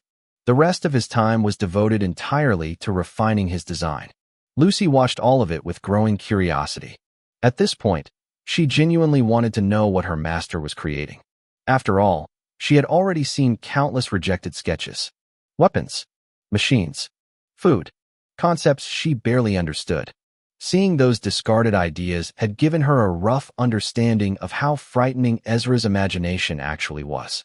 For someone who had supposedly spent most of his life confined within noble estates, the number of ideas inside his head felt absurd. 3 full days later, the design was finally complete. So today, Lucy sat down in one of the chairs inside Ezra's study, which also served as part of the library. "I finally get to see what you've been working on, Master." Excitement practically radiated from her. A large board stood at the front of the room, and a rolled-up sheet covered whatever was attached to it. "I can't wait." Lucy smiled brightly. Ezra narrowed his eyes slightly. "She's somehow more excited than I am. And I'm the one who made it." Walking over to the board, he placed a hand on the rolled sheet. Then he pulled it downward. The paper unfurled.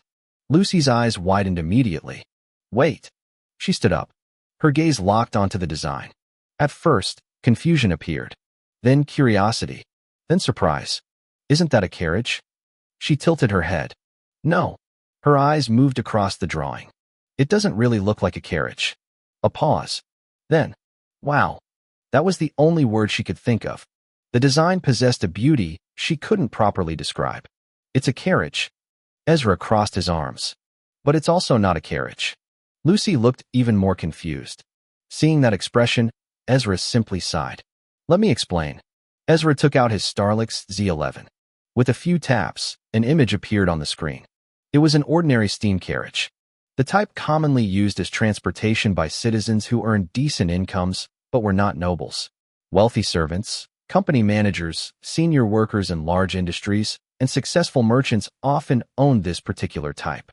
Lucy immediately recognized it. After all, such carriages could be seen almost everywhere in major cities, and they had also gotten inside the carriage numerous times. Ezra swiped the screen.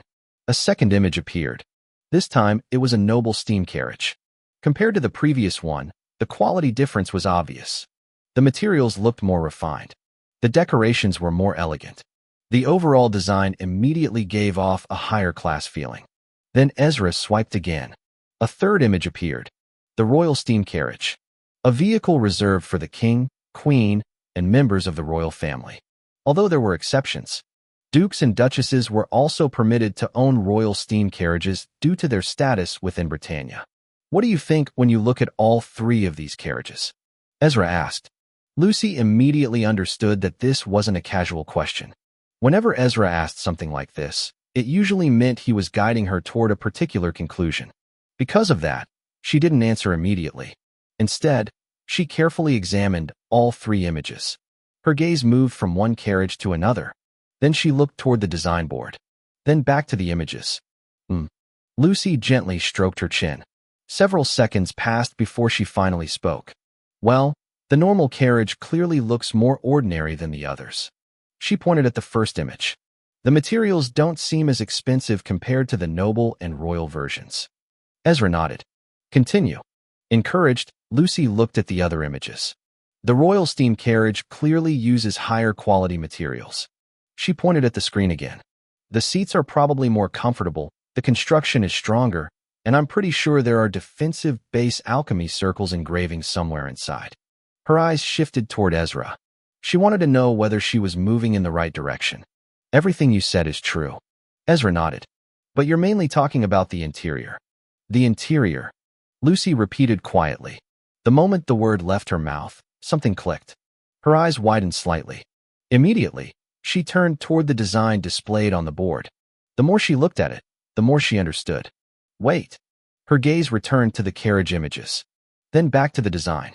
Again and again, a realization gradually formed.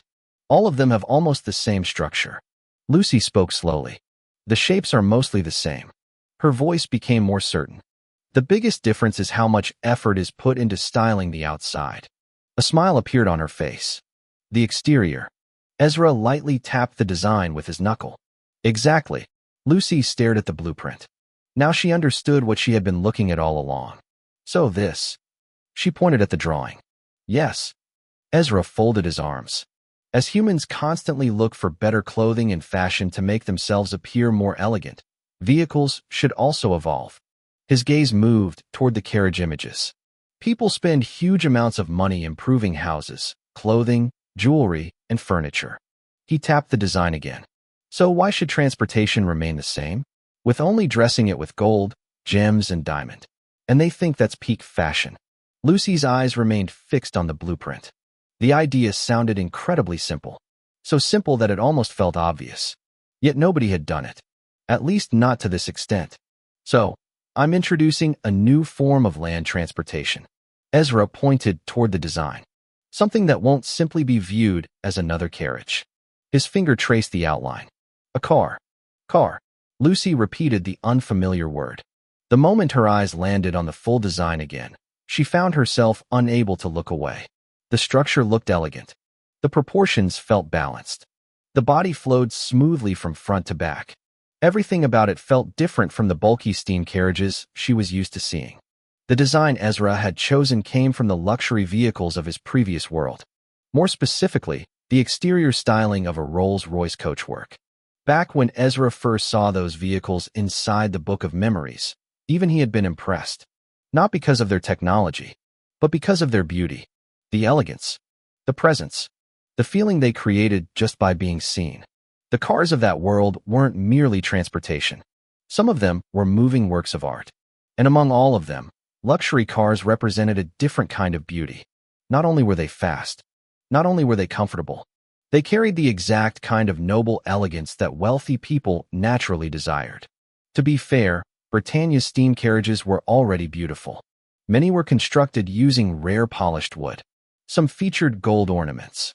Others incorporated silver detailing and gemstones into the exterior. The craftsmen responsible for building them were highly skilled. However, when Ezra compared the two side by side, the difference felt overwhelming. It was like comparing a first-grade material against a ninth-grade material. The gap wasn't small. It was obvious. Lucy quickly took out her own Starlix Z11. Without saying anything, she searched for pictures of various steam carriages. One image appeared after another. Normal steam carriages. Noble steam carriages. Royal steam carriages. She compared them directly against Ezra's design. The more she looked, the quieter she became. Several moments later, she finally spoke. No matter how much I compare them. Her voice carried genuine amazement. Even with all the gold, silver, gemstones, and decorations added to the exterior of the current carriages. She hesitated, unable to find the right words. They can't compare. Ezra calmly finished the sentence for her. Lucy immediately nodded. They really can't. The version Ezra had chosen used a black and silver luxury exterior design. Although the blueprint currently displayed only the black version, the silver and black combination remained his preferred choice. Lucy covered her mouth. Her eyes remained fixed on the drawing. This is so pretty. Without realizing it, she had already begun imagining herself driving it. One of Lucy's personal goals had always been obtaining a driving license. She wanted her own steam carriage. More importantly, she wanted to be the person who drove Ezra wherever he wished to go. That dream had existed for quite a while. But now, looking at this design, every noble carriage she had previously admired on the Grand Lumathar shopping complex website suddenly felt ordinary. She had spent months waiting for the day Ezra would eventually purchase a noble-grade steam carriage. Now she wasn't sure she wanted one anymore. Not after seeing this. Not only will this design introduce Britannia to the idea of properly improving carriage exteriors. Ezra walked back toward his study chair, then sat down calmly. But it also won't be considered excessively revolutionary. Lucy nodded. She could understand his reasoning. The concept was simple. Anyone could understand it. Yet its impact would be immediate. It improves something people already use. Ezra leaned back in his chair. And because of that, people will accept it much faster. His gaze returned toward the blueprint. A faint sense of satisfaction appeared in his eyes. The planning stage was finally over. Now, he tapped the armrest once. It's time to begin the actual manufacturing. Chapter 213, The Money Plan Part 6. So, what's the first step, Master? Lucy clenched both fists in front of her chest. The excitement she had been holding back since seeing the design finally burst out. She already looked ready to start working immediately. Ezra remained seated in his chair. We need to buy a noble steam carriage first, he said flatly. Huh. Lucy's energetic expression froze. The room suddenly became quiet. The excitement that had filled her face moments ago disappeared so quickly that it almost looked painful. She blinked several times, then looked at Ezra, then at the design, then back at Ezra again. Do we have the money for that? Her voice sounded noticeably weaker. No, Ezra answered without hesitation, his facial expression staying blank, which made her energy to die more quickly. Lucy's shoulders immediately dropped. So, she rubbed her forehead. How exactly are we supposed to buy something like that? The image of herself driving the beautiful Roy-style carriage began slowly crumbling inside her mind. Ezra folded his arms. I'll borrow the money from. He paused. A slight frown appeared on his plain face. Borrowing money was clearly not something he liked. Several seconds passed before he finally exhaled. I'll borrow it from Vera. Lady Vera? Lucy looked surprised. I thought she said she didn't owe you any more favors. Don't worry about that. Ezra casually waved his hand. I'll pay her back. He paused. And I'll owe her a favor in return. For some reason, that second sentence sounded much heavier than the first. Ezra took out his Starlix Z11. The screen lit up. He clicked on the Linsta app with several notifications immediately appearing. All of them were from Vera. She even sent messages. Ezra opened the chat. The first thing he saw was a picture. Several girls stood together beside Vera. Even Ezra, who rarely paid attention to appearances, immediately noticed one thing. Every single person in that picture was exceptionally beautiful. Different hair colors, different styles, different personalities. Yet all of them possessed the type of appearance that would attract attention no matter where they went. Most likely daughters from other Duke families. Of course, Ezra didn't care about the picture itself. It was the message underneath it that made him stare for several seconds. Who is the fairest of them all? Jewel_of_Esh. Ezra's expression immediately became blank. The kind of blank expression someone made when they knew a trap had been placed directly in front of them. A very obvious trap. One specifically designed by Vera. His eyes moved downward. More messages waited below. How's your invention going? Jewel_of_Esh. It must be difficult trying to find an invention that fits your low-key but groundbreaking theme. Jewel_of_Esh. Good luck, Ezra. Jewel_of_Esh. Ezra leaned slightly back in his chair. The soft light from the starlix illuminated his face while Lucy continued watching him from the side. She already figured out what I was trying to do, huh? The realization wasn't surprising. Vera was frighteningly good at understanding how people thought, even when that person happened to be Ezra. Without wasting any more time, he began typing. As for the first question, he pretended it didn't exist. I've already finished the design. Ezra Ashenlocke. What's left now are the materials needed to begin production. Ezra Ashenlocke. I already have most of the secondary materials prepared. Ezra Ashenlocke. However, I'm missing all of the primary materials required for the invention. Ezra Ashenlocke. His fingers paused above the screen. The next part irritated him. Borrowing money. Maybe it was another reflex emotional feeling from his past self, but even for a person of class-tier citizenship in Britannia, Ezra also felt annoyed by the action. Unfortunately, reality didn't particularly care about his preferences. Compared to borrowing money from a financial corporation or dealing with interest rates and unnecessary contracts, borrowing from Vera was significantly safer. At least she was already his business partner. Eventually, he finished typing. I need your help securing funds for the primary materials. Ezra Ashenlocke. And I also need Uncle Roger's contact. Ezra Ashenlocke. I'll require his assistance as well. Ezra Ashenlocke. The message was sent. There. Ezra locked the screen and slipped the starlix back into his cardigan pocket. Now we wait. Lucy nodded. Although she looked far more invested in the outcome than Ezra did. We should start arranging the materials we already have for the proj. Ping. Ping. Ping. Several notifications arrived in rapid succession. Lucy immediately pointed at his pocket. She replied. I noticed. Ezra sighed. The speed alone was suspicious. Almost as though Vera had been waiting with the chat window open. He removed the starlix and unlocked it again. The moment he entered the chat, his eyes narrowed slightly. Answer my first question. Jewel _of_esh. I am absolutely certain you really need my help right now. Jewel _of_esh. And I happen to be the type of person who always helps others because I am incredibly kind. Jewel _of_esh. So, answer the question, Ezra. Jewel _of_esh. Ezra typed immediately, not replying. Ezra Ashenlocke. The response arrived almost instantly. You're being stubborn for some reason. Jewel _of_esh. Don't tell me you fell for one of those bitches. Jewel _of_esh. Ezra blinked once, then typed. Bitches. Ezra Ashenlocke. Yes. Jewel _of_esh. A bitch is a bitch. Jewel _of_esh. A group of them is called bitches. Jewel _of_esh. Do you have a problem with that? Jewel _of_esh. No. Ezra Ashenlocke. Still not answering. Ezra Ashenlocke. Several seconds passed, then another notification appeared. I guess you won't be needing my help after all. Jewel _of_esh. Ezra stared at the message, then calmly typed his reply. You already know my answer. Ezra Ashenlocke. You just want me to type it out, and I'm not giving you that satisfaction, Vera. Ezra Ashenlocke. 3 dots appeared, then disappeared. Then it appeared again. Then several messages arrived in a flourish. I wish I could stab you to death. Jewel _of_esh. Then stab myself immediately afterward so I could chase your spirit into the scholar realm. Jewel _of_esh. Or perhaps I could kidnap you and lock you inside a room nobody would ever find. Jewel _of_esh.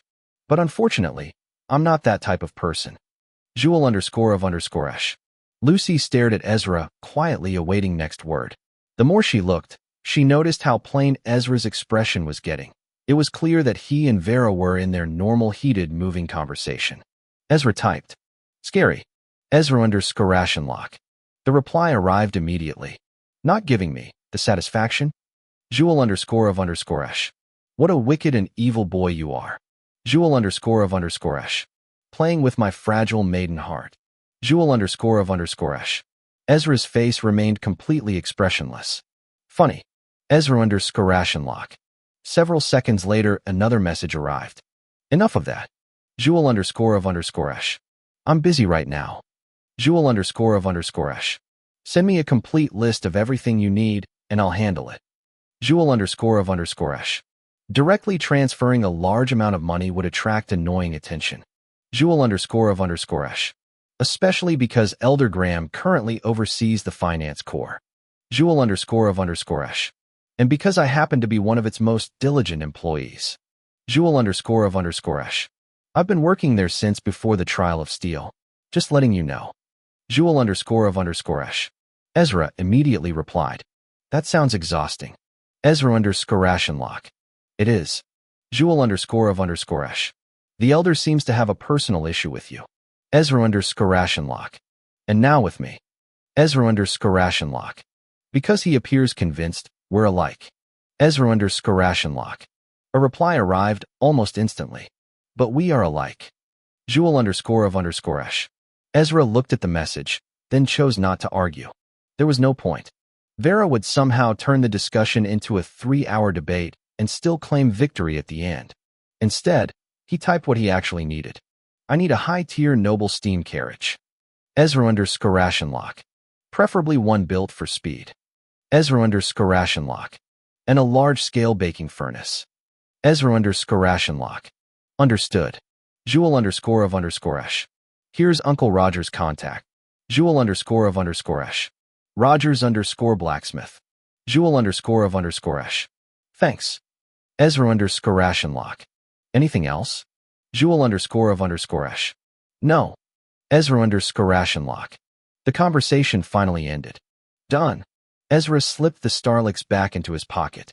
Lucy looked disappointed. That's it. What were you expecting? A confession. Ezra slowly turned toward her, narrowing his eyes on her. Lucy immediately looked away. Nothing. Ignoring her, Ezra stood up and gestured toward the workshop. Let's start preparing. The moment they arrived at the workshop, Ezra immediately took out his Starlix Z11 again. The workshop was already much livelier than before.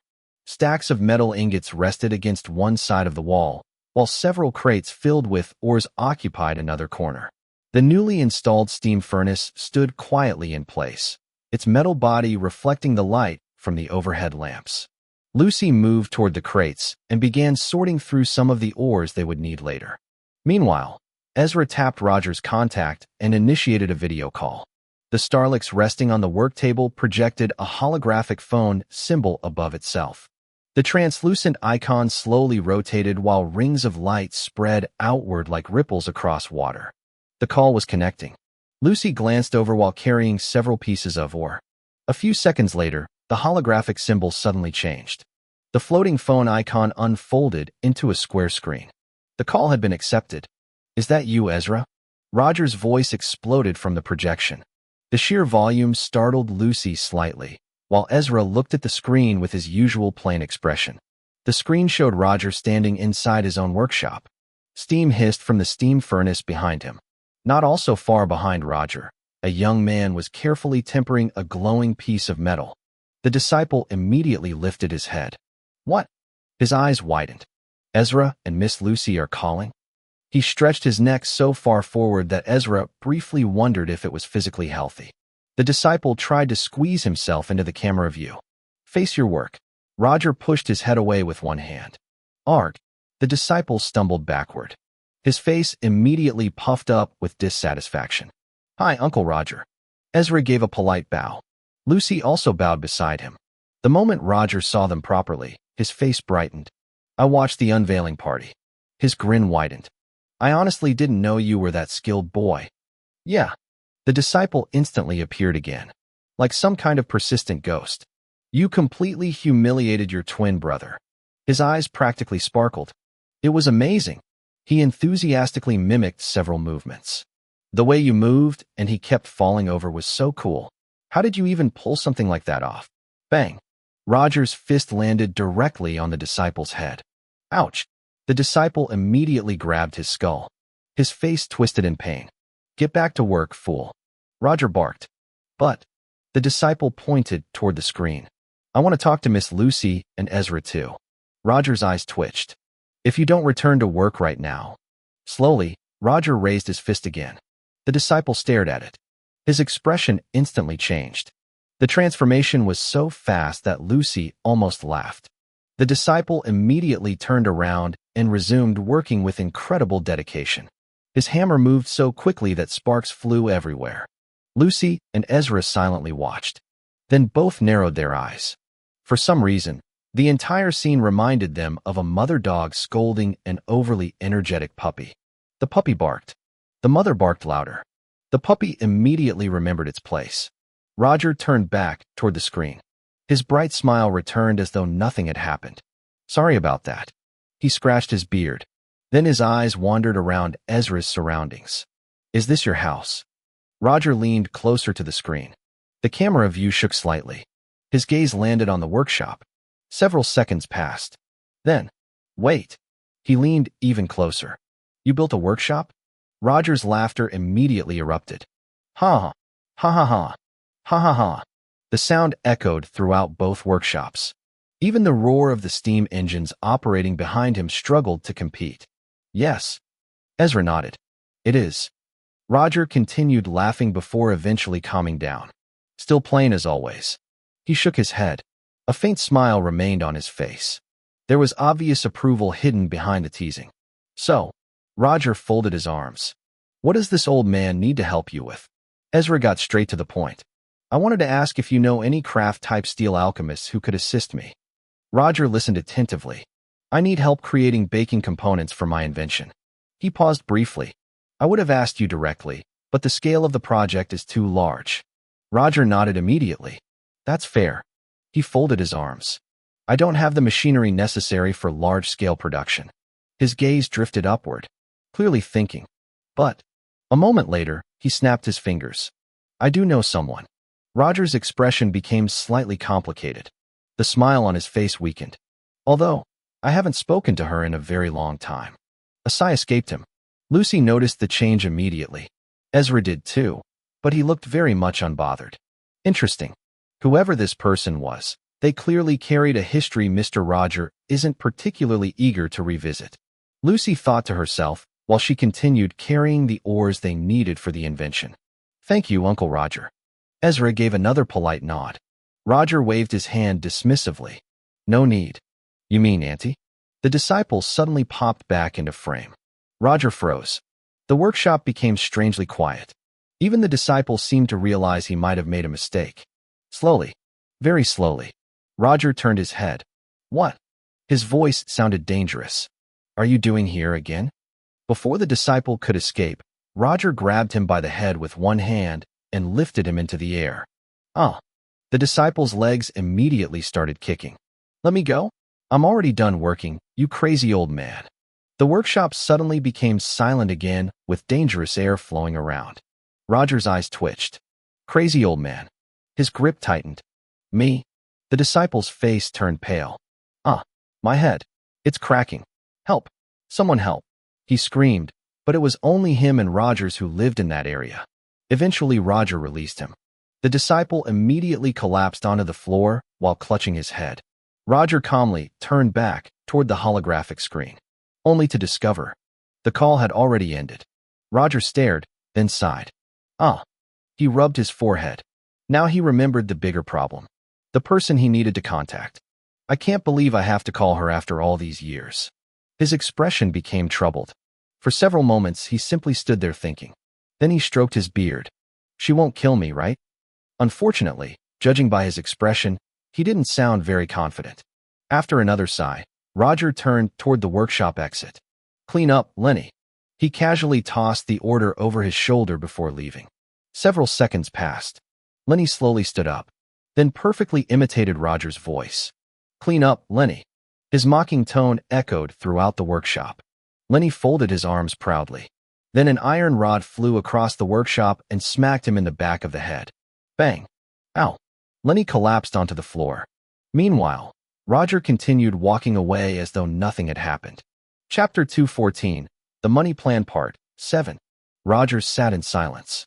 His arms were folded across his chest while his eyes remained fixed on the Starlix resting on the table before him. The screen displayed a single contact. The person he had told Ezra he would call. Yet despite having made that promise, his fingers stubbornly refused to press the call button. The usually loud and carefree blacksmith looked strangely tense. Almost nervous.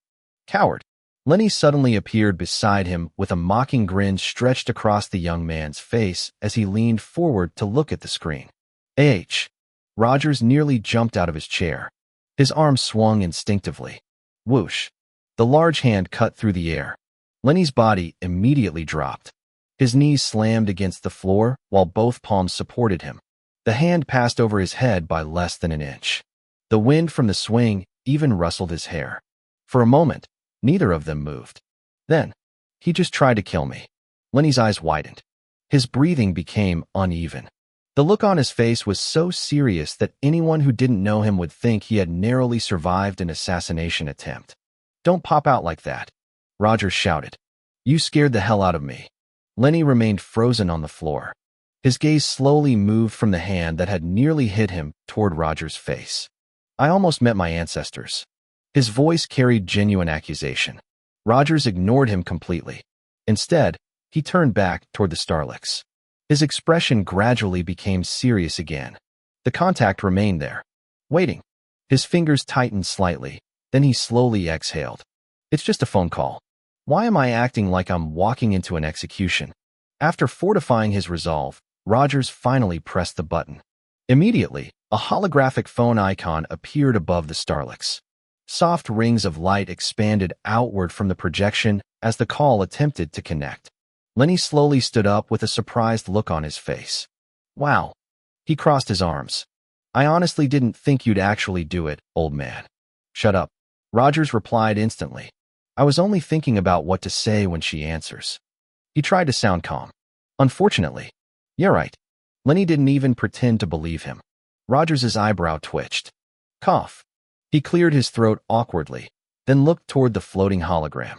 The phone continued ringing. Several seconds passed. Then more. Nobody answered. Rogers immediately relaxed. "She's not picking up." His voice had somehow become much quieter than its usual volume. This made Lenny look at him. Then look again. Interesting. It had been years since he last saw his master, this worried about another person. Actually, this was probably the first time. "Well, it is Auntie Rena we are talking about." Lenny nodded to himself. Once, then twice, then 3 times. A knowing smile appeared on his face. "Why are you nodding like that?" Rogers frowned. "It's creepy." Lenny's smile only widened. The call eventually ended by itself. The holographic phone disappeared. Rogers immediately stood up. "Let's go." He turned toward the hallway. "Where are we going?" Lenny pointed at the phone. "Aren't you going to call her again?" "She's probably busy." Rogers replied immediately with his answer arriving suspiciously fast. "That's obviously why she didn't answer." A relaxed smile appeared on his face. A very forced relaxed smile. "So, we'll leave her alone for now." Lenny stared, then stared harder. "Coward. Come." Rogers's voice suddenly returned to its usual volume. "Let's review your work." Tisk. Lenny clicked his tongue. That was the very last thing he wanted to hear from the old man. Life under Rogers was simple. Blacksmithing. Studying blacksmithing. Practicing blacksmithing. Getting yelled at about blacksmithing. Then repeating the process again. The old man practically lived inside the workshop, which was also in an isolated area where nobody but him lived. And because of that, Lenny practically lived there too. It was exhausting and lonely at the same time. Then suddenly, ring, ring, ring. Lenny's eyes widened. Safe. His fist shot into the air in celebration. Rogers immediately turned. What was that? Lenny pointed at the ringing phone. What a coincidence. He laughed nervously. Huh. Rogers ignored him, because his attention had already shifted toward the phone. Slowly he walked back. Lenny wisely retreated several steps. The screen displayed the incoming caller. Rena. Rogers swallowed. He didn't even notice himself doing it. Then he accepted the call. The holographic projection immediately expanded. A large rectangular screen appeared above the Starlicks. The moment the connection completed. Rogers. The shout exploded from the projection. The volume alone made both old man and boy flinch. You motherfucking old man. Rogers instinctively took a step backward. Meanwhile, Lenny looked delighted. The woman on the screen sat comfortably inside what appeared to be an office. Her legs were crossed. Her arms were folded. Her expression carried enough irritation to kill a weaker man. Hey, Rena. Rogers forced a smile. That's not exactly how you greet your favorite uncle after all these years. Greet my fucking foot. Her response arrived instantly. Every word struck like a hammer. Why would I greet an old man who vanished for 7 years? Another strike. And didn't bother checking on the family he left behind. Another strike. And suddenly decide to call now. Critical hit. Rogers visibly shrank. Lenny almost started clapping in joy of seeing the old man helpless against someone. You're being a little harsh. Rogers sulked. You know I had my reasons. Shameless old man. Rena looked at him the same way one might look at dirt stuck beneath a shoe. You're still creepy, even at this age. Lenny immediately turned away. His shoulders were shaking. He was trying very hard not to laugh. The mighty Rogers. The legendary blacksmith. The terrifying workshop tyrant. Reduced to this. Fuck, this is golden. Lenny's mind raced with pleasant joy. I'm not shameless. Rogers attempted to defend himself. Rena's eyes narrowed. The pressure instantly increased. Yes. Rogers nodded. I am shameless. The surrender happened so quickly that Lenny almost choked on holding his laughter. Silence settled briefly in the living room with Rena continuing to stare while Rogers continued looking everywhere except at her. Meanwhile, Lenny fought for his life. One laugh. Just one laugh. And he knew very well what would happen to him after the call ended. Eventually. Oh. Rena sighed, rubbing her forehead. I was having a perfectly good day. Her posture relaxed slightly. Then your face appeared from nowhere. Rogers lowered his head. I'm sorry. For once. The apology actually sounded sincere. Rena studied him quietly. Then she closed one eye, leaving the other open. I still haven't forgiven you. And I don't know if I will ever forgive you. Rogers nodded. But a faint smile appeared. It's good to see you're still alive and healthy. For a moment, the atmosphere softened. The tension that had filled the room eased slightly, and Rogers visibly relaxed. Then Rena's attention shifted. And it's good to see you too, Lenny. Her smile became warmer. Auntie Rena. Lenny practically teleported toward the screen. I missed you. His excitement was genuine. Rena chuckled softly. Is Uncle treating you well? The moment she asked, Rogers began winking furiously. One eye, then both eyes, then one eye again. The man looked like he was having a medical emergency. Lenny stared at the old man who normally nagged him down every training session and also hit him whenever he tried to argue back, now at his mercy. A faint malicious grin appeared. Rogers's winking became faster upon seeing Lenny's grin. At this point he was outright begging, and Lenny enjoyed every second. Then, he's treating me well. He smiled innocently. Rogers nearly cried from relief. Oh, Rena glanced toward Rogers. I thought he'd be bullying you. Her gaze carried a warning. Rogers immediately straightened. Of course not. He placed a hand on his chest. You know he's like a grandson to me. The smile on his face looked suspicious. Very suspicious. Rena narrowed her eyes at Rogers. The smile on his face looked strange. Not just strange, but also suspicious. There was also something awkward about the atmosphere between him and Lenny. The disciple looked far too happy, and the old man looked far too relieved. Normally, that combination meant somebody was hiding something. However, since Lenny himself had already said he was being treated well, Rena decided not to press the issue.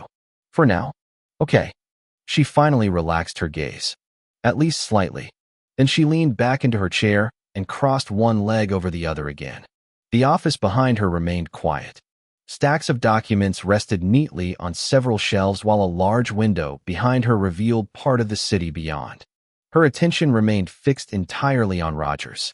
So, her voice became calmer. Why exactly are you calling me? She paused, then added, It's obvious you want something. The corners of her lips curled upward, especially considering the fact that you haven't called me for the past 7 years. The final words came out slowly. Very slowly. Each word carried enough weight to make Rogers visibly flinch. Lenny immediately looked away. Not because he wasn't trying to be respectful, but because he was trying his best not to laugh. Rogers's awkward laughter echoed through the room. Huh. It sounded forced. Painfully forced. I need your help, Rena, he said, looking very hesitant and nervous to speak. I know. Rena nodded immediately. That's already obvious. She rested her cheek against one hand. So, stop wasting my time and get to the point. The pressure immediately returned. Rogers opened his mouth, then closed it, then opened it again. For some reason, the man who could shout at blacksmiths all day long suddenly struggled to form a complete sentence. Okay. He rubbed the back of his neck. What I need your help for isn't actually for me. His voice became slower. It's for Auntie. Lenny suddenly interrupted. The young man looked like he couldn't watch the suffering any longer. Rogers immediately shot him a grateful look. Lenny ignored it. I'm sure you've heard of a boy named Ezra Ashenlocke. Rena blinked. The name immediately sounded familiar. Ezra Ashenlocke. She repeated it thoughtfully. Her fingers lightly tapped against the armrest of her chair. Several moments passed. Then recognition appeared. You mean the boy who nearly turned the unveiling party upside down? She narrowed her eyes slightly. The one who ranked 6th in the trial of steel? Lenny nodded. That's him. Rena looked surprised. Not because she didn't know who Ezra was, but because she didn't expect Rogers to be connected to him. Did you attend the party? Lenny asked curiously. Of course. Rena rolled her eyes. Why wouldn't I? She paused, then frowned. But why are we talking about him? Her gaze moved between Rogers and Lenny. Is he the one who needs my help? Yes. Rogers immediately nodded, finding a bit of confidence now that the topic had shifted away from himself. The boy was introduced to me by Vera. The moment Vera's name was mentioned, Rena blinked. Twice. Wait. Her expression became strange. That Evie. She stopped herself with a cough escaping her throat. The young lady from the main family? Rogers pretended not to notice the correction. Lenny nearly laughed. Yes. Rogers nodded. That one. I mean, it's only one we know, though. Rogers' eyes shifted slightly to another side, before returning back to look at Rena. Rena leaned back. Now she was becoming interested. She had seen Ezra during the party. She had seen his performance. And she had also witnessed the attention he received afterward. However, unlike many of the nobles present, she hadn't bothered approaching him. A talented child appeared every generation. She had seen plenty. At the time, she simply categorized him as another promising young noble. Nothing more. Yet the situation felt different now because Rogers was involved. And Rogers didn't get excited about just any people, especially not children. He's a good kid. Rogers smiled, then shook his head. No. His expression became more serious. He's not just a good kid. A hint of pride entered his voice. He's a genius craftsman. The room became quiet. Rena's eyes widened as she heard the words from his mouth, mainly because she understood something. Rogers wasn't the type of person who casually praised others, especially when it came to crafting. The old man's standards were absurdly high, and he never praised anyone for being a genius, even when he trained Vera. He didn't say any praises like he just did now. Rena stared deeply at him, studying his face, searching for exaggeration, for bias, for emotional attachment. Instead, all she found was certainty. Interesting. Very interesting. A genius craftsman? She repeated slowly. Rogers nodded without hesitation and any doubt. That alone made the statement carry more weight. That boy. Her interest immediately skyrocketed. Meanwhile, Lenny also joined in. He's really good, Annie. He folded his arms. Although he's not better than me, obviously, he said with confidence. Rogers rolled his eyes. Rena ignored him. Yet hearing praise from both master and disciple only made her curiosity grow further. So, she leaned slightly forward. What exactly does this genius craftsman need from me? Her folded arms remained where they were. Only her index finger tapped lightly against her sleeve. A habit she had whenever she was thinking. Rogers immediately answered. He needs help creating structural layouts for an invention. Rena thought quietly. An invention? That wasn't particularly unusual. The company she worked under handled projects far more complicated than that, and she had also met young inventors who showcased their inventions to the company.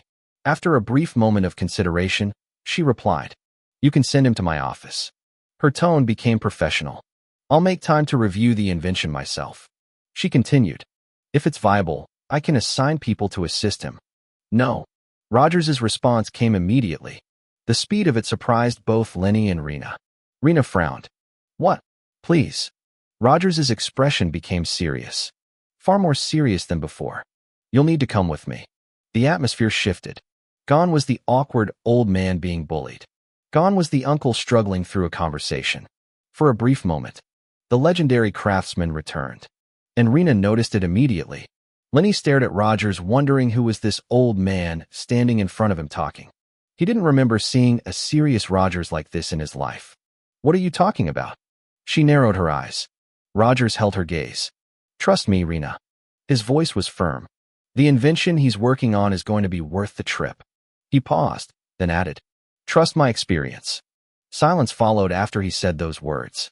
Rena looked at him, really looked at him, at the man who had once elevated their families standing from the very bottom. She looked at the craftsman whose judgment had built reputations and industries, at the person whose standards bordered on unreasonableness. Yet he was asking her to travel personally, for a child, and for an invention she knew nothing about. The request alone was ridiculous, and yet, the seriousness on his face prevented her from dismissing it. She rubbed her forehead. A small headache was beginning to form, mostly because her curiosity was now winning. I heard you. Rogers visibly relaxed. Thank you. Don't thank me yet. She immediately cut him off. Send me the location. Rogers nodded. I'll also meet you there, he said, looking at her with a face of gratitude. Then his expression became slightly cautious. Don't tell anyone about the trip. Rena stared at him. The blank look on her face lasted several seconds. Then her eyes narrowed again. Now she was even more curious. Because whatever Ezra was creating, it had somehow managed to make Rogers excited enough to personally come looking for her after 7 years of silence. And that alone was enough to make the trip worthwhile. Chapter 215, The Money Plan Part 8. Train stopping at Steel Haven. The loud announcement echoed across the station as a senior first-class streamliner slowly rolled to a halt. At almost the same time, another announcer's voice sounded from a neighboring platform where a different first-class streamliner was preparing to depart. Steam burst from beneath the massive locomotives. Hiss! The station was filled with movement. Passengers stepped out one after another. Nobles dressed in expensive coats. Merchants carrying leather briefcases. Servants rushing after their masters while struggling with piles of luggage. The entire station felt alive. The sound of footsteps mixed together with the hiss of steam and the occasional whistle of departing trains. Among the crowd, Rena stepped out of the train. A large black suitcase rested in one hand. She wore a tailored black suit that gave off the appearance of a capable executive rather than a noble lady. Black high-waisted trousers fitted neatly around her legs. A white long-sleeved shirt sat beneath a black waistcoat draped across her shoulders.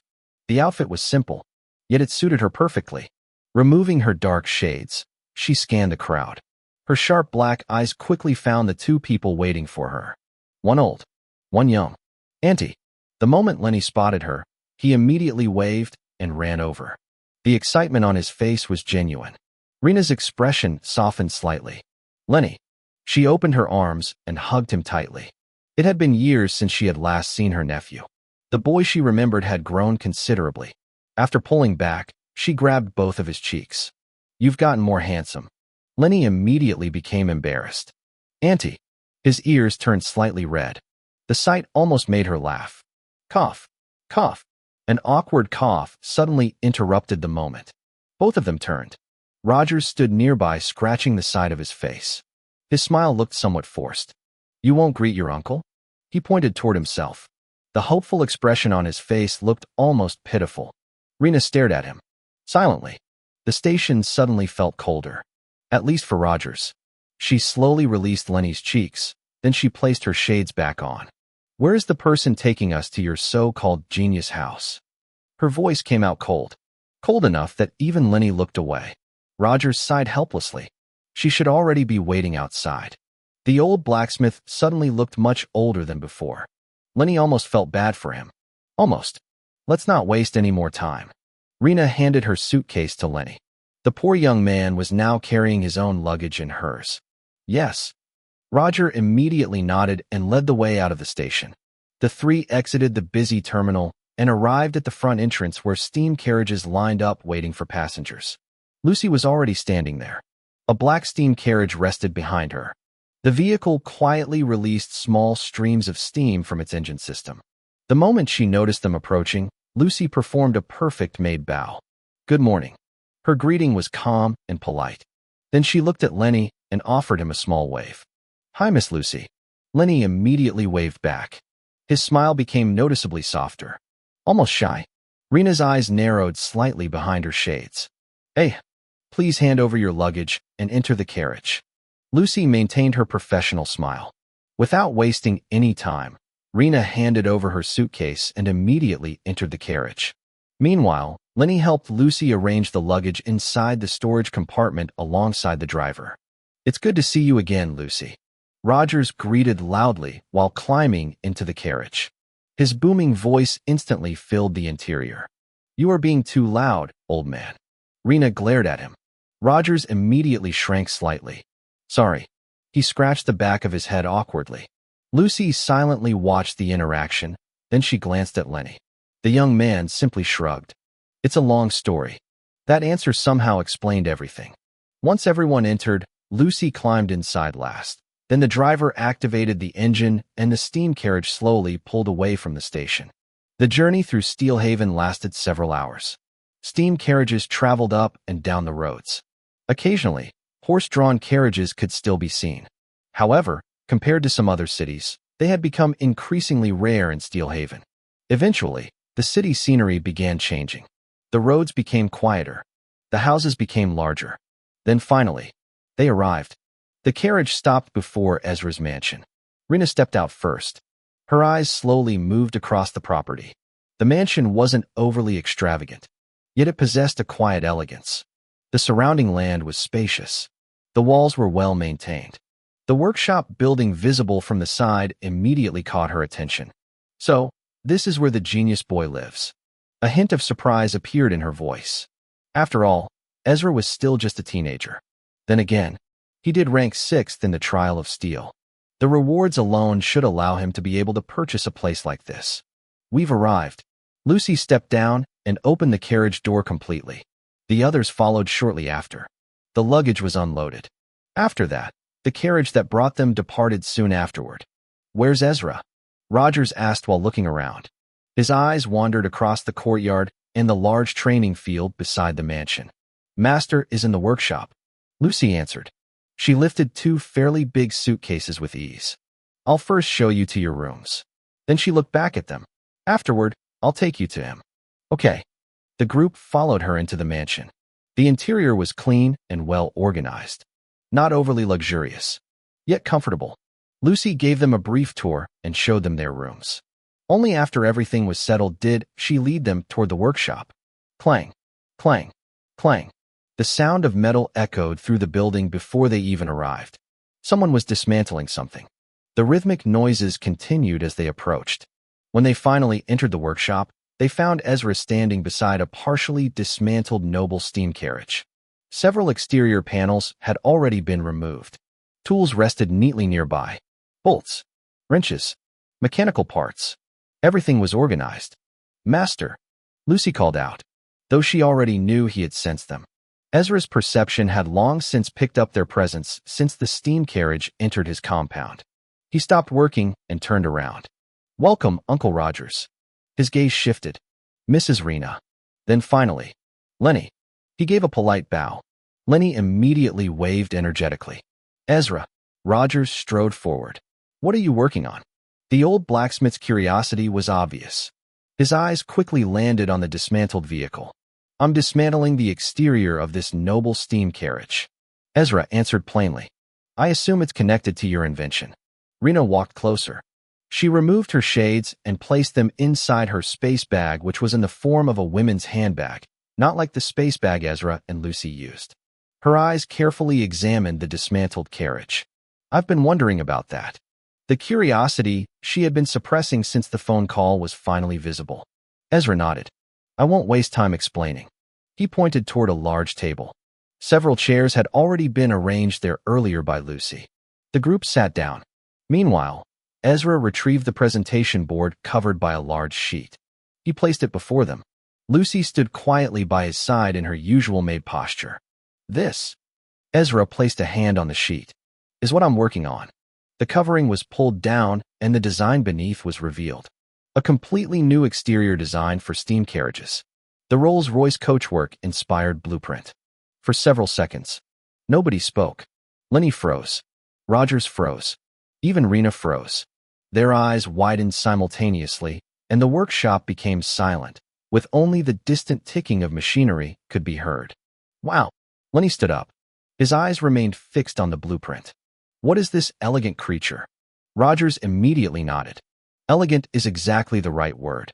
His gaze moved between the design and the dismantled steam carriage nearby. And you're saying this is a completely new exterior design? The old blacksmith pointed at the blueprint. This is unique, Ezra. Meanwhile, Rena remained focused on the design. Her eyes moved slowly across the blueprint. From the front section, to the sides, then toward the rear structure. The longer she looked, the more detail she noticed. At first glance, the design appeared simple. Far too simple compared to the luxurious steam carriages currently used by nobles and royalty. Yet somehow, the simplicity itself was what made it stand out. I told you. Rogers suddenly opened his mouth, already preparing to loudly boast about how right he had been from the beginning. Sheesh. Rena immediately raised a finger without even looking at him.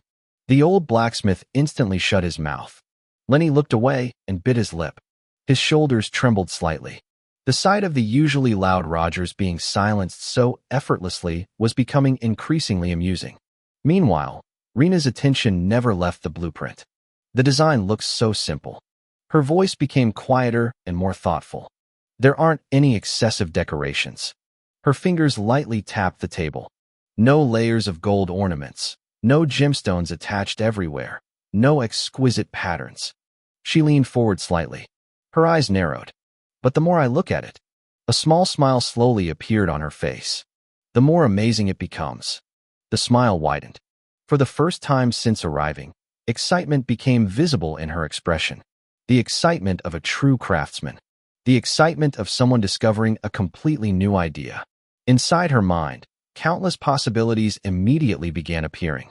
Different materials, different color combinations, different body shapes, different noble customizations. One idea after another emerged. I thought that even though Rogers called him a genius, his invention would be some existing concept recreated through skill. Her gaze briefly shifted toward the old blacksmith. After all, craftsmanship and innovation weren't always the same thing. A person could be an incredible craftsman without creating anything new. But Rogers, you shameless old man, you never mentioned anything about innovation. Her eyes returned to the blueprint. This is groundbreaking. The realization struck her repeatedly. Not because the design was complicated, not because it used some impossible ideology, but because it was simple enough that people would immediately understand it. And once they understood it, they would wonder why nobody had thought of it before. That was the frightening part. How did you think of this? Rena finally asked. Her eyes now remained fixed on Ezra. The curiosity inside them was impossible to hide. I know I'm only here to help. She folded her arms.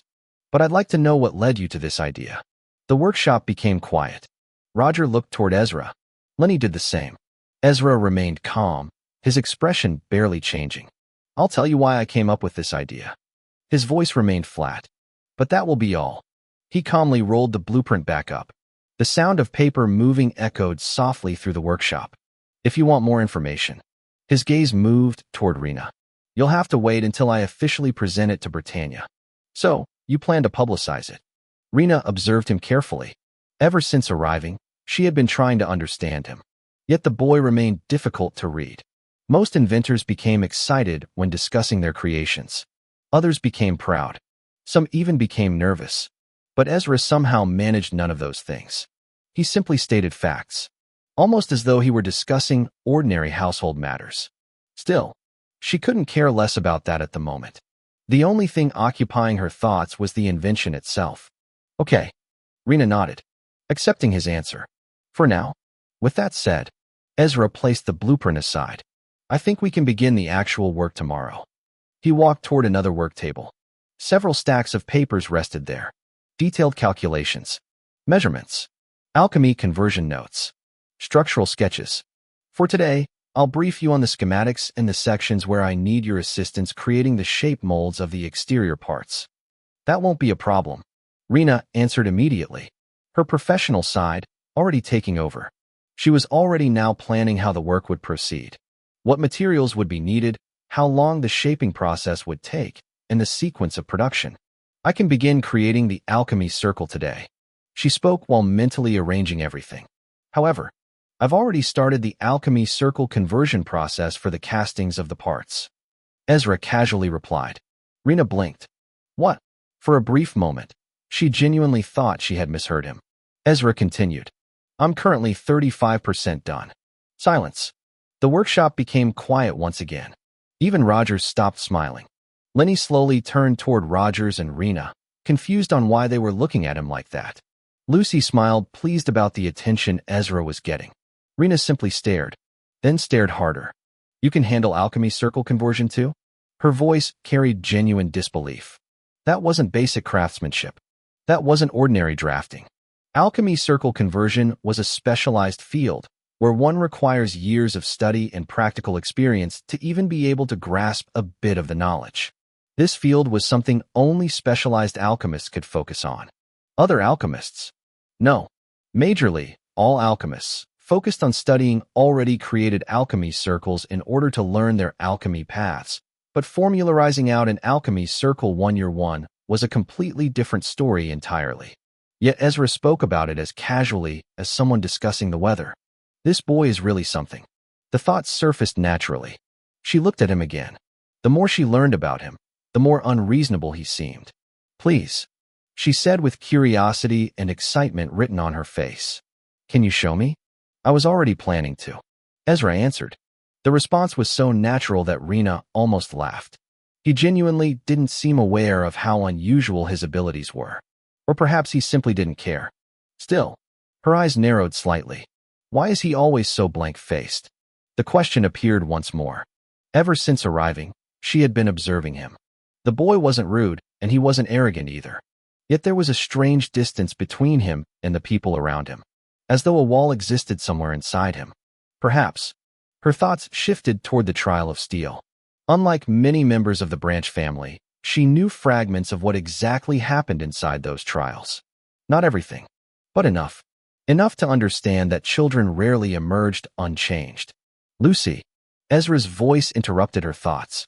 Yes, master. Lucy immediately stepped forward and bowed. Please take them inside and prepare something for them to eat.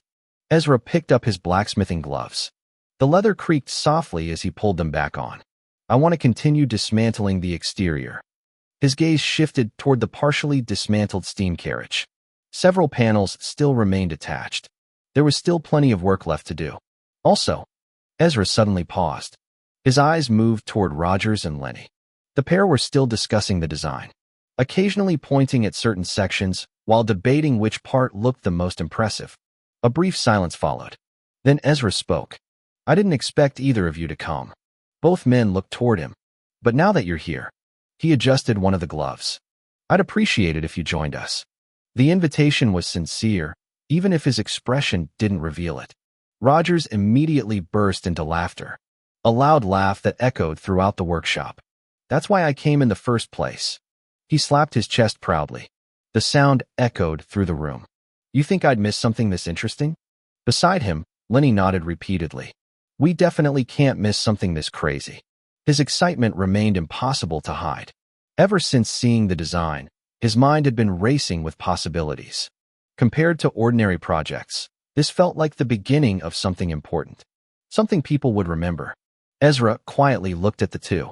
Then he nodded. Thank you. He bowed once again. Not because he was being polite, but because he genuinely appreciated their help. The workshop slowly became lively again. Rogers and Lenny resumed discussing the design. Rena moved toward the alchemy conversion papers. Lucy prepared to head back toward the mansion. And Ezra returned to dismantling the noble steam carriage. The sound of metal echoed through the workshop once more as another bolt loosened beneath his wrench. The real work was finally about to begin. Chapter 216, The Money Plan Part 9. For the invention process of the exterior, Ezra chose to make use of normal aluminum. It was one of the common materials used in the creation of noble and royal steam carriage exteriors due to its balance between durability and weight. Of course, obtaining such materials wasn't something he could have done by himself. Vera had used her connections to acquire them. Several large stacks of aluminum sheets now rested neatly inside the workshop. Beside them were prepared sections of stainless steel. Those would be used for other portions of the exterior structure. The next day, close to the afternoon, Ezra finally completed dismantling the original exterior of the noble steam carriage. Lenny had assisted him throughout the process. Although the young blacksmith spent almost as much time asking questions as he assisted, Ezra only answered a few of his questions. Still, the extra pair of hands sped things up considerably.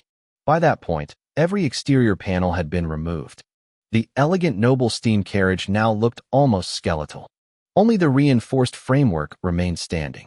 The steam engine had also been removed earlier and carefully placed in a protected section of the workshop to avoid accidental damage during construction. Meanwhile, Rena had already immersed herself in the alchemy circle conversion work. The large workshop table had become her battlefield. Sheets of paper covered almost every available space. Completed sketches, discarded calculations, half-finished conversion formulas. Several crumpled papers were scattered nearby after failed attempts and corrections. The tip of her drawing pen moved steadily across a sheet. The scratching sound blended with the distant noises of the workshop. When Ezra approached, she didn't even look up. "You've already finished with the dismantling?" Her eyes remained fixed on the alchemy circle she was drawing. Lenny helped. Ezra answered simply. He carried several completed sheets under his arm. One of them contained the completed conversion for the front bumper. The next stage involved finishing the other front exteriors conversion. "I've already started working on the side exteriors sections," Rena continued. Her pen never stopped moving. Ezra pulled out a chair and sat opposite to her. An empty sheet was placed before him. "How many parts have you completed?" This time she looked up. Only briefly. Then she slid a thick jotter across the table. "I'm currently on the 11th component from the list you gave me." Ezra opened the jotter. It contained every exterior component he listed and categorized. Some sections already had check marks beside them. Others still remained unfinished. The list represented every part that would require mold casting before final production. "Okay." Ezra nodded. His eyes moved down the pages.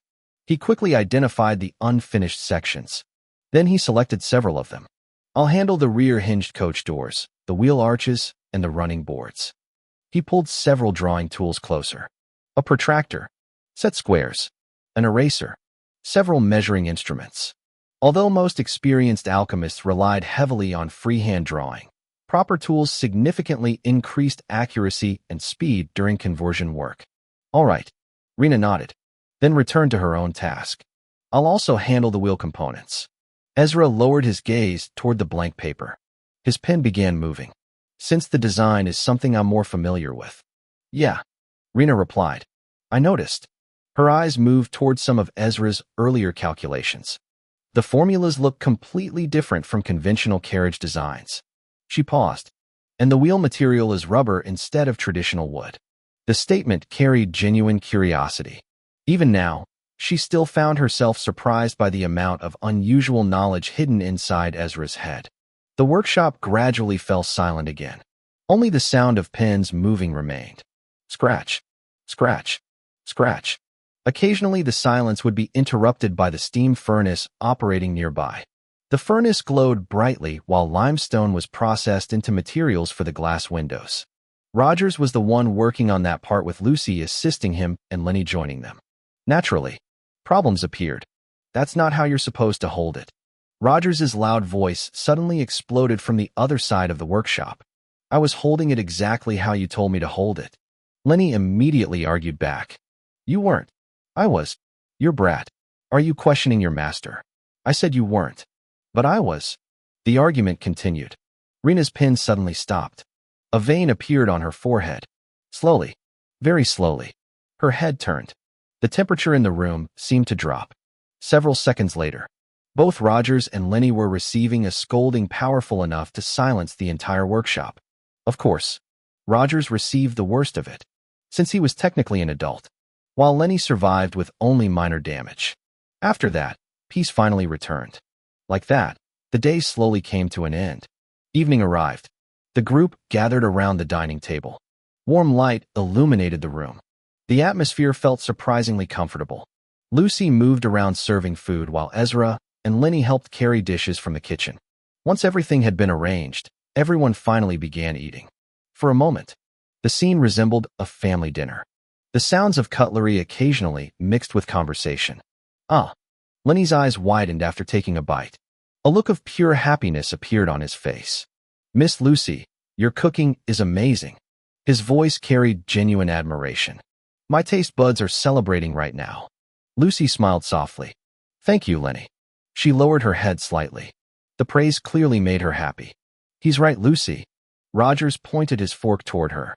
"Your food tastes incredible." Then his grin widened. "You'll definitely make a wonderful wife someday." His loud laughter followed immediately.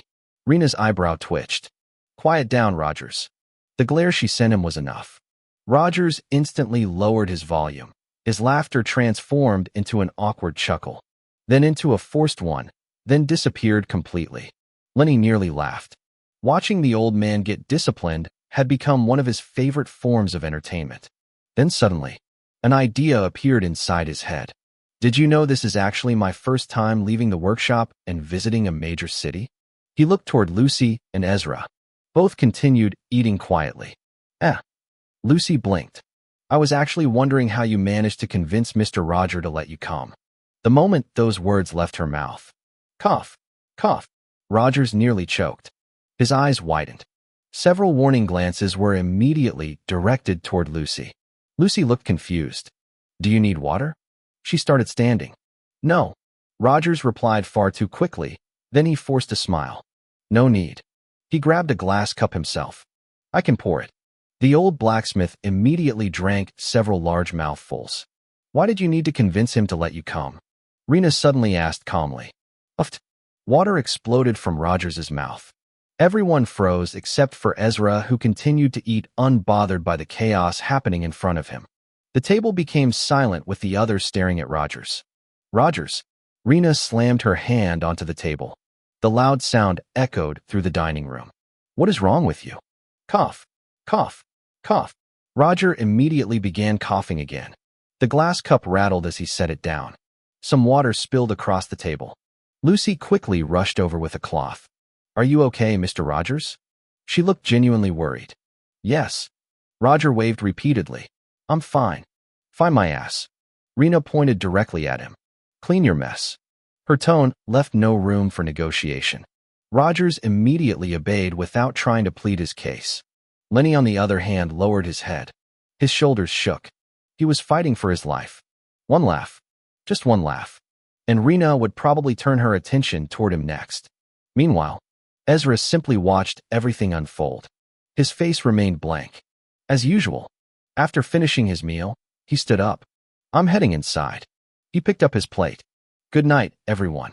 Without waiting for a response, Ezra carried the plate into the kitchen. He washed it, dried it, and placed it neatly where it belonged. Then he immediately headed toward his study. The others remained at the table for a while longer. Eventually, everyone finished eating and went their separate ways. Rena returned to her room. Before sleeping, she carefully reviewed every alchemy circle she had worked on that day, checking for mistakes and making corrections when she sees them. Only after she was satisfied did she finally go to bed. Rogers slept almost immediately after reaching his room. Lenny followed shortly afterward. Lucy spent additional time cleaning the dining room and kitchen. Only after switching off the lights did she visit Ezra to wish him good night. Then she retired for the evening as well. The next day, their work resumed, but this time, however, the workshop felt noticeably different. The glass windows had already been completed. The stacks of finished glass panels rested neatly against one side of the workshop, wrapped carefully to prevent damage. Because of that, Rogers, Lenny, and Lucy no longer had any major tasks assigned to them. For a while, the three simply remained inside the workshop watching Ezra and Rena work. The scratching sounds of drawing pens moved steadily across paper. Occasionally, the sound of pages turning could be heard. Apart from that, the place remained surprisingly quiet. Even Roger, who usually couldn't stay silent for long, seemed unwilling to disturb the concentration of the two people working. Eventually, both he and Lenny quietly slipped away toward the mansion to find something to occupy themselves with. Only Lucy remained. She moved to sit close to Ezra, not speaking and not interrupting. She just sat there simply watching him work. Every now and then, her eyes would move between the papers, the alchemy circles, and Ezra's hand as it moved steadily across the page. Time slowly passed. The morning sunlight shifted, then shifted again. Eventually, Lucy stood up. Without saying anything, she headed back toward the mansion. When she returned sometime later, she carried a novel beneath one arm and a tray in her hands. Several neatly sliced pineapples rested on white flat plates on the tray. The sweet scent immediately spread through the area. You should both eat something. Lucy placed the tray on the table. Rena looked up first. A smile appeared on her face. You're a lifesaver, she said, stretching her arms and legs. Ezra simply nodded. Thank you. The two accepted the fruit before returning to their work. Lucy had even prepared them according to preference. Cold pineapple slices for Rena. Normal temperature slices for Ezra. The small detail didn't go unnoticed. The workshop returned to silence once more.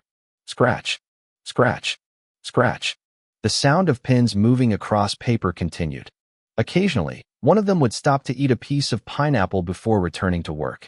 After a while, you know, Ezra. Rena suddenly spoke while spearing another pineapple slice with her fork. Ezra didn't look up from the paper. His pen continued moving.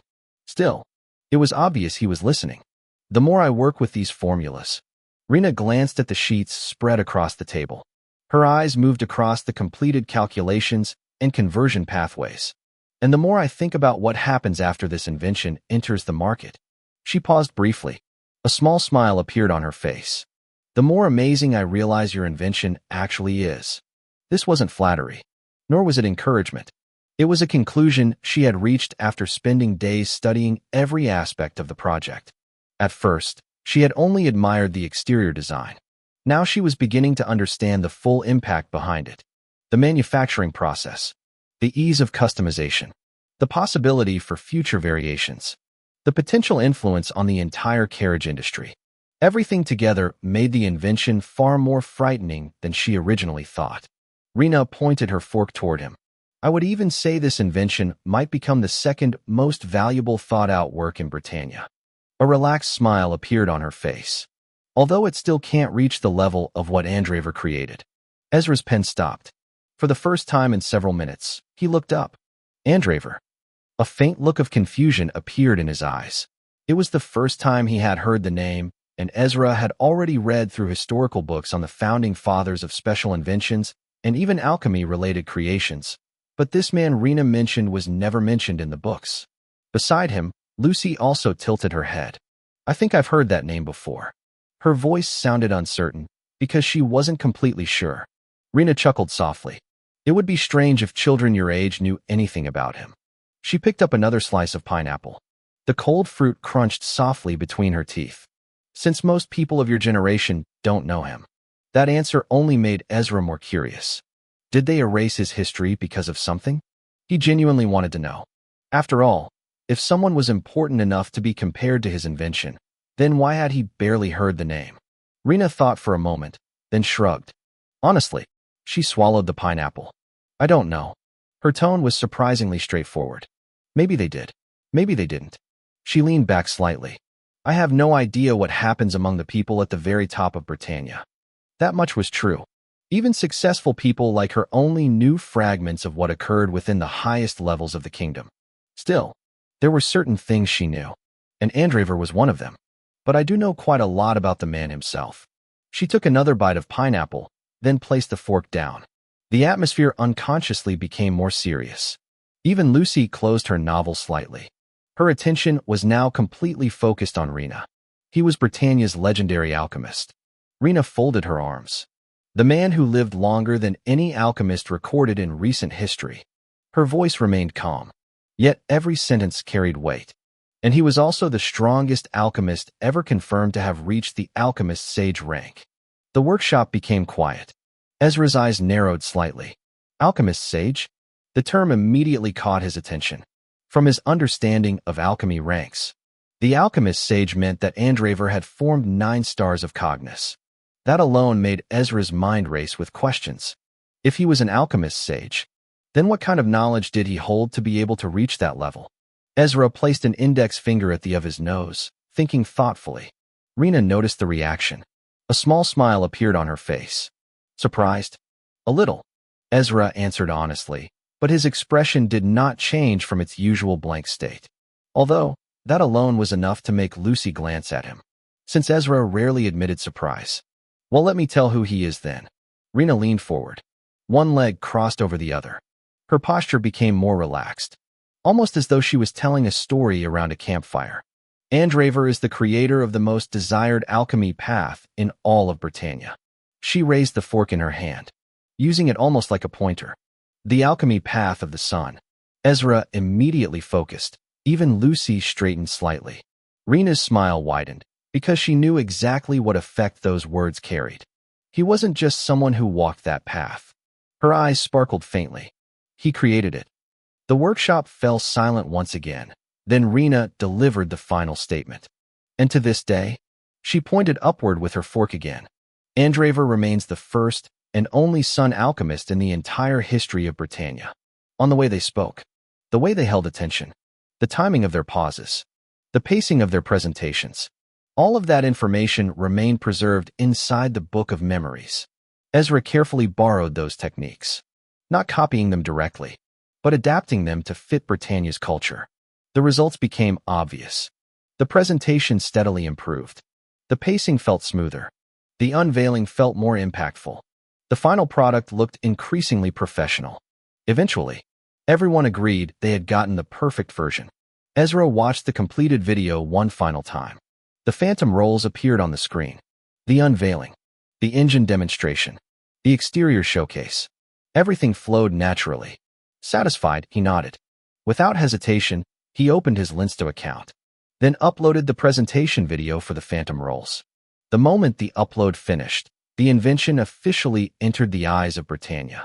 Now, all that remained was waiting for the reaction. Chapter 217, The Money Plan Part 10. Isn't that part of flame alchemy? Lucy asked, a confused look appearing on her face as she dropped the novel she had been reading on the table. The question lingered in the workshop for a moment. It's not the same, I guess. Ezra replied thoughtfully. The tip of his pen rested against the paper while he thought about the difference. Unfortunately, he couldn't think of anything that differentiated the path of sun alchemy and the flame alchemy path. Still, he instinctively knew they weren't the same. Just as steel alchemy differed from gun alchemy, despite both involving metal. The similarities only existed on the surface. The foundations were completely different. Rena nodded. I don't know much about the path itself either.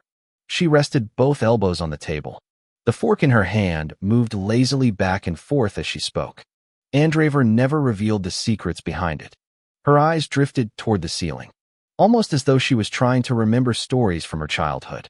Because of that, countless people wanted it. She laughed softly. The royal family, especially the Bunwick Duke House, some powerful alchemists, top scholars, and even entire organizations. They all approached him. Her smile widened slightly. They begged him to teach their descendants the path of the sun. But he refused. Ezra calmly finished the sentence. Correct, boy. Rena pointed her fork toward him. Then she winked. The pineapple slice that had been sitting on the fork the entire time finally disappeared into her mouth. When I was little, my parents used to tell me stories about him. Her expression softened. Back then, she had listened to those stories the same way children listen to tales about heroes and dragons. Andraver wasn't just famous. He was legendary. Her voice carried genuine admiration. Every young alchemist wanted to become him. For a moment, she looked almost nostalgic. Then she sighed. But he disappeared. Ezra's voice remained flat. The words came out naturally, as though the conclusion had already been obvious. Yes. Rena nodded. A trace of sadness appeared on her face. Sadly, for several seconds, nobody spoke. Then, the only thing people know, Rena continued, is that his disappearance happened sometime after the Second War between Britannia and the Soviet Union. She picked up another pineapple slice. The conflict only ended after the Holy Empire of Rome and several powerful nations intervened. The sweet taste filled her mouth. Yet the topic itself wasn't sweet at all. Lucy immediately nodded. I know that war. Her eyes brightened slightly. It's called the War of Ether. The war fought in the skies. Ezra added. His eyes remained on the incomplete alchemy circle before him. The amount of destructive power used was so large that it permanently altered sections of the atmosphere. He leaned back slightly. At least that's what the history books claim. The workshop became quiet again. The statement alone painted a frightening image. A war capable of changing the sky itself. Lucy looked toward Rena. Did you experience the war personally, Mrs. Rena? Rena paused. Her fingers stopped moving. Then she nodded. A little. The playful atmosphere around her slowly faded. The change wasn't dramatic. Yet both Ezra and Lucy noticed it. She carefully placed her fork onto the plate. The small metallic sound echoed softly. Then she leaned back into her chair. Although, if you want more details about that war. Her gaze drifted toward the mansion. You should ask Rogers. Ezra looked up. Lucy did the same. He was very much a participant. A complicated emotion surfaced in her eyes. Regret. Sadness. Memories that clearly hadn't faded despite the passing years. But, she clasped her hands together. The smile returned, though it looked weaker than before. I'm sure he doesn't want to remember those days. She slightly lowered her head. So please don't bring it up around him. Lucy immediately nodded. Okay. Don't worry. Ezra returned his attention to the papers. No one will mention it. But, why did you pick our curiosity if you don't want us asking? He narrowed his eyes on Rena. Thank you, kids. Rena smiled. The heaviness in the atmosphere gradually disappeared. Soon enough, work resumed. Hours passed, then the day passed, then several more days passed. Before they realized it, the final alchemy circle conversions for the exterior molds had been completed. The planning phase was finally over. Now came the actual construction. The steam furnace roared to life. Heat spread throughout the workshop. Rogers and Lenny carefully loaded aluminum ore into the furnace. The metal slowly melted. Its solid shape gradually disappeared beneath the intense temperature. At the same time, Lucy, Ezra, and Rena performed joint alchemy to create the exterior molds needed for the casting process. The three stood around the completed alchemy circle. Their palms rested against the engraved symbols. White and gray cognes flowed out from their bodies and streamed into the circle like countless threads gathering into a single river. The alchemy circle lit up. One pattern after another activated. The engraved pathways glowed faintly beneath their feet. As the joint alchemy continued, the first mold began taking shape, and like that, they began performing joint alchemy on all the drawn alchemy circles of the exterior molds. Large molds, small molds, curved molds, flat molds. Every single exterior component required its own casting mold. Nothing could be rushed. A single mistake would mean wasting both materials and time. Once the molds were completed, they were carefully transferred into the baking furnace. Although similar in appearance to the steam furnace, the baking furnace served an entirely different purpose. It wasn't built for smelting ore. Instead, it specialized in controlling and maintaining precise temperatures. Much like the heating devices used during circuit creation, it could retain heat for long periods. At the same time, its internal temperature could be reduced rapidly whenever cooling was required during the casting process. Because of that function, it became the perfect tool for manufacturing exterior parts. It's also one of the main machines used for mass production by the industries and metal companies in Britannia. That was how the creation process began. The aluminum ore and other needed ores had already been prepared. The molds were ready. The furnaces were operating. Everything had finally reached the stage where actual production could begin. Inside the steam furnace, the aluminum slowly melted. The solid metal gradually transformed into a glowing liquid. Heat spread throughout the workshop. The air itself felt warmer. Sweat occasionally appeared on everyone's foreheads as they continued working. Once the aluminum reached the required state, it was carefully poured into the prepared molds. Nobody spoke during those moments, because of how everyone remained focused. The glowing liquid metal flowed into each mold. Then came the waiting, the cooling, the inspection, and the refinement. After the cast pieces hardened, they were removed and carefully smoothed. Any imperfections were corrected. The finished parts were then transported to a safe section of the workshop, where they were arranged neatly according to their purpose. Then the entire process repeated. Again, and again, and again. Days slowly passed. The pile of completed components steadily grew larger, until eventually, every exterior part had been completed and the assembly stage finally began. The invention slowly started taking shape. At first, it looked like a collection of unrelated components. Then a frame appeared, then the body, then the doors, then the wheel arches. Each passing day revealed more of the design. The expectations Lucy, Rogers, Rena, and Lenny had carried since seeing the blueprint slowly transformed into reality. And the reality was somehow even better than what they imagined. The elegant body, the smooth lines, the noble appearance. The vehicle gradually became more magnificent with each completed section. Even Ezra found himself occasionally stopping to observe the progress. Although his expression remained mostly unchanged, he couldn't deny the satisfaction building inside him. During the assembly process, he also made several modifications to the interior. Ideas from his previous life. Small conveniences, better comfort, improved arrangements. The additions weren't large enough to alter the core structure, but they still required extra time. As a result, the creation period became longer than originally expected. Still, nobody complained. Instead, everyone became even more invested. Sleepless nights became common. Workshop lights remained active long after midnight. Some nights, they worked until dawn before finally taking a short rest. The closer they got to completion, the harder it became to stop. Excitement continued building. Even Lucy, who normally maintained her calm-made composure, occasionally found herself staring at the unfinished phantom rolls with sparkling eyes. Eventually, however, Rena had to leave. Her responsibilities couldn't wait forever. Still, she left satisfied. Before departing, she spent several minutes walking around the nearly completed vehicle, examining every section, every curve, every detail. By the time she stepped into her steam carriage, she carried a smile of genuine satisfaction. A whole month passed before the creation process finally ended. The invention was complete. It was early in the morning. The grass surrounding the mansion was still covered with traces of morning dew. Cool air drifted across the open field. Ezra, Rogers, and a completely exhausted Lenny jogged around the large grassy area surrounding the estate. "Come on, you brat." Rogers' loud voice echoed across the field.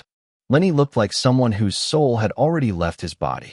His legs moved purely through willpower. Each step looked painful. "Why the hell am I jogging when I'm supposed to be enjoying my first vacation?" Lenny complained. His breathing sounded terrible. "You lazy brat." Roger immediately barked back. "Who said we came here to play around?" He shot Lenny a displeased look. Despite his age, the old blacksmith maintained a steady pace. Sweat dripped from his face. His clothes were soaked, yet his breathing remained stable. "I haven't exercised properly because of the project." He pointed dramatically ahead. "So now we exercise." Then he accelerated. Lenny stared at him with an annoyed expression. "Arg, this damn old man is only acting like this because Annie is gone." The thought remained safely inside his head. There was no chance he would say it aloud. Not if he wanted to survive. Ahead of them, Ezra continued jogging steadily. His pace remained consistent. Not fast, not slow, just steady. Eventually Roger ran past him. "You are an alchemist." The old man laughed loudly. "So, increase your pace." "Ha ha ha."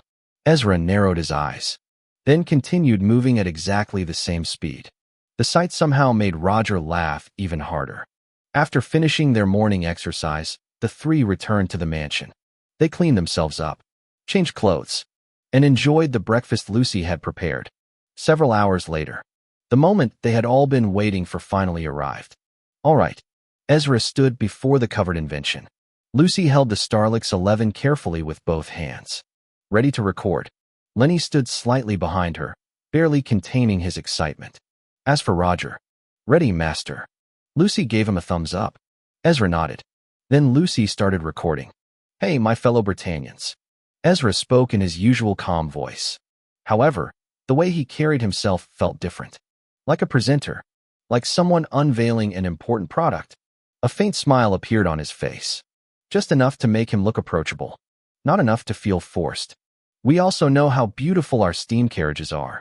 Ezra walked slowly around the covered invention, especially when we're talking about noble and royal steam carriages. The afternoon breeze lightly moved his hair, while the camera followed him. The craftsmanship of the carriage, the decorations, the expensive materials. They are all beautiful. His voice remained calm. Not loud, not emotional. Yet the confidence behind his words made them easy to listen to. Noble families spend enormous amounts of money making their carriages look more luxurious. Ezra continued. Gold decorations, silver engravings, rare woods, even precious gems. As he spoke, Lucy carefully adjusted the camera angle. Her movements weren't perfect. Occasionally, the frame shifted slightly. Still, she was doing her best. And strangely enough, that made the recording feel more natural. But Ezra slowly walked toward the opposite side of the covered invention. His hand lightly brushed against the cloth concealing the vehicle. What happens if you remove all those decorations and engravings? His gaze remained fixed on the camera.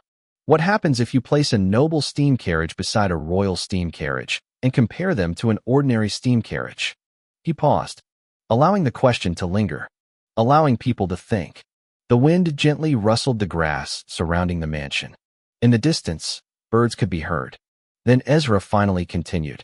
The answer is simple. He returned to the center. His expression remained calm. They're all fundamentally the same. His hand rested against the cover. The exterior shape never truly changes.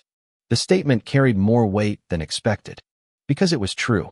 People spent fortunes adding more decorations to their carriages. Yet very few people ever questioned the shape itself. That's why I thought of something different.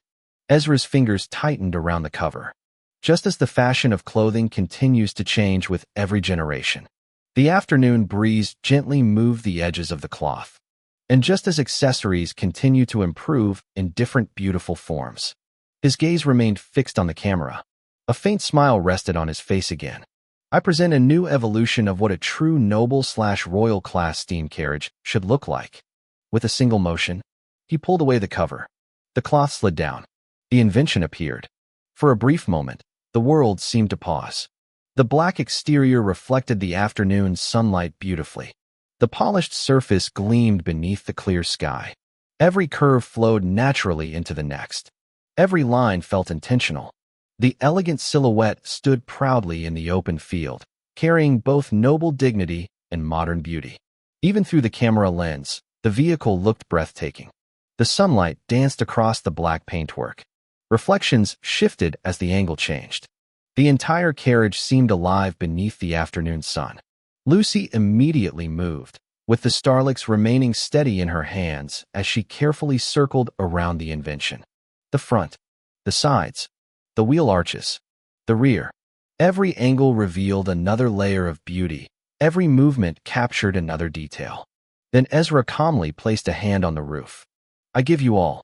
His voice remained steady. The phantom rolls. The moment those words left his mouth, Roger activated the engine. Whum! The steam engine came alive.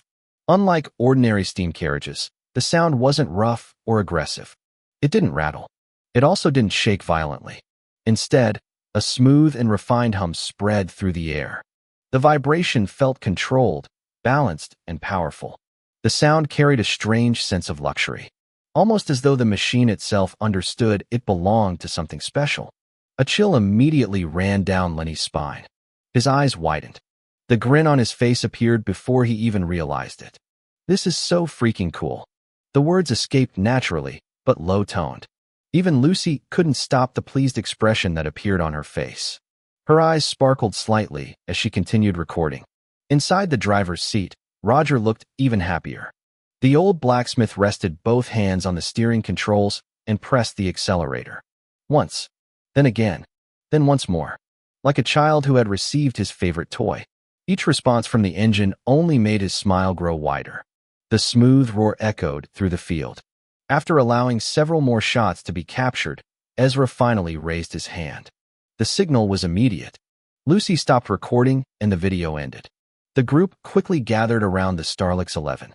Roger climbed out of the driver's seat. Lenny practically rushed over. The footage began playing. Everyone watched carefully. Some scenes looked perfect. Others needed improvement. A few camera angles failed to properly showcase the vehicle. Several sections of Ezra's presentation felt slightly rushed. Because of that, multiple scenes had to be recorded again. The process repeated several times. Each retake became cleaner. Each adjustment improved the overall presentation. Ezra approached the task seriously. After all, this wasn't simply a video. This was the first public introduction of the Phantom Rolls. The first impression Britannia would receive. Naturally, it needed to be as good as possible. Fortunately, the Book of Memories contained more than knowledge about engineering and warfare. After retiring from the army in his previous life, his past self had spent countless hours watching content online. Influencers, comedians, talk show hosts, product reviewers, advertisement campaigns, and presentation videos, which was now stored in the book, giving information on the way they spoke, the way they held attention, the timing of their pauses, the pacing of their presentations. All of that information remained preserved inside the Book of Memories. Ezra carefully borrowed those techniques, not copying them directly, but adapting them to fit Britannia's culture. The results became obvious. The presentation steadily improved. The pacing felt smoother. The unveiling felt more impactful. The final product looked increasingly professional. Eventually, everyone agreed they had gotten the perfect version. Ezra watched the completed video one final time. The Phantom Rolls appeared on the screen. The unveiling, the engine demonstration, the exterior showcase. Everything flowed naturally. Satisfied, he nodded. Without hesitation, he opened his Linsto account, then uploaded the presentation video for the Phantom Rolls. The moment the upload finished, the invention officially entered the eyes of Britannia. Now, all that remained was waiting for the reaction. Chapter 218, Viral Video. Wow, let's go. Lenny threw his fist into the air excitedly. The cold wind brushed against his face as he leaned halfway out of the window, his eyes shining with excitement, while Rogers calmly drove the Phantom Rolls around the large field surrounding Ezra's mansion. The black vehicle moved smoothly across the now snow-covered ground. Its wheels rolled steadily. Its body remained stable. Even at higher speeds, the carriage showed none of the awkward shaking common among many steam carriages. "The car is moving perfectly, Master," Lucy said with a satisfied smile. Her gaze followed the Phantom Rolls as it circled around the field. Not long ago, it had only existed as drawings and calculations scattered across workshop tables. Now it was real, and somehow it looked even better than the image she had built inside her head. Ezra sat beneath a large umbrella. The long handle had been pushed deep into the soil beside his chair. Above him, the wide canopy blocked the snowfall that had gradually begun covering the mansion grounds in white. His eyes remained fixed on the moving vehicle. It came out well. His reply was calm, almost too casual. Yet his eyes lingered on the Phantom Rolls longer than usual. "There are still things I would have liked to add," Ezra thought quietly. His gaze drifted across the vehicle. "The suspension could be improved. Also, the engine could become quieter, and I could have made the interior to be more advanced." Several ideas immediately surfaced within his mind. Unfortunately, going too far would ruin the purpose behind this invention. The entire point was to create something groundbreaking while remaining believable. Anything beyond that would draw unnecessary attention. The Phantom Rolls continued moving across the field. Rogers skillfully guided the vehicle through several turns before smoothly bringing it toward Ezra and Lucy. The carriage gradually slowed, then stopped perfectly in front of them. The engine quietly settled. Rogers switched it off. The sudden silence made the earlier engine noise feel even more impressive. "This is really cool." Lenny jumped out immediately. His face carried the satisfaction of a craftsman who had personally participated in the creation of something remarkable. His eyes repeatedly moved over the vehicle. The front, the doors, the polished body.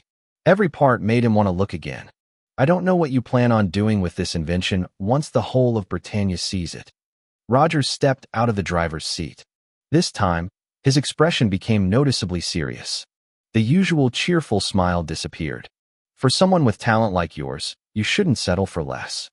His voice carried genuine concern. "I'm sure that once the video spreads far enough, carriage production companies will start fighting to recruit you." Rogers folded his arms, his gaze remaining fixed on Ezra. "But you're an Ashenlocke." The words carried a different weight. "The main family doesn't directly involve itself with carriage production." He paused briefly.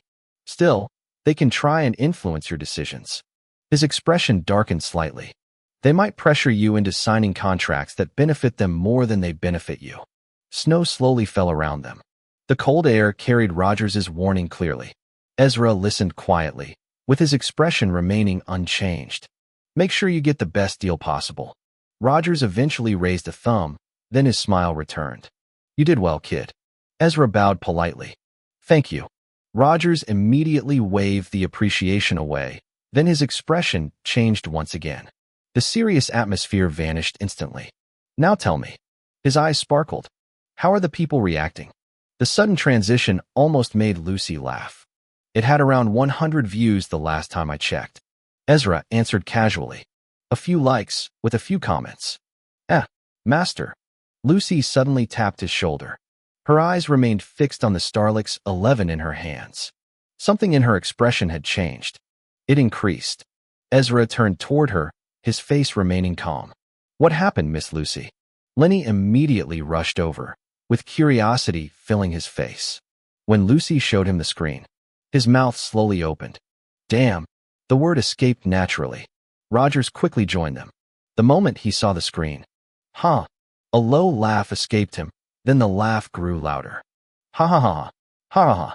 The numbers displayed on the screen had exploded.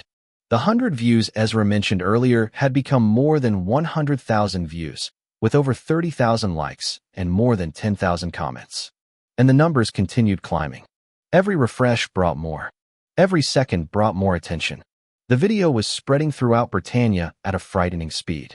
Lucy stared pleased at the sight of the video going viral. So did Lenny, while Rogers continued to laugh joyfully. Meanwhile, Ezra simply observed the three. To him, the result wasn't surprising. It was expected. The invention itself guaranteed attention. Soon, the three began reading through the comments.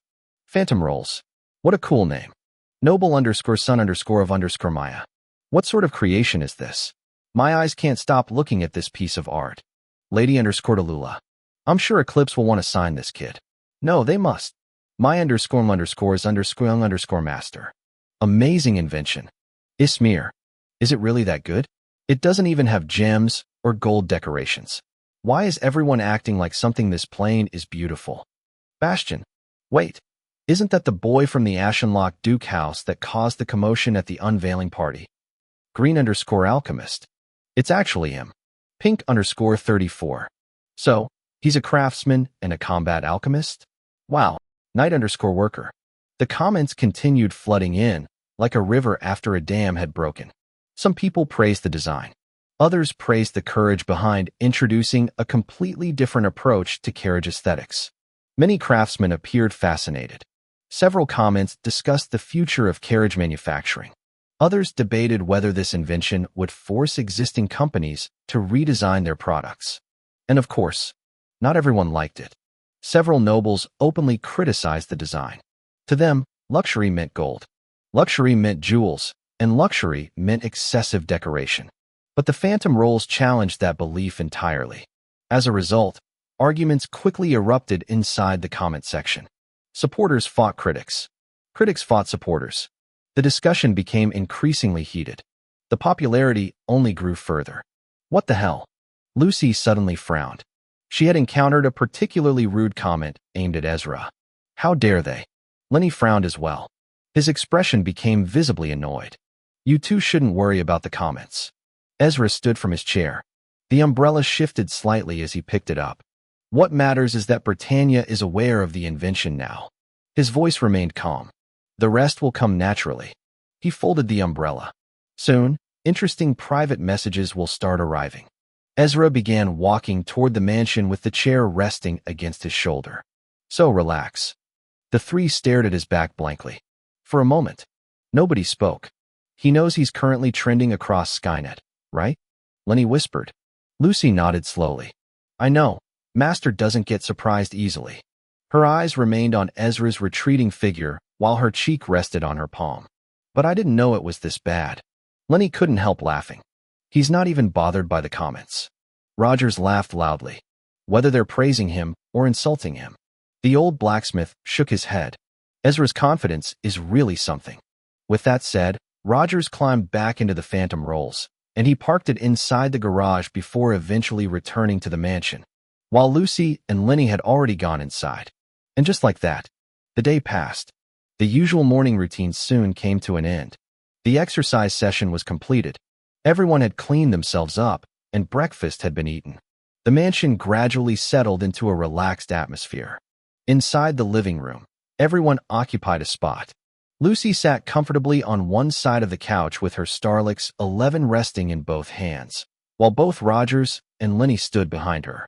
Both of them leaned forward slightly, their arms resting on the back of the couch while they peered over her shoulders. Their attention remained fixed on the screen. Meanwhile, Ezra sat on a separate couch. The Starlix 11 rested in his hand as he prepared to properly check the progress of the Phantom Rolls video. The previous day had been exciting and all, but now was the time to see the actual results. Ezra calmly opened the Linsta application. His thumb moved across the screen. One click, then another. Soon, his profile page appeared. The moment the post loaded, the updated statistics appeared before him. The numbers had changed drastically. The views had already surpassed 1 million. The likes continued climbing, and the comments continued increasing.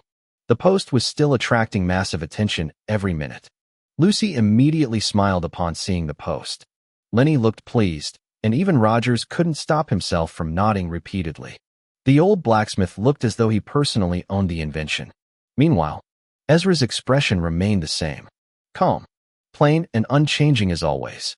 It wasn't because he disliked the result. Quite the opposite. The video performing well had been part of the plan from the very beginning.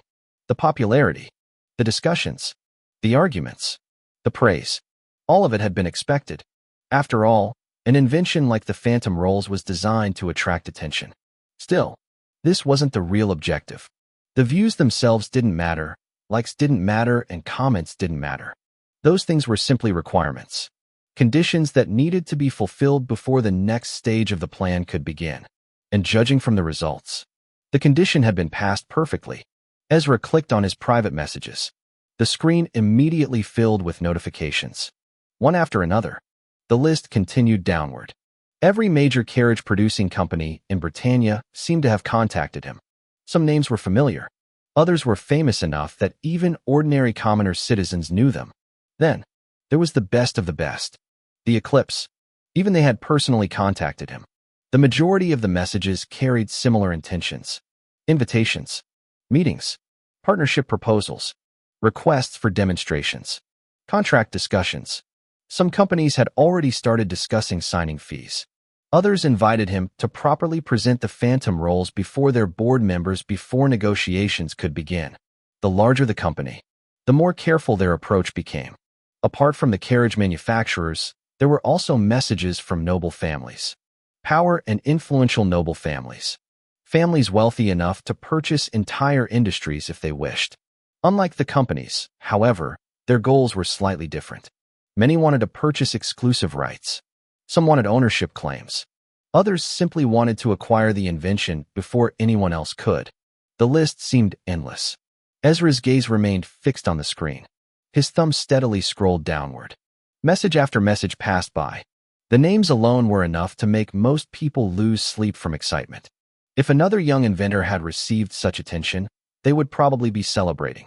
They would be imagining their future, dreaming about wealth, thinking about status.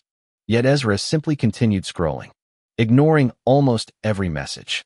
This isn't what I want. The thought crossed his mind naturally. He leaned backward, then completely laid down across the couch. One arm rested beside him. The other held the Starlix above his face. His eyes calmly scanned the growing list. Nearby, Lucy, Rogers, and Lenny remained focused on the comment section.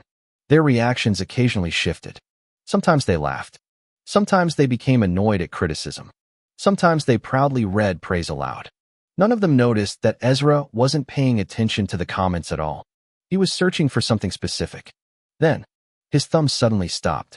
The scrolling ended. A particular message rested on the screen. A relaxed look appeared in his eyes. Found it. His voice carried a hint of satisfaction. Lucy immediately looked over. What did you find, Master? Ezra slightly tilted the screen toward himself. The sender displayed on it was simple. BNC Broadcasting Group. The exact group he had been waiting for to contact him. The reason was simple. Ezra had never planned on signing himself away to any company, not even if the payment looked tempting, not even if the contract promised enormous wealth.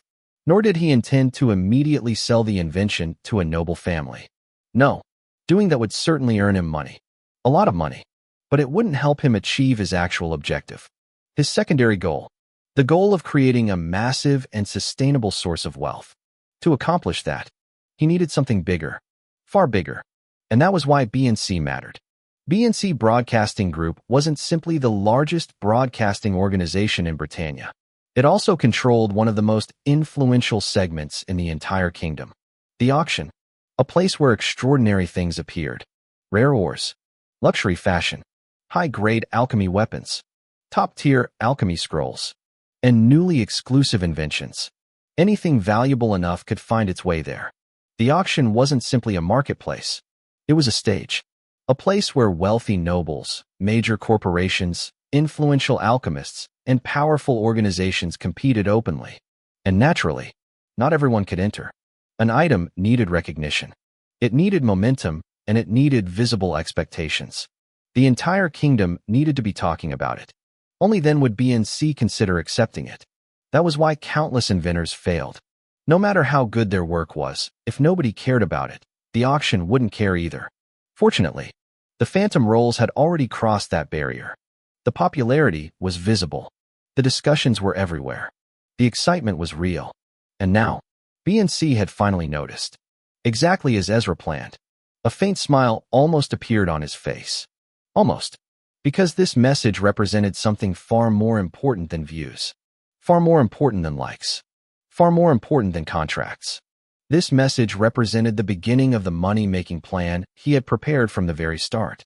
And now, the first major piece had finally fallen into place. Chapter 219, Master and Disciple. Ezra replied to the message from the B&C Broadcasting Group. His fingers moved calmly across the screen. There wasn't much excitement on his face. If anything, he looked like he was replying to an ordinary business message rather than communicating with one of the most influential broadcasting groups in Britannia. It's an honor to have a big group like yours messaging me. Ezra Ashenlocke. After sending the message, Ezra quietly watched the screen. The reply arrived only a few seconds later. The pleasure is ours. B&C Group. Let me get straight to the point. B&C Group. Ezra Ashenlocke. We have reviewed your invention, the Phantom Rolls, and we believe it has the potential to completely transform the field of steam carriage exterior design. B&C Group. Honestly, you made an excellent observation. If the decorations are removed from noble and royal steam carriages, and they are compared to ordinary steam carriages, the exterior structure is practically the same. B&C Group. However, with your invention, not only does that problem disappear, but Britannia may also enter a new era of simple yet elegant carriage designs. B&C Group. So, without further delay, B&C Group. We would like to hold an invention auction for you, if you are interested. B&C Group. Ezra's eyes moved across the messages one after another. His expression remained unchanged. The group continued. This auction will be dedicated entirely to your invention. It will allow you to properly present the Phantom Rolls before many of the largest industries and companies in Britannia. B&C Group. There is even a possibility that royal industries may participate in the event as well. B&C Group. Please do not worry about travel and hotel expenses. B&C Group. We will personally handle your transportation and ensure you have a smooth journey to Northwick. B&C Group. What do you think? B&C Group. Ezra read everything carefully. Only after reaching the end did he begin typing. I am in your care. Ezra Ashenlocke. The moment he sent the reply, the three-dot typing indicator appeared. Amazing choice. B&C Group. Regardless of what decision you make during the auction, whether you decide to sign a contract or sell the rights to your invention, B&C Group. You will gain a great deal from this opportunity. B&C Group. A document will be sent shortly. Please fill in your information, sign it, and send it back to us so we can begin preparations immediately. B&C Group. Okay. Ezra Ashenlocke. The event date will be sent to you once the planning process has been completed. B&C Group. All right. Ashenlocke. Thank you once again for choosing to work with us, Ezra Ashenlocke. VNC_group. Thank you as well for giving me this opportunity. Ezra_Ashenlocke. Ping. A notification appeared. The document arrived immediately. Ezra opened it and carefully read through every section. Names, addresses, signatures, participant information, terms and agreements. Several minutes passed before he finally sat upright. Lucy. He called her name. Lucy, who had been reading through the comments under the Phantom Rolls post, immediately looked up. Master, you called? She placed her phone on her lap. Lenny and Rogers, who had been standing behind her reading the comments together, also straightened their backs. Rogers walked toward a nearby couch and sat down. We're heading into the city. Ezra stood up. His starlix disappeared into the middle pocket of his black cardigan. I need to visit the print shop. Okay. Lucy nodded immediately. She stood up and adjusted her maid uniform. I'll get ready. As she headed toward her room. If you guys are going out. Lenny suddenly raised both hands. His eyes brightened. I want to come too. The excitement in his voice was impossible to miss. No way.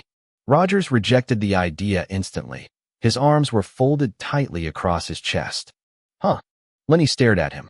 The disbelief on his face was obvious. They're going out to work, not to play around. Rogers waved dismissively. Don't disturb them. Disturb them? Lenny frowned. I would never do that. I'm just following because I want to properly see the city. His voice grew more serious. I want to see what life outside the workshop actually looks like. Rogers looked at him, then sighed. What exactly do you want to see? He shrugged. Food. Before Lenny could answer, Rogers continued. Ezra and Lucy can bring food back for you. It's not about food. Lenny protested immediately, with frustration starting to appear on his face. You keep doing this every single time. When you and Annie were coming here, your plan was to leave me back at the workshop.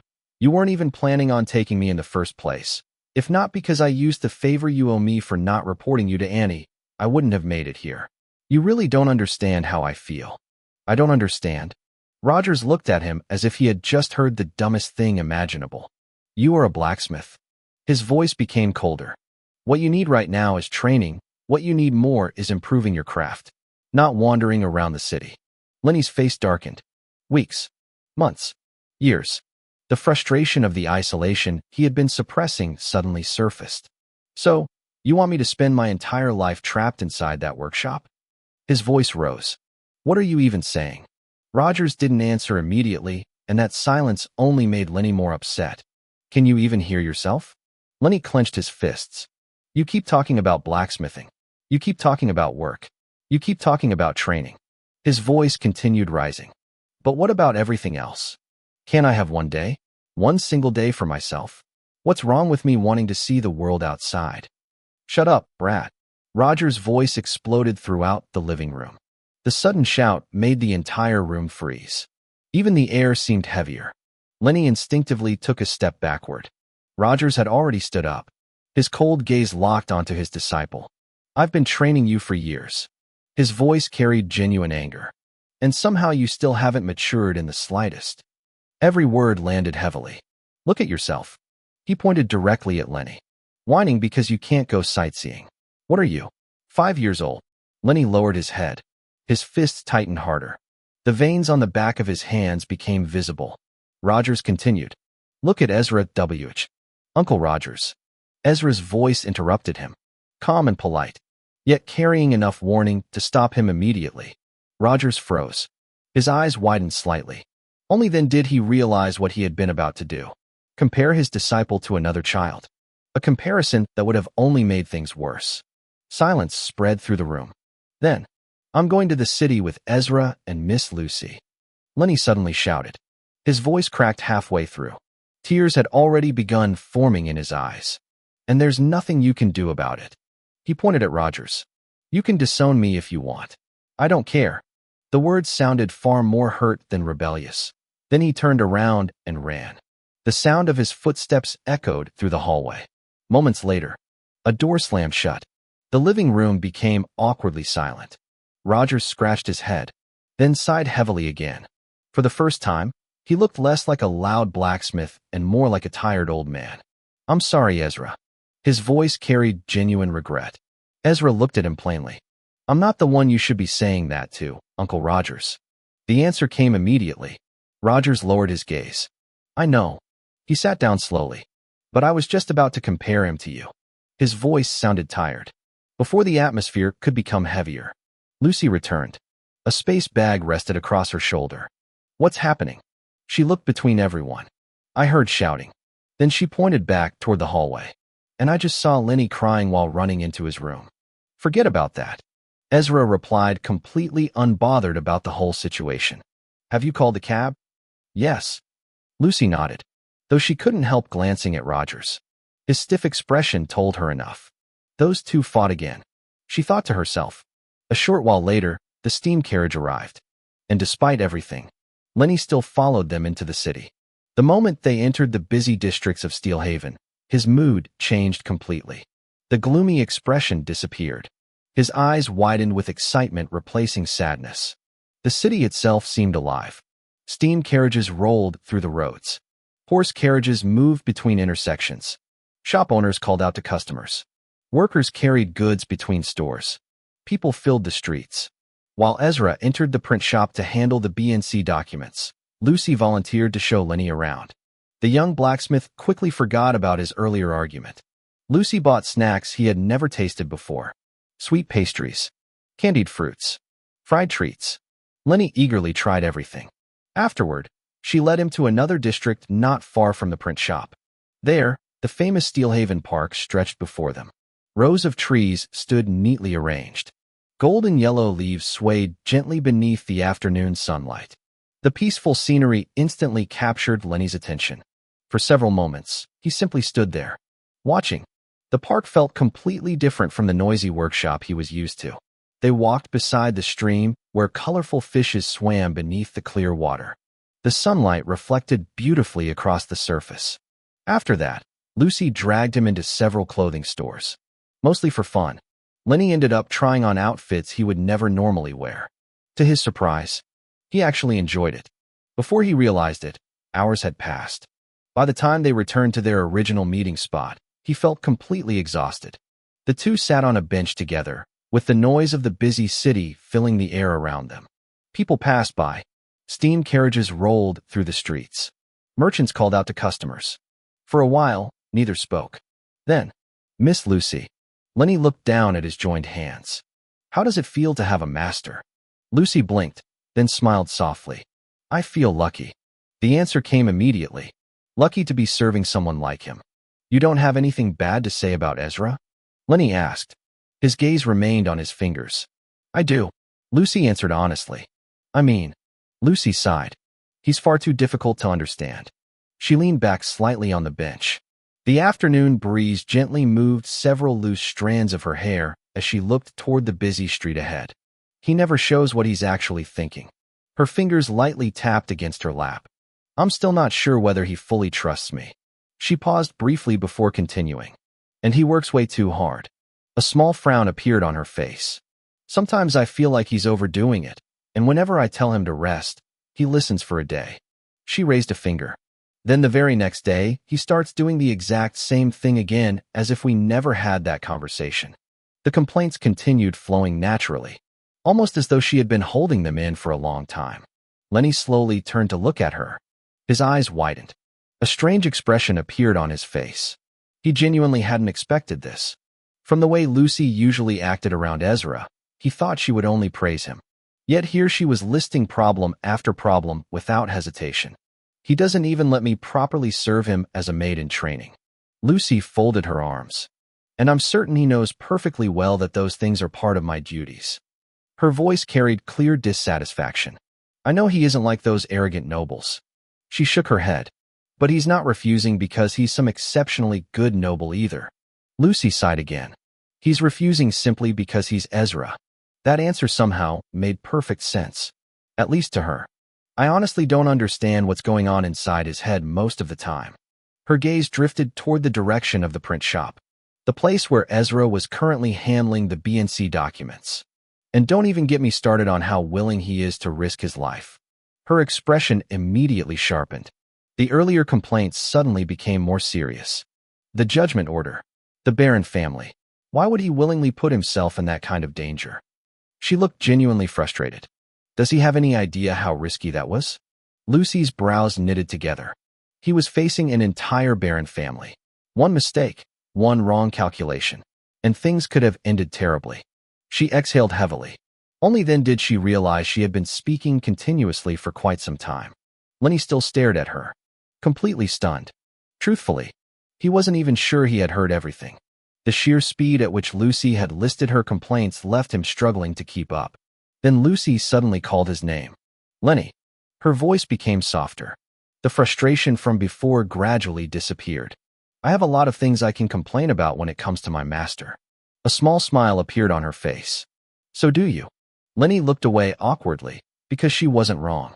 He had plenty of complaints about Rogers too. But, Lucy continued. Her eyes moved toward the busy streets, then toward the distant print shop once again. At the end of the day, just like I said earlier, the smile on her face became gentler. I'm very lucky to have someone like Ezra as my master. There wasn't even the slightest hesitation in her voice. He is surprisingly kind. She laughed softly, even though he doesn't look like the kind type. The afternoon sunlight landed gently across her face. Combined with her smile, it created a sight that caught Lenny completely off guard. His ears instantly turned red. Without even realizing it, he quickly turned his face away, pretending to be interested in the passing steam carriages.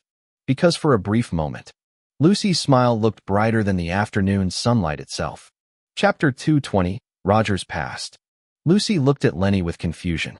The reaction had come out of nowhere. Just moments ago, the two of them had been speaking normally, yet the moment she smiled at him, he suddenly turned his face away as though he had seen something frightening. What happened to you? Lucy asked. She leaned slightly closer. Unfortunately for Lenny, that only made things worse. Nothing.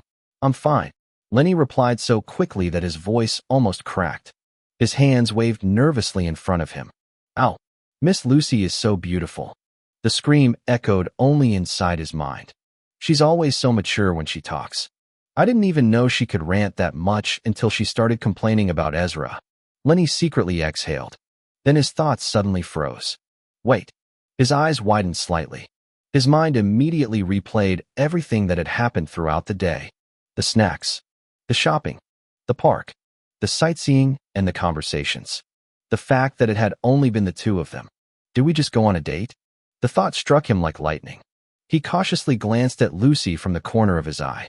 I mean, it was only the two of us, and Ezra wasn't around. We explored the city together. That counts, right? A silly grin appeared inside his mind. His mood immediately improved. Lenny. Lucy's finger lightly tapped his forehead. The sudden touch instantly pulled him back to reality. Ah. Lenny jumped up from the bench. The movement was so sudden that several nearby pedestrians turned to look at him. A strange silence immediately followed. Lenny could practically feel the eyes of strangers staring at him. Some looked confused. Some looked concerned. Others simply looked entertained. What is wrong, Lenny? Lucy asked. Her brows furrowed slightly. Did I do something wrong? The concern in her voice was genuine. No. No. Lenny hurriedly waved both hands again. His face became even redder. It's my fault. You didn't do anything wrong. He quickly sat back down. Unfortunately, that only made the situation more awkward. Fortunately for him, another voice arrived at the perfect moment. I'm done, guys. Ezra's voice came from behind them. Lucy immediately turned around. A smile appeared on her face. Were you able to get everything done? She stood up as she spoke. Yes. Ezra replied in his usual calm tone. Lenny stared. When did he get here? He hadn't noticed Ezra approaching at all. Before Lenny could think further, Ezra held out a small paper bag. Here. Lenny blinked. For me? Thank you. He accepted it curiously. For you and your master. Ezra replied. Then he immediately turned and started walking toward the steam carriage waiting nearby. Lenny opened the bag. Inside was a neatly packaged cake. The scent alone made his eyes brighten. He should have only bought it for me. Lenny muttered quietly, his shoulders slumping slightly. Lucy immediately called out. Let's go, Lenny. I'm coming. He stood up and hurried after the two. Soon, the steam carriage carried them away from the busy central districts and back toward Ezra's mansion. By the time they arrived home, The atmosphere between Lenny and Rogers hadn't improved. The moment Lenny stepped inside, he immediately ran upstairs with the paper bag. His footsteps echoed through the hallway before disappearing entirely. A door closed shortly afterward. Rogers remained seated in the living room. The old blacksmith let out a long sigh before leaning back into the couch. Ezra simply walked toward his room. As usual, he looked completely unaffected by the situation, while Lucy headed toward the kitchen, since dinner wouldn't prepare itself. A few hours passed. The scent of food gradually spread through the mansion. Eventually, everyone gathered around the dining table. The meal itself was simple, nothing extravagant. Yet the moment Lenny took a bite, his eyes lit up. "Every time I eat your cooking, Miss Lucy, I can never get used to how amazing it tastes." He smiled brightly. Lucy laughed softly. "Thank you." Then her gaze shifted toward Ezra. He had almost finished eating. "Master, the post has already reached 6 million views." She looked down at her Starlix. The excitement in her voice was obvious. "Really?" Lenny nearly rose from his chair. "That's incredible." His eyes sparkled. "I can't believe I personally know someone who's basically a superstar now." The pride in his voice made Lucy chuckle. "Speaking of views," Lenny suddenly looked at her. "How many followers does Ezra have now?" He rested his chin on his hand. "With that many views and likes, people should already be following him. Let me check." Lucy immediately opened Ezra's profile. A few moments later, her eyes widened. "Oh." She blinked. "Wow. The last time I checked, Master's followers were only me and Lady Vera." She looked up from the screen. "Now it's over 60,000. That's amazing." Lenny looked genuinely impressed. "I heard that usually only models, broadcasting groups, and theater companies gain followers that quickly because of the type of content they post on Linsta." Lucy spoke while keeping her eyes fixed on the screen of her Starlix. Her fingers moved across the display as she continued scrolling through Ezra's profile. The numbers kept increasing. Every refresh seemed to bring in more followers, more likes, and more comments. The popularity of the Phantom Rolls was still growing. Inventors use it too. Ezra finally spoke. He had already finished eating and placed his utensils neatly beside his plate. His voice remained as plain as ever. "They use it to share their creations throughout Britannia. Like you did." Lenny immediately pointed the spoon in his hand toward Ezra. A look of admiration could be seen on his face. Then, as if all the energy had suddenly left his body, he let out a long sigh and dropped his forehead onto the dining table. "Ah." The dramatic movement made Lucy glance at him. "I wish I had my own Starlix or another model of a phone." His voice sounded full of regret. "Then I could start posting things on the Skynet too." Lenny turned his head slightly. His eyes drifted toward the old blacksmith seated nearby. Rogers had remained strangely quiet throughout the meal. For someone whose voice could normally be heard from one side of the mansion to the other, the silence felt unnatural. "Maybe I'd become popular too." Lenny sighed again. This time he deliberately looked at Rogers, hoping for some kind of reaction. Perhaps an argument. Perhaps a complaint. Perhaps a lecture. Anything. Yet Rogers ignored him completely. The old blacksmith simply continued staring at the food on his plate.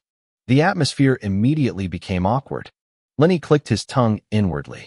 Then he quickly finished the remaining food on his plate. He grabbed the cup of water beside him and emptied it in a single gulp. After that, he stood up. Without saying another word, he carried his plate to the kitchen. A few moments later, his footsteps echoed through the hallway. Then, bang! The sound of a bedroom door closing followed shortly afterward. Silence returned to the dining room. Ezra was about to stand up as well. Then Rogers finally spoke. "I'll be leaving tomorrow." His voice was lower than usual. His gaze remained fixed on the food left on his plate. The expression on his face looked grim. Lucy blinked. "By yourself?" She looked at him curiously. "Of course not." Rogers immediately snorted, his loud voice finally returning. "I'm leaving with that brat." Lucy rested her cheek against her palm. Her elbow remained on the dining table as she studied him. "And?" A teasing smile appeared on her face. "I thought you were going to leave him here out of anger." She tilted her head slightly. "But honestly, Mr. Rogers, it doesn't even look like you're angry." "Of course I'm angry." Rogers immediately folded his arms. His beard trembled slightly as he huffed. "That brat actually shouted at me." The old blacksmith looked genuinely offended. Lucy narrowed her eyes. Ezra did the same. Neither of them looked convinced. The dining room became strangely quiet. Finally, at least, Ezra spoke. His expression remained completely blank. You and your disciple should settle your argument before leaving. Rogers immediately looked toward him. The old blacksmith's eyes softened slightly. Ezra boy. His voice carried unexpected emotion. For a moment, he seemed touched. So, you're worried about this old man and his disciple? He rubbed beneath his eye dramatically, as if wiping away tears that didn't exist. No, Ezra answered instantly. The reply came so quickly that Rogers froze. The old blacksmith stared at him. Lucy immediately looked away. She already knew where this was going. I don't want my house to become the place that ruined the relationship between a master and his disciple. Ezra calmly continued. His expression never changed. He simply just stared at Rogers. That's a bad omen. The room fell silent for a little while. What? Rogers looked completely caught off guard. The emotional scene he imagined shattered instantly. Lucy bit the inside of her cheek. She was trying very hard not to laugh. It's that brat's fault. Rogers grumbled. What does he mean by saying I don't understand him? The old blacksmith frowned. He's not even 14 yet, and he acts as though he already understands the entire world. His voice carried both annoyance and helplessness. Lucy listened quietly, then she spoke. But why don't you want him to see other parts of Britannia, or at least move around where he can interact with other people? Her tone remained gentle.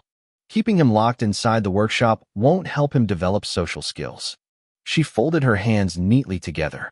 And aren't those important for someone you're training to become one of the main family's future blacksmiths? The question lingered in the air. The old blacksmith lowered his gaze. His hand slowly tightened around the spoon he was holding. The grip became stronger. His knuckles gradually turned pale, then he finally spoke. Because I'm scared. The words came out quietly. The loud and energetic Rogers seemed to disappear for a moment. Scared? Lucy tilted her head, confusion appearing on her face, while Ezra remained silent with his gaze resting on Rogers. The old blacksmith looked down at his hand, then he slowly reached into his pocket. After a few moments, he pulled out a small silver locket. The locket itself wasn't particularly special. There were no jewels embedded into it. No expensive engravings. Only a revolver design wrapped around the upper and lower edges. Yet the moment it appeared, something changed in Roger's expression. His fingers gently rubbed against its surface. A trace of longing appeared within his eyes. A trace of pain. The type that came from memories that never truly faded. I don't want Lenny to end up becoming like me. His voice became low, almost fragile. Lucy immediately stopped smiling. Even Ezra quietly observed him. The two of them could clearly see it. The sadness hidden behind Roger's eyes. The regret. The longing. The emotions he had kept buried beneath his loud personality for years. The old blacksmith continued staring at the locket, as though it contained something far more precious than silver. You know? Rogers slowly opened the locket. The small click of the metal lock sounded unusually clear within the quiet dining room. Inside was a photograph. A much younger Rogers stood beside a beautiful woman. The two were smiling. Not the polite smile people showed for formal pictures. It was the smile of two people who genuinely enjoyed being around each other. The younger Rogers looked completely different from the loud, old blacksmith sitting before them now. His shoulders were straighter. His face carried ambition. His eyes were bright. A young man who still believed he could conquer the world with nothing but his own hands. Rogers stared at the picture. A soft smile appeared on his face. The kind of smile that only appeared when someone looked at a memory they never wanted to forget. The reason I started walking the path of blacksmithing, his thumb gently rubbed against the picture, was because I wanted to create weapons for my wife. The room became quiet. Lucy unconsciously sat up straighter. The old blacksmith's voice no longer carried its usual loudness. Instead, it sounded distant, as though part of him had already returned to the past. Your wife was a member of the Ashenlocke family? Ezra asked. There was genuine curiosity in his voice. It wasn't often that Ezra showed interest in another person's past. The change was so noticeable that Lucy couldn't help glancing at him briefly. Master is actually curious. The thought flashed through her mind. No. Rogers shook his head lightly. A faint smile remained on his face. She was from the Baywick house. His gaze never left the photograph. For a few moments, He simply stared at it, as though afraid that looking away would cause the image to disappear. All my life, I struggled to improve my smithing skills. His voice carried a hint of nostalgia. I pushed myself every single day. I wanted to become the greatest blacksmith in all of Britannia. His eyes slowly unfocused. The dining room disappeared from his vision. The memories returned. A younger version of himself, standing beneath the evening sky, a halberd resting against a stone wall nearby, a young woman standing before him, laughing, teasing him, challenging him.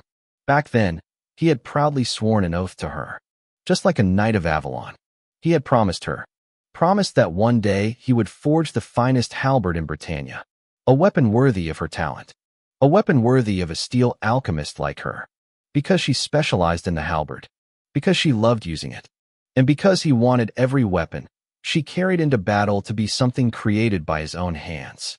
I wanted to be the one who made every weapon she would ever use. A small chuckle escaped his lips. The sound carried warmth, but also sadness.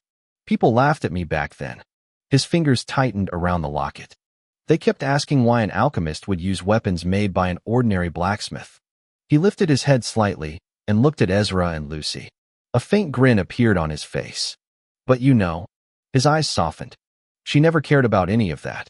The grin widened slightly. Actually, he shook his head. She was far more competitive than I was. That memory seemed to amuse him.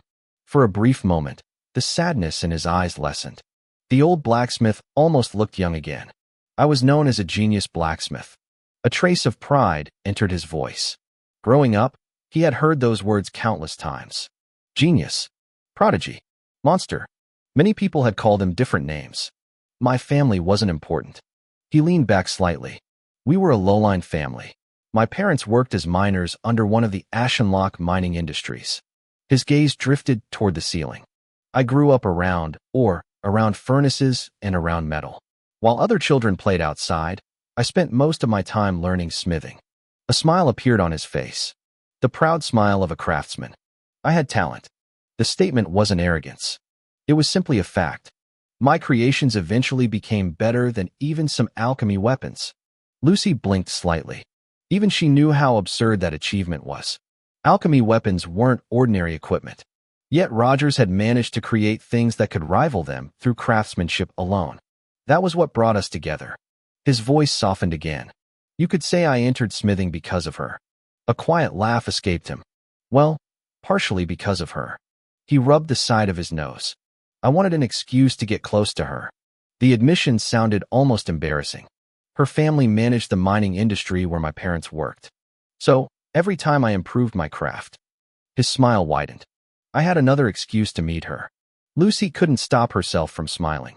For the first time since Rogers started speaking, she could clearly picture the young man he used to be. Not a famous blacksmith. Not a loud old man. Just a young boy trying to impress the girl he liked. Rogers slowly closed the locket. Click. The sound echoed softly. The smile on his face remained, but now it carried pain. Deep pain. The kind that had settled into his heart years ago and never truly left. Everything I achieved. His thumb gently rubbed the surface of the closed locket. Was for her. The room became silent again. Even the atmosphere felt heavier. Rogers lowered his gaze. Then he quietly continued. And she left me during the Second War against the Soviet Union. The old blacksmith rubbed the locket again. Slowly and carefully, as though afraid of damaging it. Then he suddenly asked a question. Do you know what happens to a person when they lose their legs? His voice sounded calm. Too calm. The question lingered in the air. Several seconds passed. Then he answered it himself. They lose the ability to walk. Rogers stared at the locket. His eyes reflected neither anger nor grief. Only acceptance. The acceptance of someone who had lived with a wound for so long that it had become part of him. And somehow, that made his words feel even heavier. Chapter 221, Rogers' Past Part 2. Long after the war ended, Rogers' life changed completely. The young blacksmith who once came from a low-line family had risen to a position that many could only dream of reaching. His achievements continued growing. His reputation spread throughout Britannia. Eventually, he was granted noble status and established his own blacksmithing company dedicated to weapon production. The once ordinary family he came from had also risen alongside him. From a non-alchemist lowline family that worked in mines, they became a respected highline family with status and influence. Many alchemists treated him with respect. Powerful nobles invited him to craftsmanship conventions. His opinion carried weight, and his name carried authority. The young man who once spent his days sweating beside a furnace had become one of the greatest blacksmiths in the kingdom. Yet, none of it mattered. Not really. At least not to him. Because the person he wanted to share all of it with was gone. The title, the fame, the wealth, the respect. None of those things brought him happiness anymore. Even blacksmithing, the thing he once loved most in the world, gradually lost its color. People began noticing the change. The cheerful blacksmith disappeared. In his place stood a stiff and strict man who rarely smiled. That was how Rogers gained the reputation he carried today. A difficult blacksmith. A harsh blacksmith. A perfectionist. Many feared working under him, while only few understood why he had become that way. Ow, should I just retire? The thought crossed Rogers' mind as he walked through the corridors of his massive industry. The sound of machinery echoed from distant sections of the building. Workers moved back and forth carrying materials. Steam hissed from pipes mounted along the walls. A busy day, just like every other day. Rogers had just finished inspecting the primary sword production division. Several blacksmiths had made mistakes. Nothing major. Nothing serious. Mistakes that most supervisors would have ignored. But to Rogers, they were unacceptable.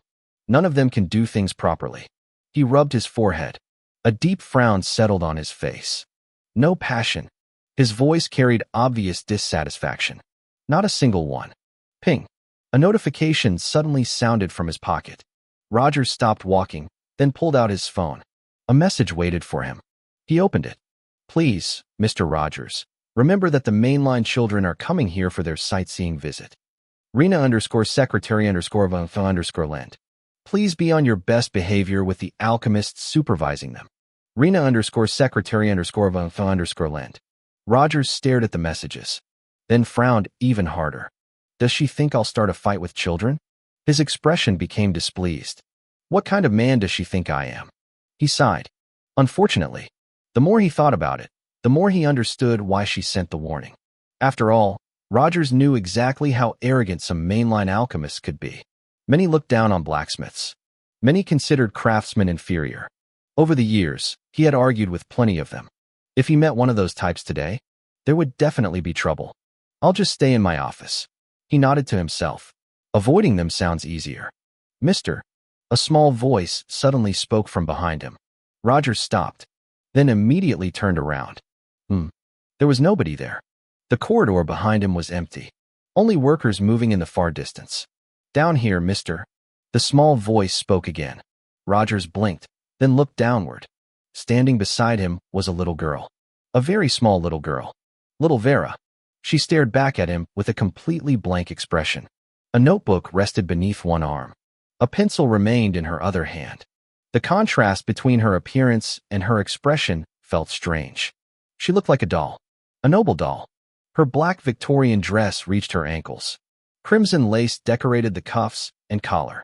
Red embroidery curled along the edges like blooming roses. A scarlet ribbon rested neatly around her waist. Black stockings disappeared into polished boots. A black beret rested atop her carefully groomed hair. Beautiful, elegant, and somehow a little unsettling, especially because she showed almost no emotion. You are one of the mainline children here for the sightseeing tour? Rogers looked genuinely confused. Little Vera nodded. How did you get lost? I don't know. She answered immediately. I was walking. A pause. Then I got lost. The answer was delivered with complete seriousness. Really? Rogers looked even more confused. Really? Little Vera replied. The same blank face remained. The same calm tone. For several seconds, Rogers simply stared at her. Then sighed. Stay here. He pointed beside her.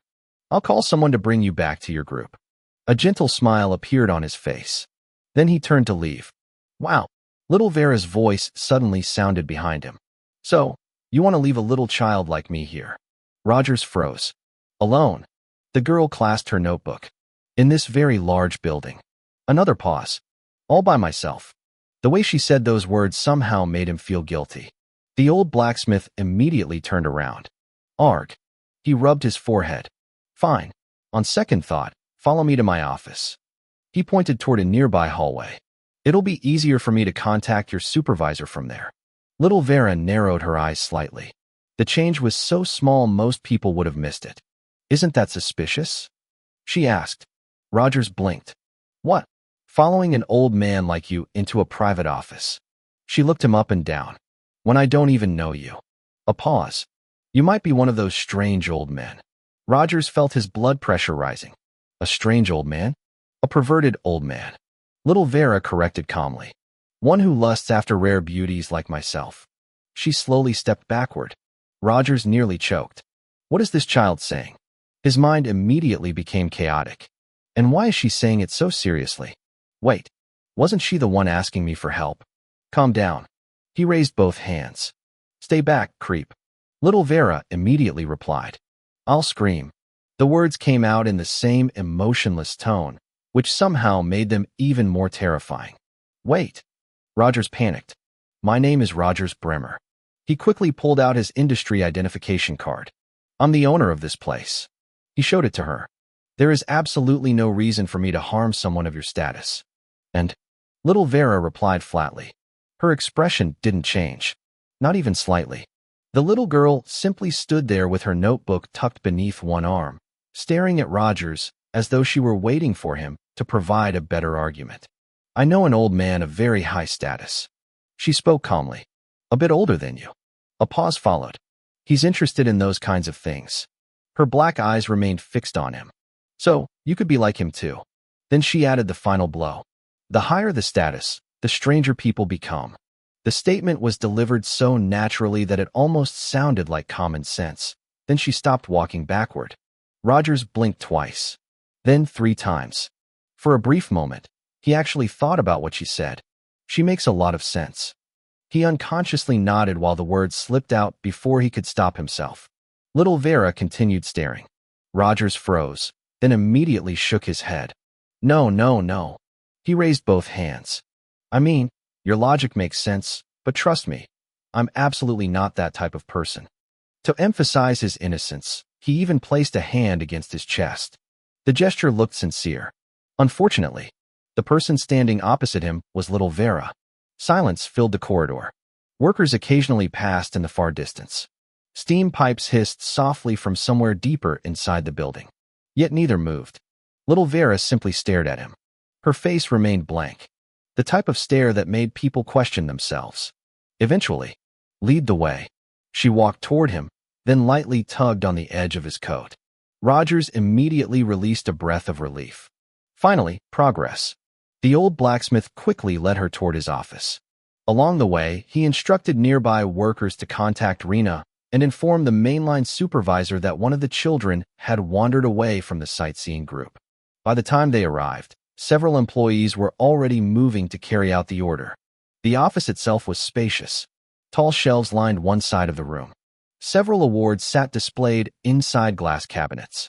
The walls carried framed photographs from craftsmanship conventions. Various weapons rested on stands throughout the room. Some were prototypes. Some were famous creations from Rogers' younger years. Each carried a small plaque beneath it. Little Vera climbed onto a chair.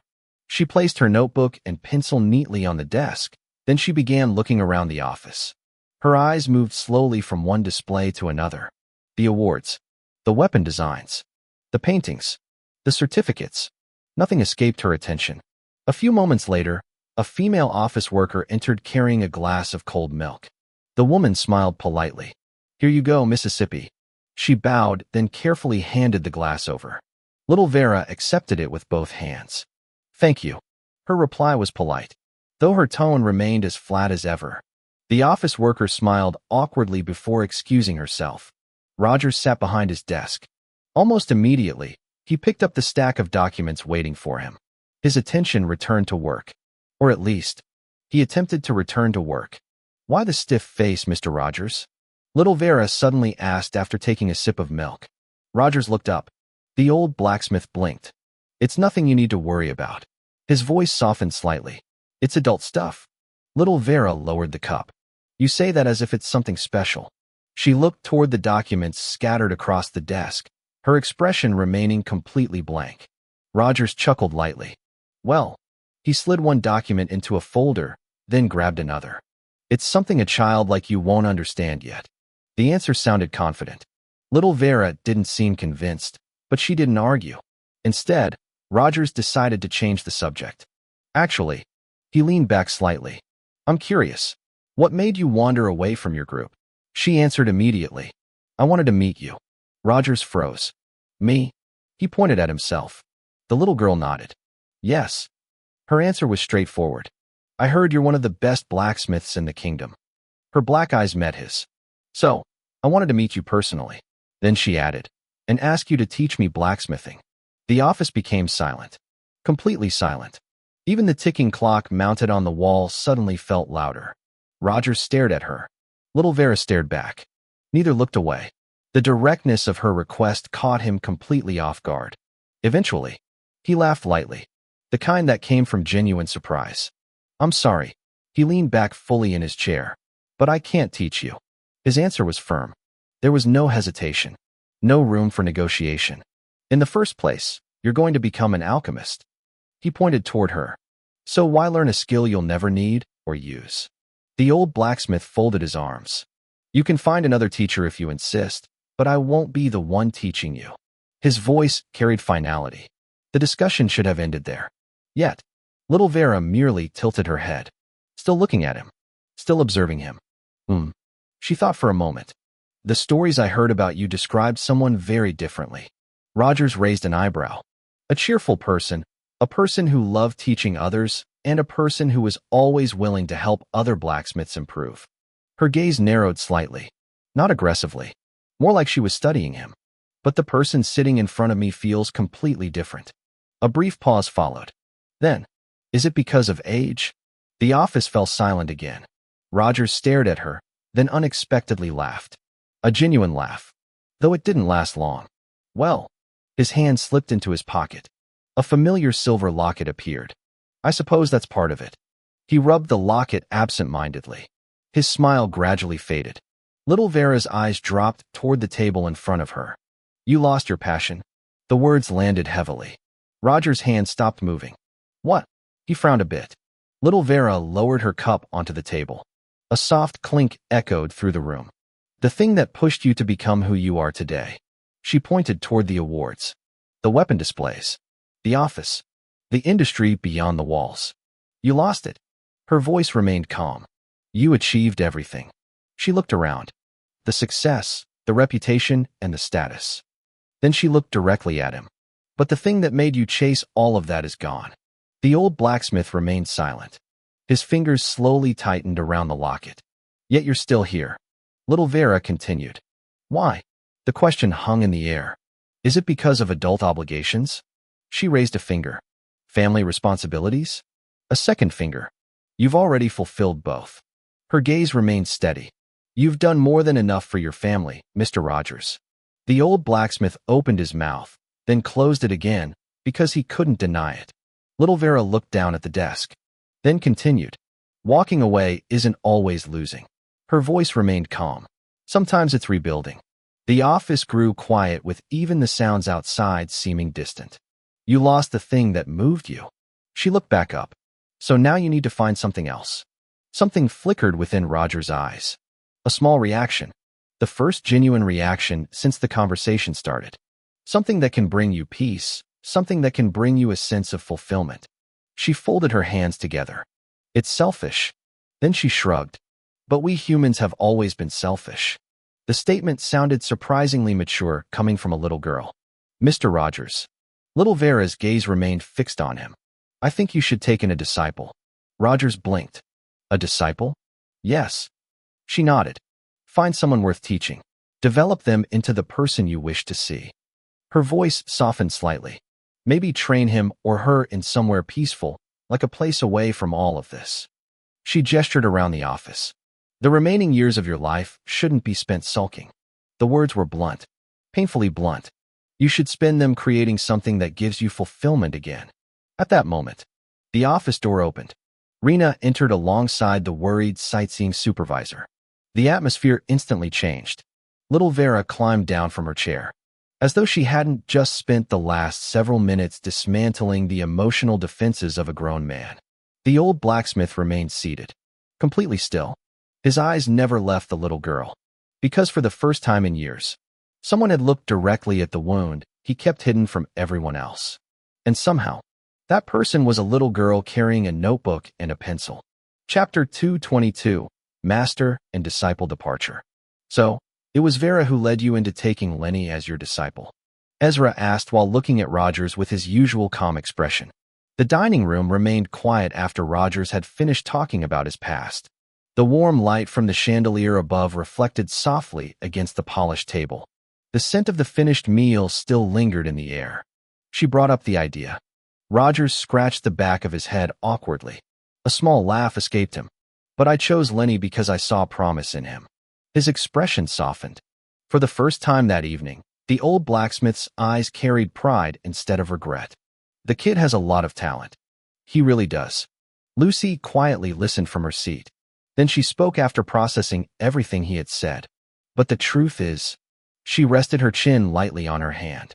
You're scared that if he gets closer to the world and starts building relationships with people he treasures, he'll end up getting hurt if those relationships break apart. Her voice remained gentle. There was no accusation in her words, only understanding. Rogers looked at her. The old blacksmith remained silent for several seconds. Eventually, he sighed. Well, he leaned back against his chair. In truth, his gaze lowered briefly. I don't want Lenny to fall in love. The answer came bluntly. Lucy blinked. Even Ezra looked at him for a moment. Rogers rubbed the side of his face awkwardly. It sounds ridiculous, doesn't it? A faint laugh escaped him. But the brat is already at that age. He shook his head. The age where boys start looking at girls. The old blacksmith looked toward the ceiling.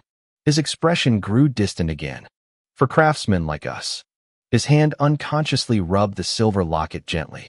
When we truly love someone, that person becomes part of our work. His voice became quieter. Our inspiration, our motivation, the reason we push ourselves beyond our limits. Rogers slowly placed the locket back into his pocket. The small metallic click sounded clearly. And this world. He looked toward the window. Beyond the glass, the darkness of the night stretched across the mansion grounds. This kingdom. His voice carried a trace of helplessness. People can die at any moment. The room became quiet with no one interrupting him. The old blacksmith simply stared into the distance, as though he could still see the battlefield that had stolen everything from him. Aren't you overreacting? Ezra suddenly spoke. His hands rested calmly on the table, his voice remaining flat. It's not like there's a war happening right now. The statement was direct. Very direct. Lucy immediately looked toward him. Only Ezra could respond to something so emotional in such a straightforward way. Rogers stared at him, then laughed weakly. Yes. He nodded. I know that. The old blacksmith looked tired. Not physically, but mentally. But I'm worried. His smile appeared again. Small and faint. I'm worried that my disciple might end up walking the same path I did. The smile on his face looked lonely. For Rogers, the fear wasn't war. It wasn't death. It wasn't even losing people again. It was surviving after losing them. That was what frightened him the most. Well, Ezra leaned back slightly. Uncle Rogers, it's good to worry about your disciple. His tone remained calm. But you also have to remember that he's human. He has things he likes, things he dislikes, and things he wants to experience. The old blacksmith remained silent, listening. I'm sure Lenny understands that you're worried about him. Ezra paused briefly. Even if he doesn't understand where that worry comes from. His black eyes met Rogers. I'm not saying you should suddenly change how you treat him, but you should try trusting him a little more. Ezra pointed toward Rogers. The gesture was simple, yet his words landed heavily. He's your disciple. You said it yourself. He has a lot of potential. So, worrying about him is normal, but turning that worry into overprotectiveness isn't healthy. His voice remained steady. For either of you. Silence followed. The old blacksmith stared at him. Ezra's expression never changed. Uncle Rogers. He stood up from his chair. You are a good master. The words came naturally, and I'm sure Lenny already knows that. With that, Ezra picked up his plate. Then he calmly headed toward the kitchen. Lucy watched him leave. A small smile appeared on her face. She immediately stood up. "Good night." She bowed respectfully toward Rogers, then gathered the remaining plates. Then the young maid hurried after her master. Soon, only Rogers remained in the dining room. The old blacksmith leaned back in his chair, then looked toward the ceiling. A long sigh escaped him. "Jane." A laugh followed, though it sounded more helpless than amused. "Why are the children of this generation so mature?" He rubbed his forehead. "They make me feel like the child." The old blacksmith laughed quietly to himself. Little Vera. Now Ezra. For some reason, both children had managed to look straight through him. The feeling was strangely familiar. A grown man being lectured by children. The thought would have sounded ridiculous years ago. Yet here he was experiencing it twice. Eventually, Roger stood up. His footsteps echoed softly through the hallway. Soon, he arrived in front of Lenny's room. The old blacksmith stared at the wooden door. For some reason, it felt harder to face than an army of alchemists. His hand rose, then stopped midway. The old man frowned. His courage instantly disappeared. "Ah." He scratched his hair violently. "It's just Lenny." He paced once, then twice. "It's not Rena." His voice suddenly became louder. "Why am I nervous?" The old blacksmith gritted his teeth. Then finally, "Knock! Knock!" His fist hit the door. "Lenny, you brat." Rogers shouted loudly. "We're leaving tomorrow." His voice echoed throughout the hallway. "You think I'd disown you?" The old blacksmith folded one arm behind his back. "You of all people? Like hell I would." His voice became even louder. "When we get back, I'm going to train you harder. You hear me?" The speech ended. Rogers stood there breathing heavily. For some reason, he felt much better. The funny thing was that he hadn't actually apologized. Not even once. Yet somehow, he had still said what he wanted to say. The old blacksmith folded his arms proudly. Mission accomplished. Or so he thought. Because no response came from inside the room. The hallway remained completely silent. Rogers blinked, then waited. 1 minute. 2 minutes. 3 minutes. Still nothing. Eventually, Lucy walked past carrying folded laundry. She glanced at Rogers standing outside the door, then continued toward her room without saying anything. The old blacksmith immediately looked away, a little embarrassed. More time passed. Still no response. Eventually, Rogers gave up. The old man grumbled to himself before returning to his room. Soon, the mansion gradually fell quiet. Of course, not everyone went asleep. Ezra remained inside the library. The soft light of the study lamps illuminated the room. His Starlix rested on the table in front of him. A holographic screen floated above it. Lines of text filled the display. Another holographic projection formed a keyboard beneath it. His fingers moved rapidly, typing, editing, and rewriting. The presentation for the auction had to be perfect. Images of the phantom rolls appeared across the floating screen. Exterior angles, design concepts, blueprint sections with little details, and technical notes. Every detail that's needed for the presentation was carefully arranged. Hours quietly passed. Only after writing to an extent did Ezra finally return to his room. Then, the next morning arrived. As usual, the day began with exercise. This time Lucy joined them. The four jogged around the mansion grounds. Yet the atmosphere still felt different. The awkwardness between master and disciple still lingered. Lenny spent most of his time jogging beside Lucy, while Rogers maintained his energetic pace, occasionally glancing toward his disciple, occasionally looking away. Neither spoke. As for Ezra, his pace remained perfectly consistent as always. After jogging, he moved into his Pilates training. Lucy joined him. Then both spent time meditating while circulating their cogniz. Only after completing their routine did they return inside. Lucy immediately went to prepare breakfast. Ezra returned to refining his presentation. Rogers wandered into the workshop and garage. He inspected the phantom rolls one final time. Meanwhile, Lenny remained inside his room, only coming out once breakfast was ready. The meal passed peacefully, though the awkwardness remained obvious. After breakfast, Rogers packed his luggage, then ordered a steam carriage to pick them up through his Starlix. The old blacksmith stood patiently in the living room, waiting. The luggage sat beside him. Ezra sat on the main couch, relaxed as he watched Lucy finish cleaning the dining table. The young maid moved efficiently around the room. Plates were stacked neatly. The remaining utensils were gathered together. The scent of breakfast still lingered faintly in the air. Outside the mansion, the morning sun shone brightly over the courtyard. Then, pooh, pooh, the loud horn of a steam carriage echoed from outside the estate. The sound traveled through the windows and into the living room. Rogers immediately frowned. That brat. The old blacksmith folded his arms. He's actually still not coming out. His eyebrows twitched. The carriage had already arrived, yet Lenny was nowhere to be seen. The more Rogers thought about it, the more annoyed he became. Eventually, he clicked his tongue and began walking toward the hallway. Clearly, he intended to drag his disciple out personally. Just as he took a few steps, "I'm here, old man." Lenny's voice sounded from the hallway. Everyone turned except for Ezra. The young blacksmith walked out carrying a suitcase in one hand. His pace was relaxed. There wasn't the slightest sign of urgency on his face. "I was just saying goodbye to all the good things here." Lenny shrugged casually. Then, before Rogers could complain, he grabbed Rogers' luggage as well. The old blacksmith opened his mouth, then closed it again. In the end, he simply snorted. Lucy couldn't help smiling at the sight. Meanwhile, Ezra quietly stood up from the couch. Together, the four of them headed outside. The waiting steam carriage sat proudly within the mansion courtyard. Thin trails of steam escaped from several vents along the body. The driver stood patiently nearby. Lenny immediately moved forward. Together with the driver, he loaded the luggage into the rear storage compartment. Once finished, he stretched both arms above his head. His joints cracked softly, then he took a deep breath. The fresh morning air filled his lungs. Ah! A bright smile spread across his face. It wasn't forced. It wasn't fake. The trip to Steelhaven had genuinely made him happy. "What are you smiling about like an idiot?" Rogers narrowed his eyes suspiciously.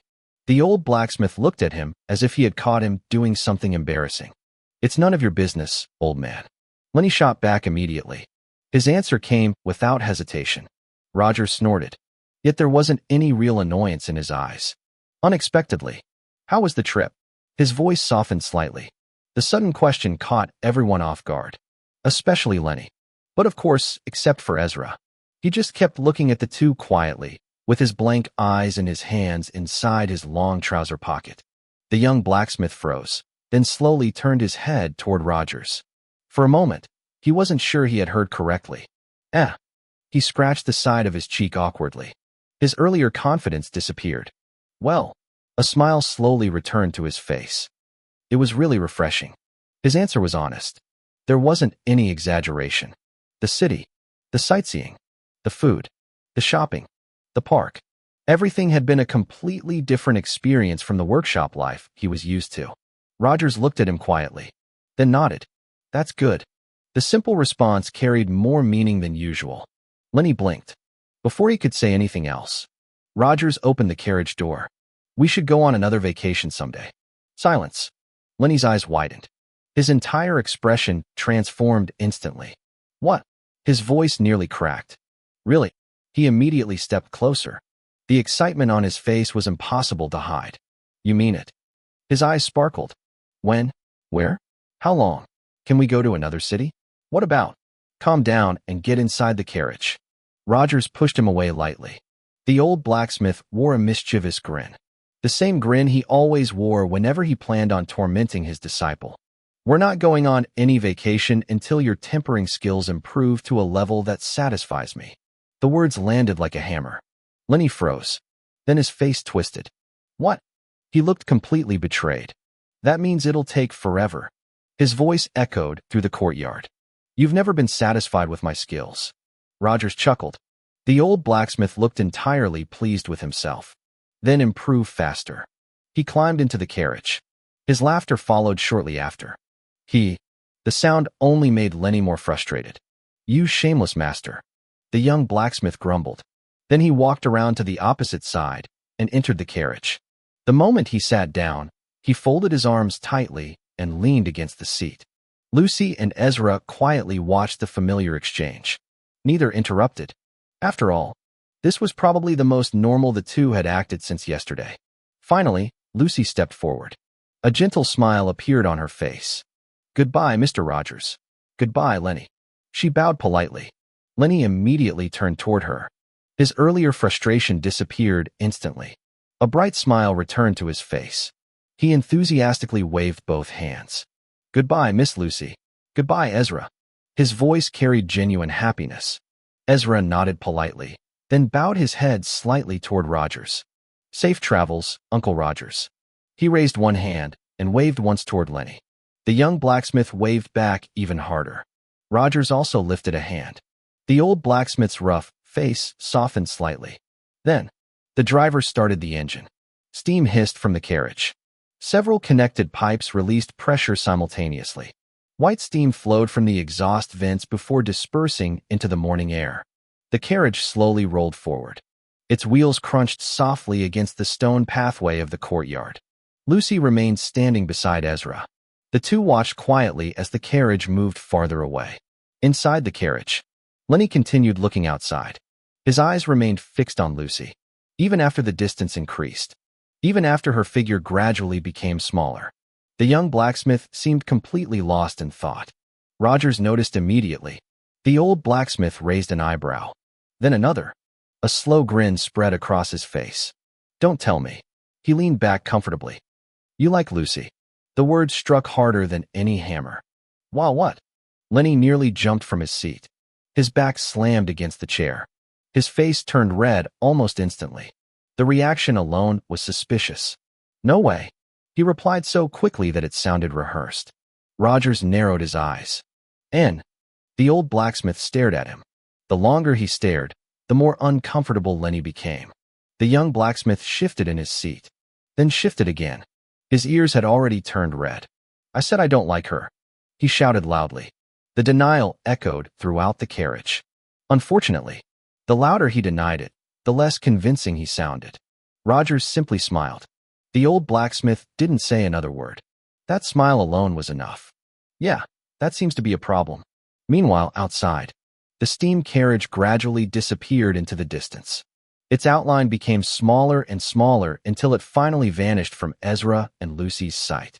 Chapter 223, Journey to Northwick. Ping. A notification sounded from Ezra's Starlix. The sound came from the middle pocket of his white cardigan while he was already walking back toward the mansion alongside Lucy. The morning sun shone over the courtyard, casting long shadows across the stone pathway that led toward the front entrance. Ezra stopped mid-step. He slipped his hand into his pocket and took out the Starlix 11. His eyes moved across the message. "Lucy." He called her name while reading. "Yes, master." Lucy had already reached the mansion door and was about to enter when she stopped and turned around. Her hands were folded neatly in front of her. "We're traveling on the 4th day." Ezra's gaze remained on the screen. His voice was as calm and flat as usual. "That's Thursday." Lucy immediately nodded. The information was already being sorted inside her head. Travel preparations, luggage, necessary supplies, clothing, a proper schedule. All of it. We still need to buy clothes for the event.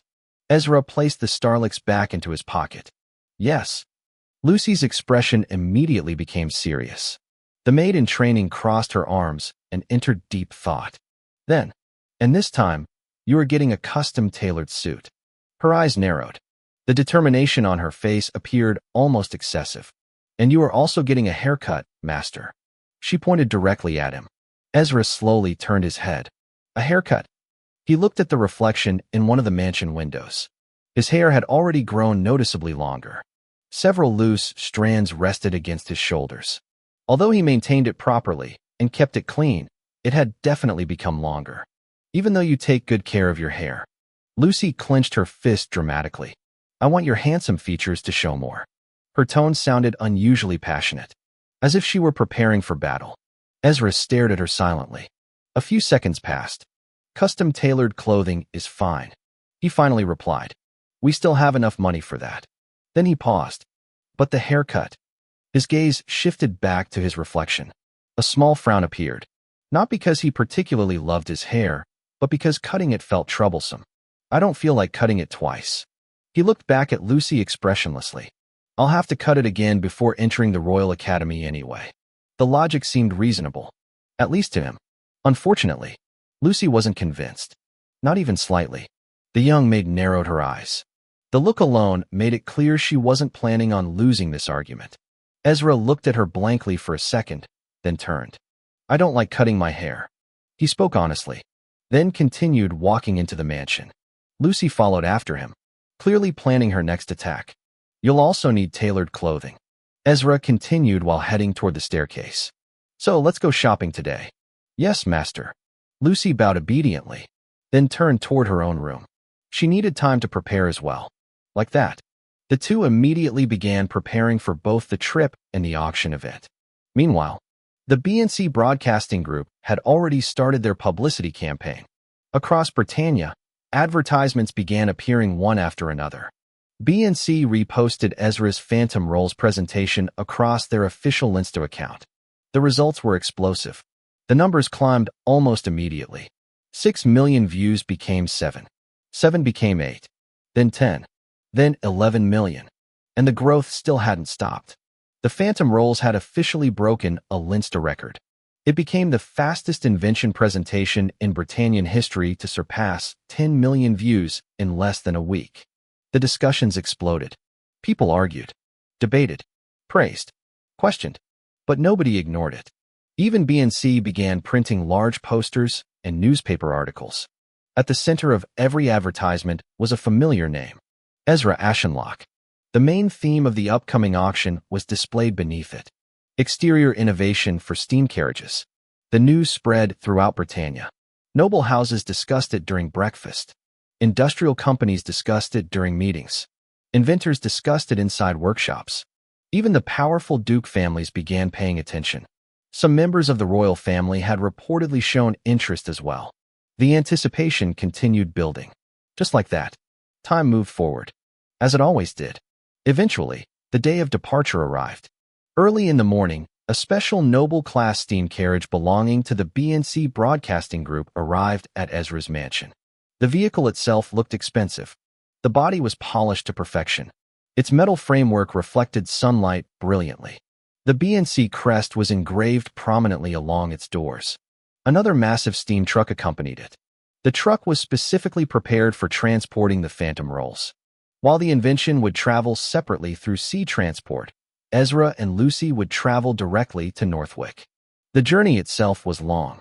First, they traveled by train to Lumathar. Then they would board a noble-class private dirigible from Lumathar Airport.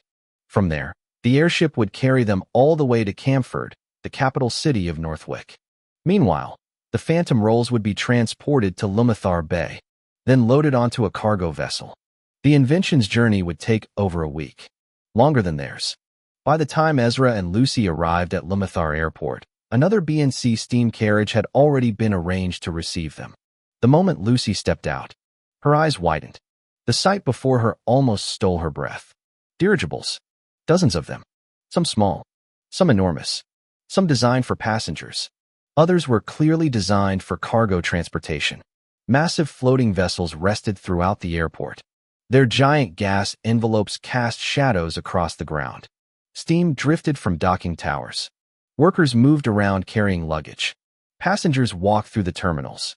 The entire place buzzed with activity. Lucy couldn't stop staring.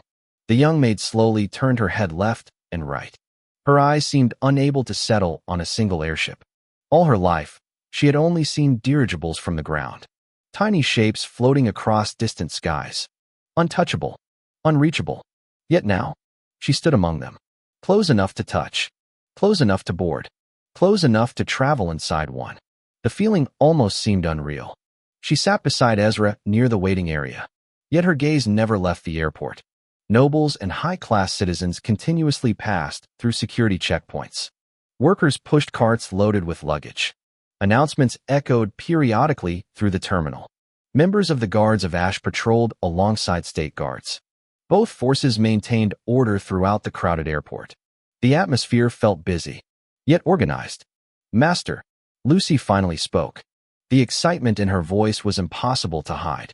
This is really amazing. Ezra glanced up from his Starlix. He had been checking the tracking updates for the Phantom Rolls, which was still on the road to Lumathar Seaport. The invention was still on schedule. Yes, he replied. It's amazing. His answer was completely flat. Lucy immediately pouted. You keep saying it's amazing. She folded her arms. But you don't look amazed at all. Ezra remained looking at the screen of the Starlix. Then he looked around. Truthfully, he was impressed. This was also his first time seeing a dirigible up close. But unlike Lucy, he wasn't the type to show excitement openly, especially after everything he had experienced. Still, his eyes lingered on one of the larger Noble-class airships. The engineering fascinated him. The structure, the power systems, the design, everything about it.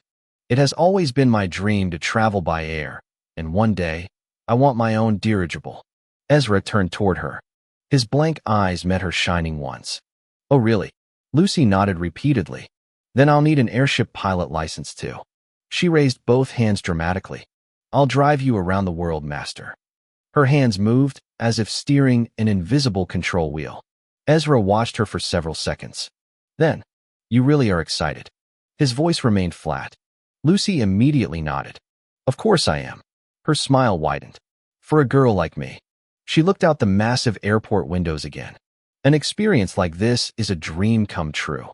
Lucy couldn't stop smiling.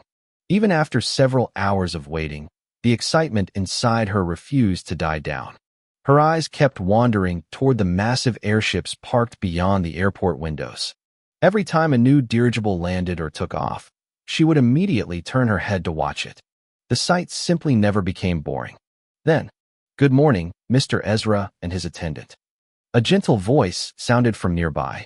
Ezra and Lucy looked up simultaneously. Standing before them was a woman dressed in an elegant wine-colored office suit. The BNC Broadcasting Group crest was embroidered neatly on the right side of her chest. Her appearance was professional. Her smile was warm. She carried herself with the confidence expected of someone representing one of the most influential organizations in Britannia. "Good morning, ma'am." Ezra and Lucy greeted her politely and bowed. The woman returned the gesture with a smile. "I'm from the BNC Broadcasting Group." She introduced herself. "I'll be responsible for escorting both of you to the Noble-class private dirigible that will be carrying us to Camford, the capital city of Northwick." Her voice was smooth and practiced. Clearly, she was used to handling important guests. "Our journey will take 4 days." She extended an arm toward the boarding section. "But I can assure you that you'll enjoy every moment of the trip." The smile on her face widened slightly. "Let's go." Ezra glanced toward Lucy. The maid was already standing. The excitement in her eyes had returned instantly. The two picked up their luggage and followed behind the BNC representative. As they walked through the airport terminal, nobles and wealthy merchants occasionally glanced toward Ezra. Some recognized him. Others recognized the BNC escort. Whispers followed them from several directions. The phantom roles had become far more famous than Ezra initially expected. "Mr. Ezra." The lady spoke while they headed toward the ticket inspection area. "I'm actually a proud viewer of your Phantom Rolls presentation." She looked at him with obvious admiration. "I'm truly grateful someone created something so beautiful." Her tone carried genuine excitement. Unlike the exaggerated praise nobles often gave, this sounded sincere. Well, she wasn't a noble, but a high-class citizen. "And now that I'm seeing you up close." She laughed softly. "You're blessed with more than just intelligence and creativity." Her eyes briefly examined his appearance. "You also have a face that could make quite a few women's hearts race." The smile she gave him became softer. Ezra simply stared at her. His expression didn't change. His hair had already been tied neatly behind his head before the trip. Without the longer strands covering parts of his face, his features were now a bit more visible. The result was exactly what Lucy had been trying to achieve. "Thank you." His reply was simple. The woman blinked, then laughed. Lucy secretly smiled to herself. Master really doesn't change even when he's getting compliments. Soon, they arrived at the security checkpoint. After speaking with the staff and showing their identification cards, Ezra and Lucy were allowed through without difficulty. Beyond the checkpoint was a private lounge reserved for high-ranking passengers. The atmosphere immediately changed. The noise of the airport faded. The furniture became more luxurious. Soft music played in the background. The scent of expensive tea drifted through the air. Several nobles sat quietly reading newspapers while waiting for their flights. Others discussed business matters in low voices. The entire place radiated wealth. After resting for a while, The boarding call finally arrived. The guide returned, then led them toward their dirigible. As soon as Lucy stepped through the entrance, she covered her mouth. Her eyes widened. For several seconds, she forgot how to speak. The level of luxury before her exceeded everything she had imagined. Even Ezra couldn't stop himself from looking around carefully. This wasn't merely his first time entering a dirigible. This was his first time entering one of the most luxurious transportation systems in Britannia. The noble-class private dirigible of BNC was enormous. From the outside, it already resembled a floating palace. Its massive silver envelope stretched across the sky like a mechanical whale. Golden reinforcement lines ran along its body. Several giant steam propellers rotated slowly on both sides. Large crystal lamps decorated the exterior frame. Even the boarding bridge looked more expensive than some people's homes. Yet, the interior was even more shocking. The reception hall alone was larger than the entire first floor of Ezra's mansion. The floor beneath them was covered in polished, white tiles veined with silver. The material reflected the crystal lights hanging above. Massive chandeliers extended across the ceiling. The largest one hung directly in the center of the hall.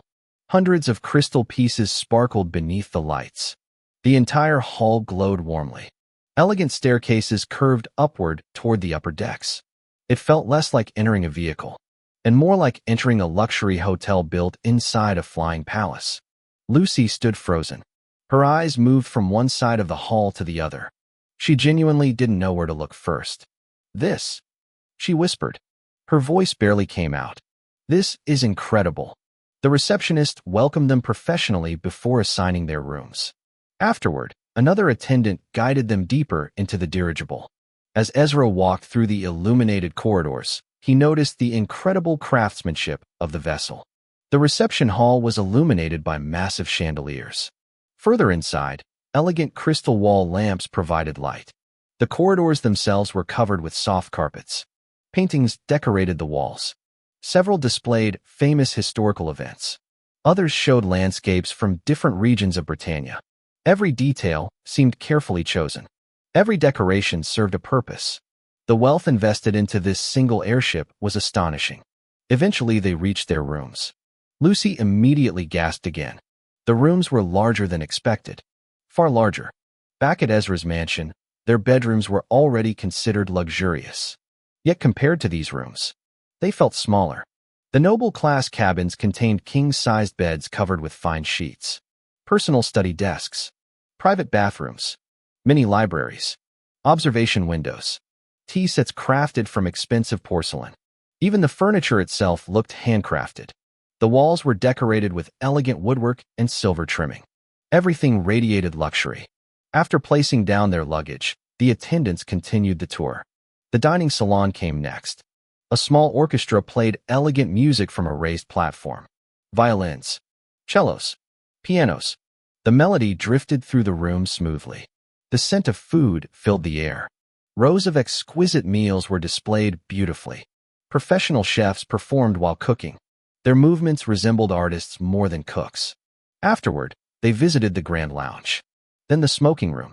Then the tea parlor. The tea parlor also contained another small orchestra. Comfortable sofas surrounded low tables. The atmosphere there was refined. Then came the observation chamber. Lucy's eyes nearly shone. The chamber occupied a large section near the front of the dirigible. Massive panoramic windows stretched from floor to ceiling. The entire airport could be seen from inside. Comfortable sofas were arranged around elegant tea tables. Several viewing telescopes stood nearby. Passengers could use them to observe the lands below once the flight began. Lucy immediately rushed toward the glass. The city looked tiny from this height. The feeling made her heart race. After that, they were escorted to the control room. The crew greeted them respectfully. The captain himself introduced the major staff members. Steam gauges, pressure indicators, navigation charts, communication devices. The entire room looked like the heart of a giant machine. Ezra quietly observed everything. At the same time, his senses spread outward. Binder rank. Several. Meister rank. Quite a few. Then, 3 individuals. 3 people whose ranks he couldn't sense at all. The discovery immediately caught his attention. His eyes lingered on them briefly. Strong, very strong. They were clearly assigned as protection for the vessel. A noble-class private dirigible carrying important passengers naturally wouldn't lack security. They really are treating us well. The thought passed through Ezra's mind. Just then, the captain stepped forward. His voice echoed throughout the control room. Commencing liftoff. Crew members immediately moved. Levers shifted. Steam pressure began rising. The entire airship hummed softly. Far below, massive engines awakened. The noble-class dirigible slowly began its journey toward Northwick. Chapter 224. The Luxury Life of a VIP. The noble-class private dirigible slowly left the ground. Its ascent was smooth. So smooth that if someone wasn't looking outside the windows, they might not even realize the giant airship was already moving. Below the vessel, powerful winds spread outward. Dust rose from the airport grounds. Loose papers fluttered. Several workers instinctively raised their arms to shield their faces as the massive airship climbed higher into the sky. Ezra and Lucy had already made their way to the observation chamber. The two stood before the giant panoramic windows that stretched from floor to ceiling. From there, they watched the airport below gradually shrink. The docking towers, the smaller dirigibles, the passengers moving across the terminals. Everything slowly became smaller as the airship continued rising. Soon, the airport itself became only a small section of the scenery. The surrounding districts of Limithar began appearing. Roads stretched across the city like threads. Steam carriages moved through them like tiny insects. Smoke rose from factory chimneys. Buildings that once looked enormous now appeared small from this height. Lucy couldn't take her eyes off the view. After the dirigible finally pierced through a layer of clouds and reached its cruising altitude, the vessel shifted smoothly into forward motion. The journey toward Northwick had officially begun. Ezra stood quietly by the window. His black eyes reflected the sprawling city below. The entire city of Limithar could now be seen. The sight reminded him of satellite images from his previous life world. A strange feeling briefly surfaced within him, then disappeared. Eventually, he walked toward one of the observation sofas and sat down. Meanwhile, Lucy remained standing with her hands resting against the glass. Her eyes moved everywhere. Below, ahead, above. Every direction seemed interesting. Wow, the word escaped her naturally. She looked like a child seeing the ocean for the first time. Her eyes sparkled. This is incredible. Her gaze shifted from the endless sky ahead to the world below. Then an idea suddenly struck her. I should take pictures of this.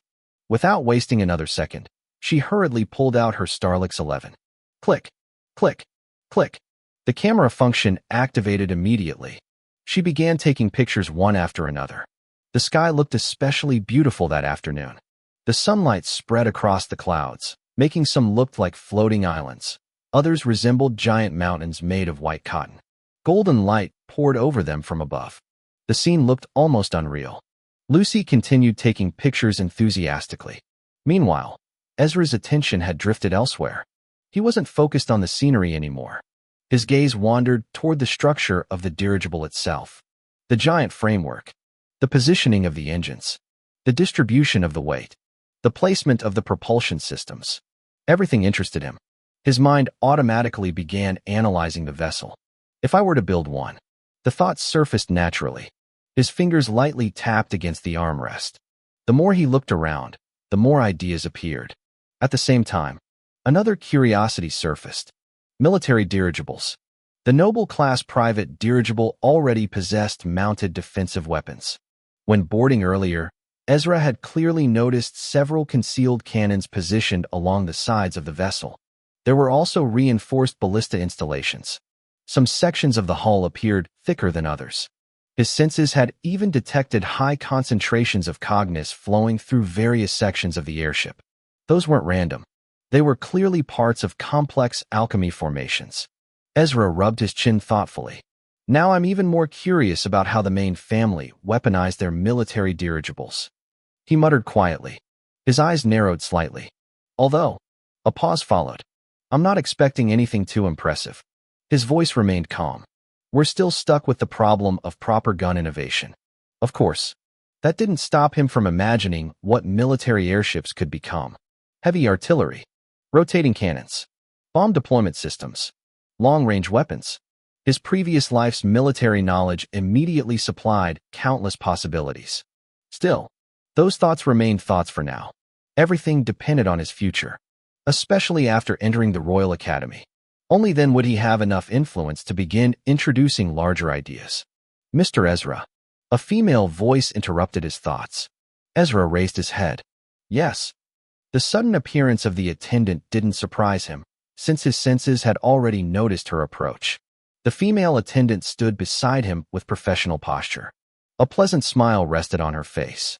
Unlike the BNC representative who escorted them earlier, this attendant appeared to be one of the airship's hospitality staff. Would you like anything to drink? She bowed slightly. Tea, coffee, juice, or perhaps something else? I'm fine, Ezra replied immediately. Then he pointed toward the other side of the observation chamber. You can ask her instead. The attendant followed his gaze. Lucy was still taking pictures. The enthusiasm hadn't faded even slightly. The attendant smiled, then headed toward her. At that moment, a faint mechanical sound echoed from above. Several panels on the ceiling shifted. Then a large holographic screen materialized over the center of the observation chamber. A theater performance soon began playing. The image quality was impressive. The sound spread evenly through the room. Lucy finally finished speaking with the attendant and returned. She dropped onto the sofa opposite Ezra. Ah! A long breath escaped her. The exhaustion on her face looked genuine. For someone who had spent the last hour doing nothing but admire the scenery, she somehow looked like she'd finished a day's work. I'm exhausted. She leaned back. Her shoulders relaxed. I just kept taking pictures. Again and again, and then more pictures.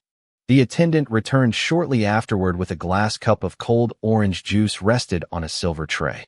Ice cubes floated inside. A slice of orange sat neatly along the rim, and a straw completed the presentation. The drink itself looked refreshing. Lucy immediately accepted it with both hands. Thank you. She bowed politely, then took a sip. The reaction was immediate. Her eyes widened. The satisfaction on her face became obvious. Another sip followed. Then another. The exhausted expression disappeared almost instantly. For the next several hours, the two remained inside the observation chamber. Sometimes talking, sometimes simply watching the endless scenery outside. Eventually, they moved to the dining salon for lunch. The experience itself felt luxurious. Soft orchestral music flowed through the room. Violins played slowly with the pianos and other orchestra's music instrument accompanying them. The melodies blended naturally with the atmosphere. The food itself was equally impressive. Every dish looked carefully prepared. Every plate looked artistic.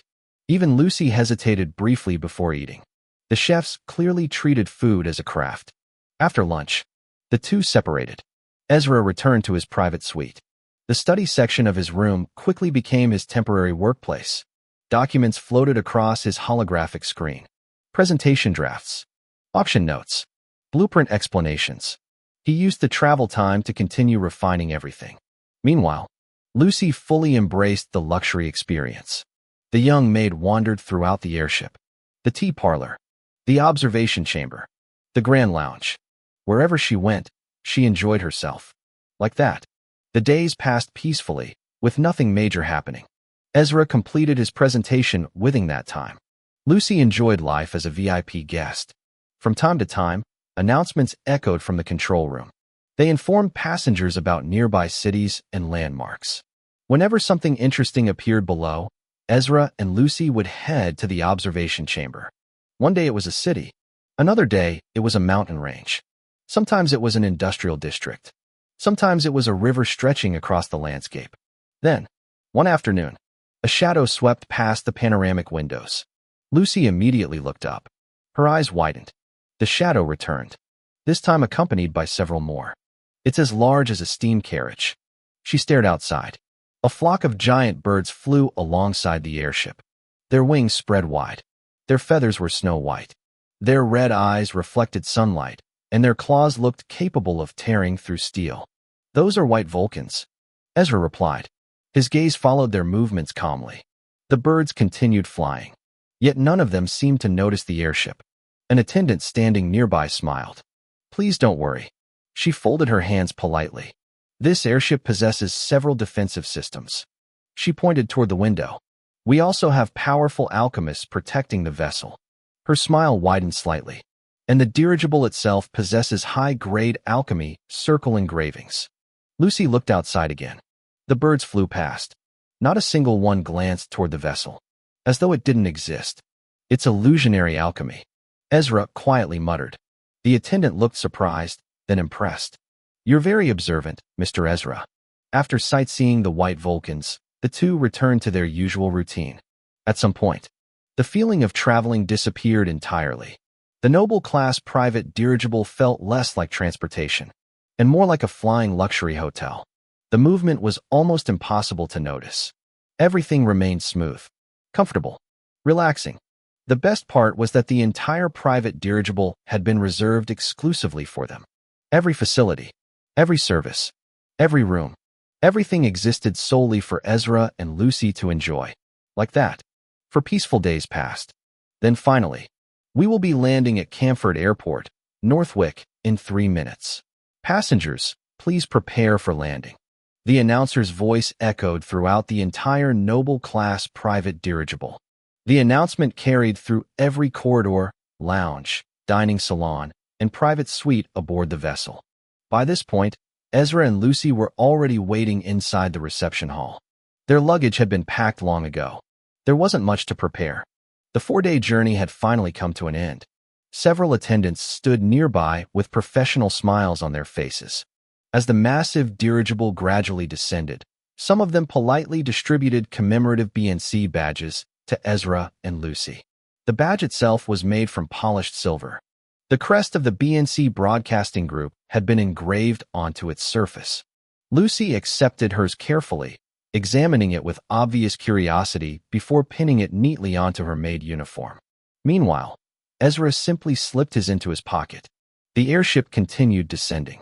Through the massive crystal windows of the reception hall, the airport below gradually became clearer. The giant docking towers, the landing platforms, the countless people moving about. Everything slowly came into view. Soon, the noble-class private dirigible landed smoothly. The impact was almost impossible to feel. The entire process felt so gentle that Lucy looked slightly disappointed. She had expected something more dramatic. It already landed? She blinked. The attendant beside her laughed softly. Yes, Miss Lucy. The young maid looked toward Ezra. That was fast. Ezra nodded. The stabilization systems are probably extremely advanced. His eyes wandered briefly toward the structure of the airship, admiring the airship all over again. The amount of alchemy and engineering involved in constructing something this large is highly impressive. The boarding bridge was soon connected. Then the passengers, or more accurately, the only 2 guests aboard, were escorted out. The moment they stepped outside, a different atmosphere greeted them. Camford Airport was every bit as busy as Lamathar Airport. Not busier, though. Massive dirigibles occupied numerous docking stations. Some were luxury-class vessels. Others were commercial transportation airships. Several military-grade airships could even be seen farther away near restricted sections of the airport. Workers pushed cargo carts. Engineers inspected arriving vessels. Passengers moved through the terminals. Nobles, merchants, high-class citizens, travelers from various regions of Britannia. The entire airport buzzed with activity. Steam hissed from nearby docking machinery. Whistles occasionally echoed from distant platforms. Announcements continuously played overhead. The place felt alive. Above them, another dirigible slowly departed from one of the towers. The giant vessel drifted into the sky. Its shadow briefly covered a section of the airport before disappearing. Lucy watched it until it vanished into the clouds. Meanwhile, security throughout the airport was visibly tight. Members of the Guards of Gale stood stationed throughout the terminals. Their uniforms carried the crest of the Duke House of Galehart. Several patrolled in groups. Others monitored checkpoints. Alongside them were state guards. Both organizations worked together to maintain order across the enormous transportation hub. The level of security alone showed how important Camford was. Eventually, Ezra and Lucy reached the exit. Several BNC workers who had served aboard the airship stood near the boarding bridge. The attendants bowed politely. Thank you for traveling with us. One of them smiled. "We hope to see you again." Lucy immediately waved back. A bright smile rested on her face. Truthfully, she looked happier than she had in days. The luxury, the sightseeing, the food, the experience of flying. Everything had exceeded her expectations. The satisfaction practically radiated from her. If not for the maid uniform she wore, many people would have likely mistaken her for the daughter of a noble family or a highly paid employee of a major company. As for Ezra, he simply raised one hand. A small wave. Then he followed the directions provided by BNC. The two headed deeper into the airport. The large halls stretched endlessly before them. Crystal lights illuminated the pathways. Polished floors reflected the movement of travelers. The architecture itself felt different from Lumathar. There was a more artistic touch to everything. Decorative glasswork could be seen throughout the terminal. Colorful stained glass panels decorated certain sections of the walls. Even the support pillars carried elegant engravings. As they walked, people began noticing Ezra. At first, it was only a few. A passing businessman, a pair of young nobles, several workers, then more. Whispers slowly began spreading. "Isn't that him? The Phantom Rolls inventor? I think that's Ezra Ashenlocke, the one BNC invited." People glanced toward him, some openly, others discreetly. Ezra's invention had traveled farther to the vast lands of Britannia. The Phantom Rolls had become one of the most discussed topics in Britannia over the past few weeks. Combined with BNC's nonstop publicity campaign, his face had become familiar to many. The whispers continued growing, especially because nearly everyone in Camford already knew about the upcoming auction event. And more importantly, the main attraction of that event. "Welcome to Camford, Mr. Ezra." A man's voice interrupted the growing whispers. Standing before them was a gentleman dressed in a wine-colored suit. Black gloves covered his hands. The BNC crest rested proudly on his chest. His posture was straight, professional and polished. Behind him stood a noble-class steam carriage. The vehicle's wine-colored body gleamed beneath the afternoon sunlight. Silver engravings decorated its exterior. The wheels carried polished steel reinforcement. The entire carriage radiated wealth. Ezra and Lucy politely returned the greeting with small bows. At the same time, another BNC employee approached. She handed them a beautifully designed tourism flyer. "Welcome to Northwick, capital city Camford." She smiled warmly. The flyer contained information about major tourist attractions throughout the region. Entertainment districts, historical landmarks, famous theaters, glass museums, luxury shopping centers. The employee briefly explained several locations before stepping aside. Meanwhile, another female staff member collected their luggage. She loaded everything neatly into the carriage. Only after ensuring everything was secured did she close the rear compartment. The gentleman then opened the carriage door. "Please."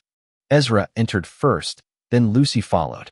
The two BNC representatives entered shortly afterward, leaving the last person who waved them goodbye. The doors closed. A few moments later, the engine started. Steam hissed through the pressure system.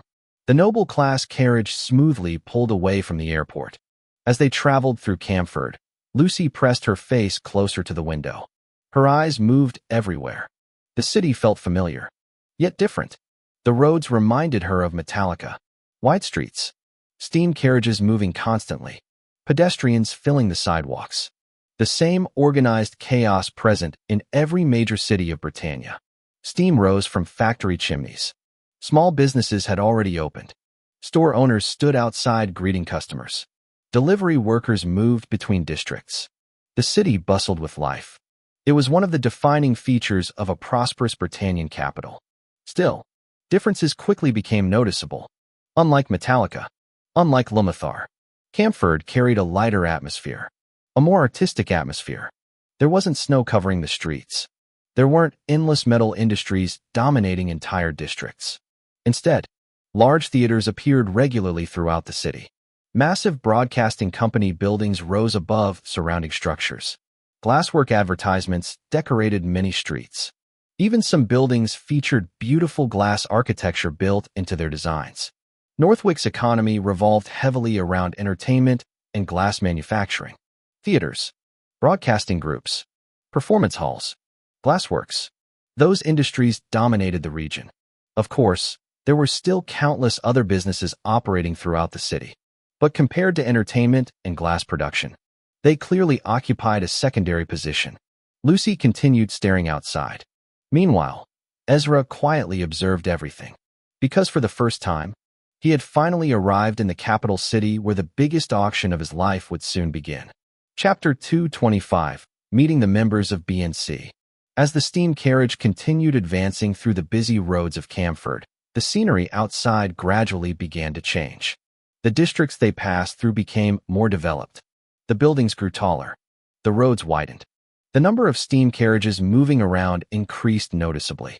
Then they entered a part of Camford that immediately separated Northwick from many other dukedoms in Britannia. Bridges. Massive bridges. One after another. Some stretched above roads. Others connected entire districts together. A few were so large that multiple lanes of steam carriages traveled across them simultaneously. The steel framework beneath some of them was visible from the road below, while others were decorated with elegant glass structures that reflected sunlight beautifully. Steam carriages moved across those bridges continuously. The traffic never seemed to stop. Lucy found herself staring through the window. Her eyes widened slightly. She followed the towering structures until they disappeared from view. It was her first time seeing road systems designed on such a scale. Metallica had impressive infrastructure, but this felt different. This felt artistic, modern, almost futuristic. She slowly turned toward Ezra. The excitement on her face was obvious. She wanted to tell him how amazing the bridges looked, how impressive they were, how the entire city felt different from home. But Ezra was still focused on his Starlix. The holographic screen floated above the device as he checked the latest updates regarding the Phantom Rolls shipment. His eyes moved calmly across the information. The shipment was still progressing according to schedule. Lucy stared at him, then stared some more. Unfortunately, he didn't react. Not because he was deliberately ignoring her. Well, maybe a little. The road structures that fascinated Lucy were things Ezra had already seen countless times through the memories of his previous life. Although, he couldn't deny that Northwick's craftsmen were skilled. Building something like this with the technology available in Britannia wasn't simple. The more he looked at the bridges, the more appreciation he had for the engineers behind them. As the journey continued, more landmarks appeared. Tall company headquarters dominated sections of the city. Massive signboards stood high above the roads. Advertisements continuously shifted across holographic displays. Some promoted upcoming theater performances. Others advertised luxury products. Several displayed broadcasting programs. Then, Lucy suddenly pointed outside. "That's your poster, Master." Her voice carried obvious excitement. Ezra finally looked away from his Starlix. Outside, a giant holographic billboard displayed the Phantom Rolls. The vehicle slowly rotated on the screen. Its elegant exterior reflected simulated sunlight. Below it were the words, BNC Grand Auction Event. The image occupied nearly the entire display. Several passing pedestrians had even stopped to look at it. Lucy smiled proudly. It looked as though she had personally created the invention herself. The design department and social department worked very hard on that advertisement. The BNC representative seated beside the driver glanced backward. Her expression carried a trace of pride. "You all did an amazing job." Lucy answered before Ezra could. She already knew how this conversation would normally go. If Ezra replied first, the answer would likely be short. Very short. Yet, it's expected. Ezra spoke before she could finish smiling. The atmosphere immediately froze. Lucy slowly closed her eyes. "There it is." The representative blinked. "You are one of the top broadcasting groups in Britannia." Ezra continued calmly, his eyes returning to the billboard briefly. Anything less would be strange. His tone remained completely flat. The words themselves sounded like praise, but the delivery sounded like a business report. The BNC representative could only smile awkwardly. Lucy quietly sighed. Master really knows how to make compliments sound emotionless. "Lucy." Ezra suddenly called her name. He hadn't even looked up from his Starlix. "Yes, Master." She turned toward him immediately. "We should properly check the tourist attractions." His thumb continued scrolling. "So, we can visit them after the event before returning home." Lucy blinked. The suggestion genuinely surprised her. She tilted her head. I thought you would want to return home immediately after the event. She placed her index finger against her lips thoughtfully. Ezra finally raised his eyes. You do realize there are important materials here that they don't sell in Metallica that we can buy. His gaze landed on her. Also, a brief pause followed. I'm sure you're looking forward to sightseeing. His expression remained unchanged. Lucy slowly looked away, then quietly took out her Starlix. The tourism flyer was already in her other hand. I do want to go sightseeing. Her voice became noticeably softer. There was even a slight cute tone hidden beneath the words. The B&C representative smiled. The driver smiled too. Neither spoke, but both reached the same conclusion. She's a very cute young lady. The journey continued. Hours passed. The city gradually changed around them. Eventually, they finally arrived. The status of B&C Broadcasting Group became obvious the moment they entered the district containing its headquarters. The first thing they saw was a massive black gate. The walls surrounding the property were tall enough to make the place resemble a private fortress. A security guard stepped forward to verify their identities. Only after confirmation did the gates begin opening. The heavy metal doors slowly separated. Outside the entrance stood an enormous holographic signboard. The B&C crest rotated proudly above it. The image could easily be seen by passing traffic. The noble-class steam carriage entered the property. Lucy immediately looked outside. The courtyard was enormous. Rows of parked steam carriages occupied designated sections. Steam trucks stood nearby. Several iron-stride walkers were arranged neatly in another area. Employees moved between buildings carrying documents and equipment. The entire headquarters felt alive and busy. At the center stood a massive main building. The structure dominated the surrounding area. Several additional buildings extended behind it. Together, they occupied an area large enough to compete with Ezra's former family estate. We've arrived. The representative smiled. The carriage doors opened. Lucy exited first. Ezra stepped out from the opposite side. Both looked around briefly. The scale of the place spoke for itself. Thank you for bringing us here. Ezra bowed politely. His voice remained flat, yet the sincerity behind the words was obvious. Lucy also bowed. The representative smiled. Then Lucy remembered something. Are we taking our luggage? She asked. No. A cheerful voice suddenly sounded from behind them. They'll take your luggage directly to the hotel we've prepared for you. Both Ezra and Lucy turned. A man walked toward them with an energetic smile. His steps carried confidence. Almost too much confidence. Nice to meet you, Phantom Roll's creator. He extended his hand immediately. My name is Park Weber. His smile widened. I'm one of the heads of the auction planning committee. He pointed toward himself proudly. And the head of the social media department of B&C Groups. The man looked around his mid-30s. Light brown hair. Brown eyes. His clothing appeared surprisingly casual. Not sloppy. Just relaxed. The type of clothing worn by someone important enough to ignore strict dress codes. Ezra shook his hand. It's an honor to be here. His reply remained calm. Thank you for having us. Lucy followed with a proper-made bow. Park immediately laughed. Good. He clapped his hands. Let's introduce you to everyone. His energy seemed endless. Then we can start discussing how you want to approach your auction presentation. All right. Ezra nodded. Like that. Park personally guided them through portions of the headquarters. First came the news broadcasting department. Rows of employees worked before holographic screens. Reporters prepared scripts. Editors reviewed footage. Producers coordinated broadcasts. The entire floor moved like a machine. Then came the theater division. Massive stages occupied several sections. Workers moved props. Actors rehearsed scenes. Directors shouted instructions. The atmosphere was lively. Lucy's eyes widened at the sight of famous actors and actresses she had seen on Linsta. It felt unreal to her that she could get the opportunity to see them in person. After a quick tour through several departments of the broadcasting group, Park finally brought Ezra and Lucy to the office where the auction event planning team operated. The atmosphere inside was completely different from the departments they had visited earlier. The moment the door opened, a wave of activity rushed toward them. Voices filled the room. Some employees were discussing schedules. Others were speaking through communication devices. Several holographic screens floated above desks, displaying charts, auction information, guest lists, and promotional data.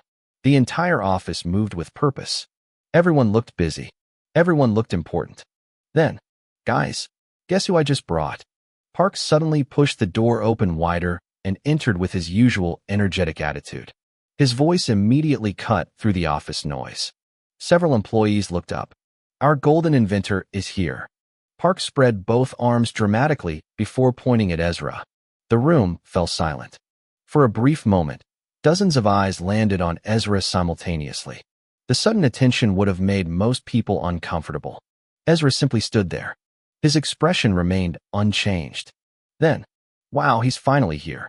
A man seated behind one of the office desks leaned back in his chair and looked at Ezra with obvious curiosity.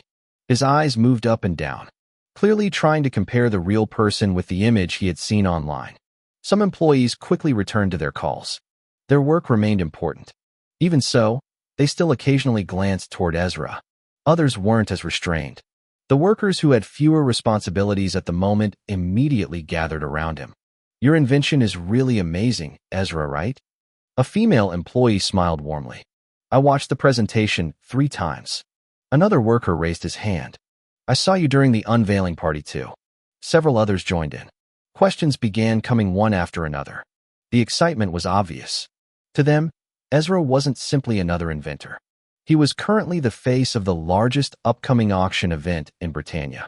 Calm down, guys. Park waved both hands downward. The crowd reluctantly quieted. Let's allow the genius some breathing room. He turned toward Ezra and Lucy. The two of them traveled all the way from Metallica. His tone became more reasonable. They should rest first. The employees nodded. Okay, boss. Fair enough. See you later, Ezra. One by one, they returned to their workstations. Although, several still sneaked curious glances toward him while pretending to work. Park clapped his hands together. All right. His smile returned immediately. Let's go have a talk with the executive heads in the conference room, shall we? Lucy blinked, then narrowed her eyes. Didn't he just say Master should rest? Her gaze followed Park suspiciously. The man seemed completely unaware of his own contradiction. Or perhaps he simply didn't care. Ezra, meanwhile, had already started walking. Rest could come later. The important thing was finishing the work. Park led them through another hallway before arriving at a spacious conference room. Inside sat a woman. Her posture looked relaxed, almost lazy.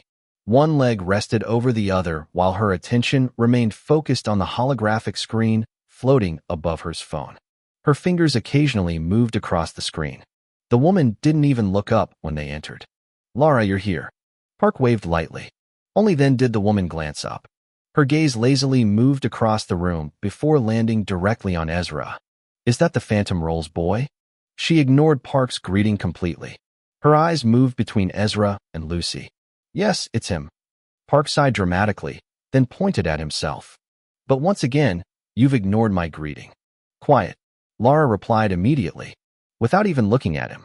The holographic screen disappeared as she switched off her phone and slipped it into her pocket. Only then did she stand. Nice to meet you, Ezra.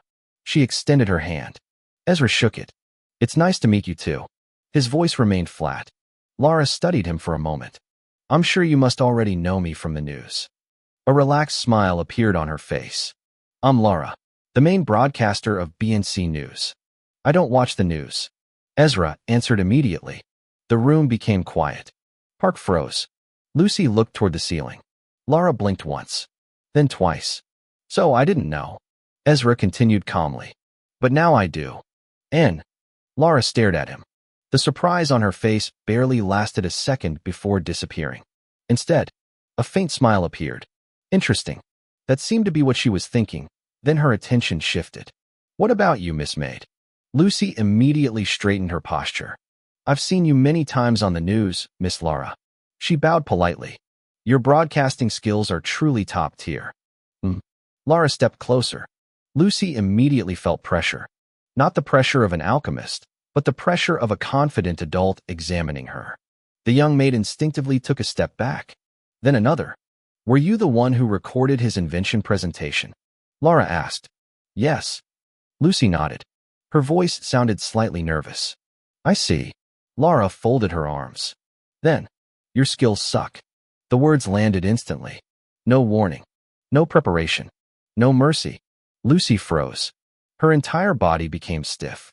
The statement struck with the precision of a knife. Park looked at Lara awkwardly, because he knew what type of person she was. But Lara casually raised a finger. I could see you tried your best. The damage reduced slightly.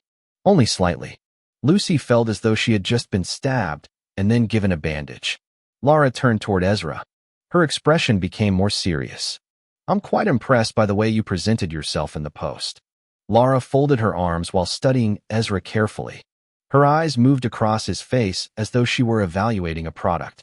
With that plain expression of yours and that flat tone, you still managed to pull people into listening to what you were saying. She clicked her tongue lightly. The more she thought about it, the stranger it seemed. Most presenters relied on excitement. They used gestures, facial expressions, voice fluctuations. Some even overacted to hold people's attention.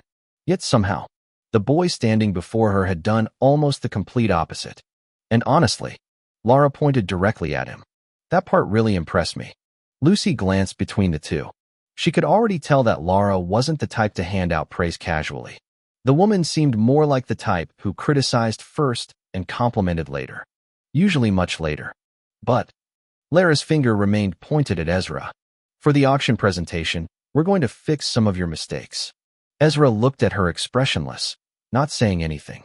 He just stared at her with his blank eyes, listening to her list his mistakes. Your posture isn't bad, but it isn't good either. You barely have any reaction for the audience to see, and you are going to be dealing with arrogant nobles and proud craftsmen, so that needs work. She lowered one finger. You look uninterested half the time. Another finger lowered. And most importantly, she narrowed her eyes. Your poker face needs work. Lucy frowned slightly. My master already has a poker face. And a good one at that. She protested. Which wasn't wrong considering what type of person Ezra was. Once she said those words, silence filled the room. Park looked more helpless at Lara, because to him, he felt like she was bullying them, but he couldn't do anything about it considering her personality. Ezra narrowed his eyes at her, knowing she was trying to defend him, but it was a professional that was mentioning his mistakes, which he already guessed was going to happen when he meets the members of the BNC group. The room became strangely quiet. Lara stared at her. Then, no, my dear. Her reply came instantly. You think he does? The answer was direct and ruthless. Lucy's shoulders trembled slightly, but she exhaled out low, also knowing Lara could be right since she was technically a presenter of the biggest new group in the kingdom. As for Ezra, he still remained silent. His face didn't change in the slightest. Either way, she waved her hand dismissively. The auction isn't some invention video posted online. Her tone became more professional. There will be executives, nobles, industry leaders, people who can determine whether your invention becomes a historic success or just another forgotten project. Her eyes locked onto Ezra's. So, we're polishing everything. She pointed at him again. Your speech, your presentation, your movement, and that face of yours. The last statement made Park sigh. A short cough quickly followed as he tried to catch Lara's attention, telling her to relax. Lara ignored him completely. Well, a smirk appeared on her face. I'll personally be putting you through all of that. The smirk widened. So, I look forward to working with you. Without waiting for a response, she turned around. The conversation clearly ended the moment she decided it ended, not giving Ezra any chance to reply. Although, not that he had been planning to say much anyway. His expression remained exactly the same. Are you leaving now? Park asked. He was already seated near the conference table. Several holographic screens floated above the setup he had prepared for the executive meeting. The call was almost ready. Yeah, Lara replied without stopping. She only turned her head slightly. I'll come back after the call. Then she paused, as though remembering something. Her eyes shifted toward Lucy. Oh, she lazily pointed at her. The sudden attention made Lucy straighten her posture immediately. Miss Maid. Yes. Lucy answered politely. Make sure you take good care of your master. Lara's tone remained casual, but the words carried a hidden meaning. We need him functioning at his best for the auction. Her gaze briefly landed on Ezra, then returned to Lucy. Try not to let him bury himself in work every waking hour. Lucy blinked, then slowly nodded. I'll do my best. Good. Lara looked satisfied. Then she casually waved one hand. The gesture looked more like she was dismissing everyone and saying goodbye. A moment later, she disappeared through the conference room doorway. The room became quieter. Park returned to preparing the executive call. The workers outside continued moving around. Meanwhile, Lucy stared toward the doorway Lara had exited through. He probably won't even need my help. The thought surfaced in her mind naturally. After everything she had seen over the past few months, Ezra already felt like someone who could handle almost anything himself. Yet, she quickly shook her head. That isn't right. Even if he didn't ask for help, even if he rarely relied on others, she was still his maid, and she intended to do her job properly. Her gaze shifted toward Ezra. The young inventor had already walked toward the seat Park prepared for him. His movements were calm, steady, without hesitation, as though nothing Lara had said affected him in the slightest. The holographic screens above the conference table flickered softly. The executive call was about to begin.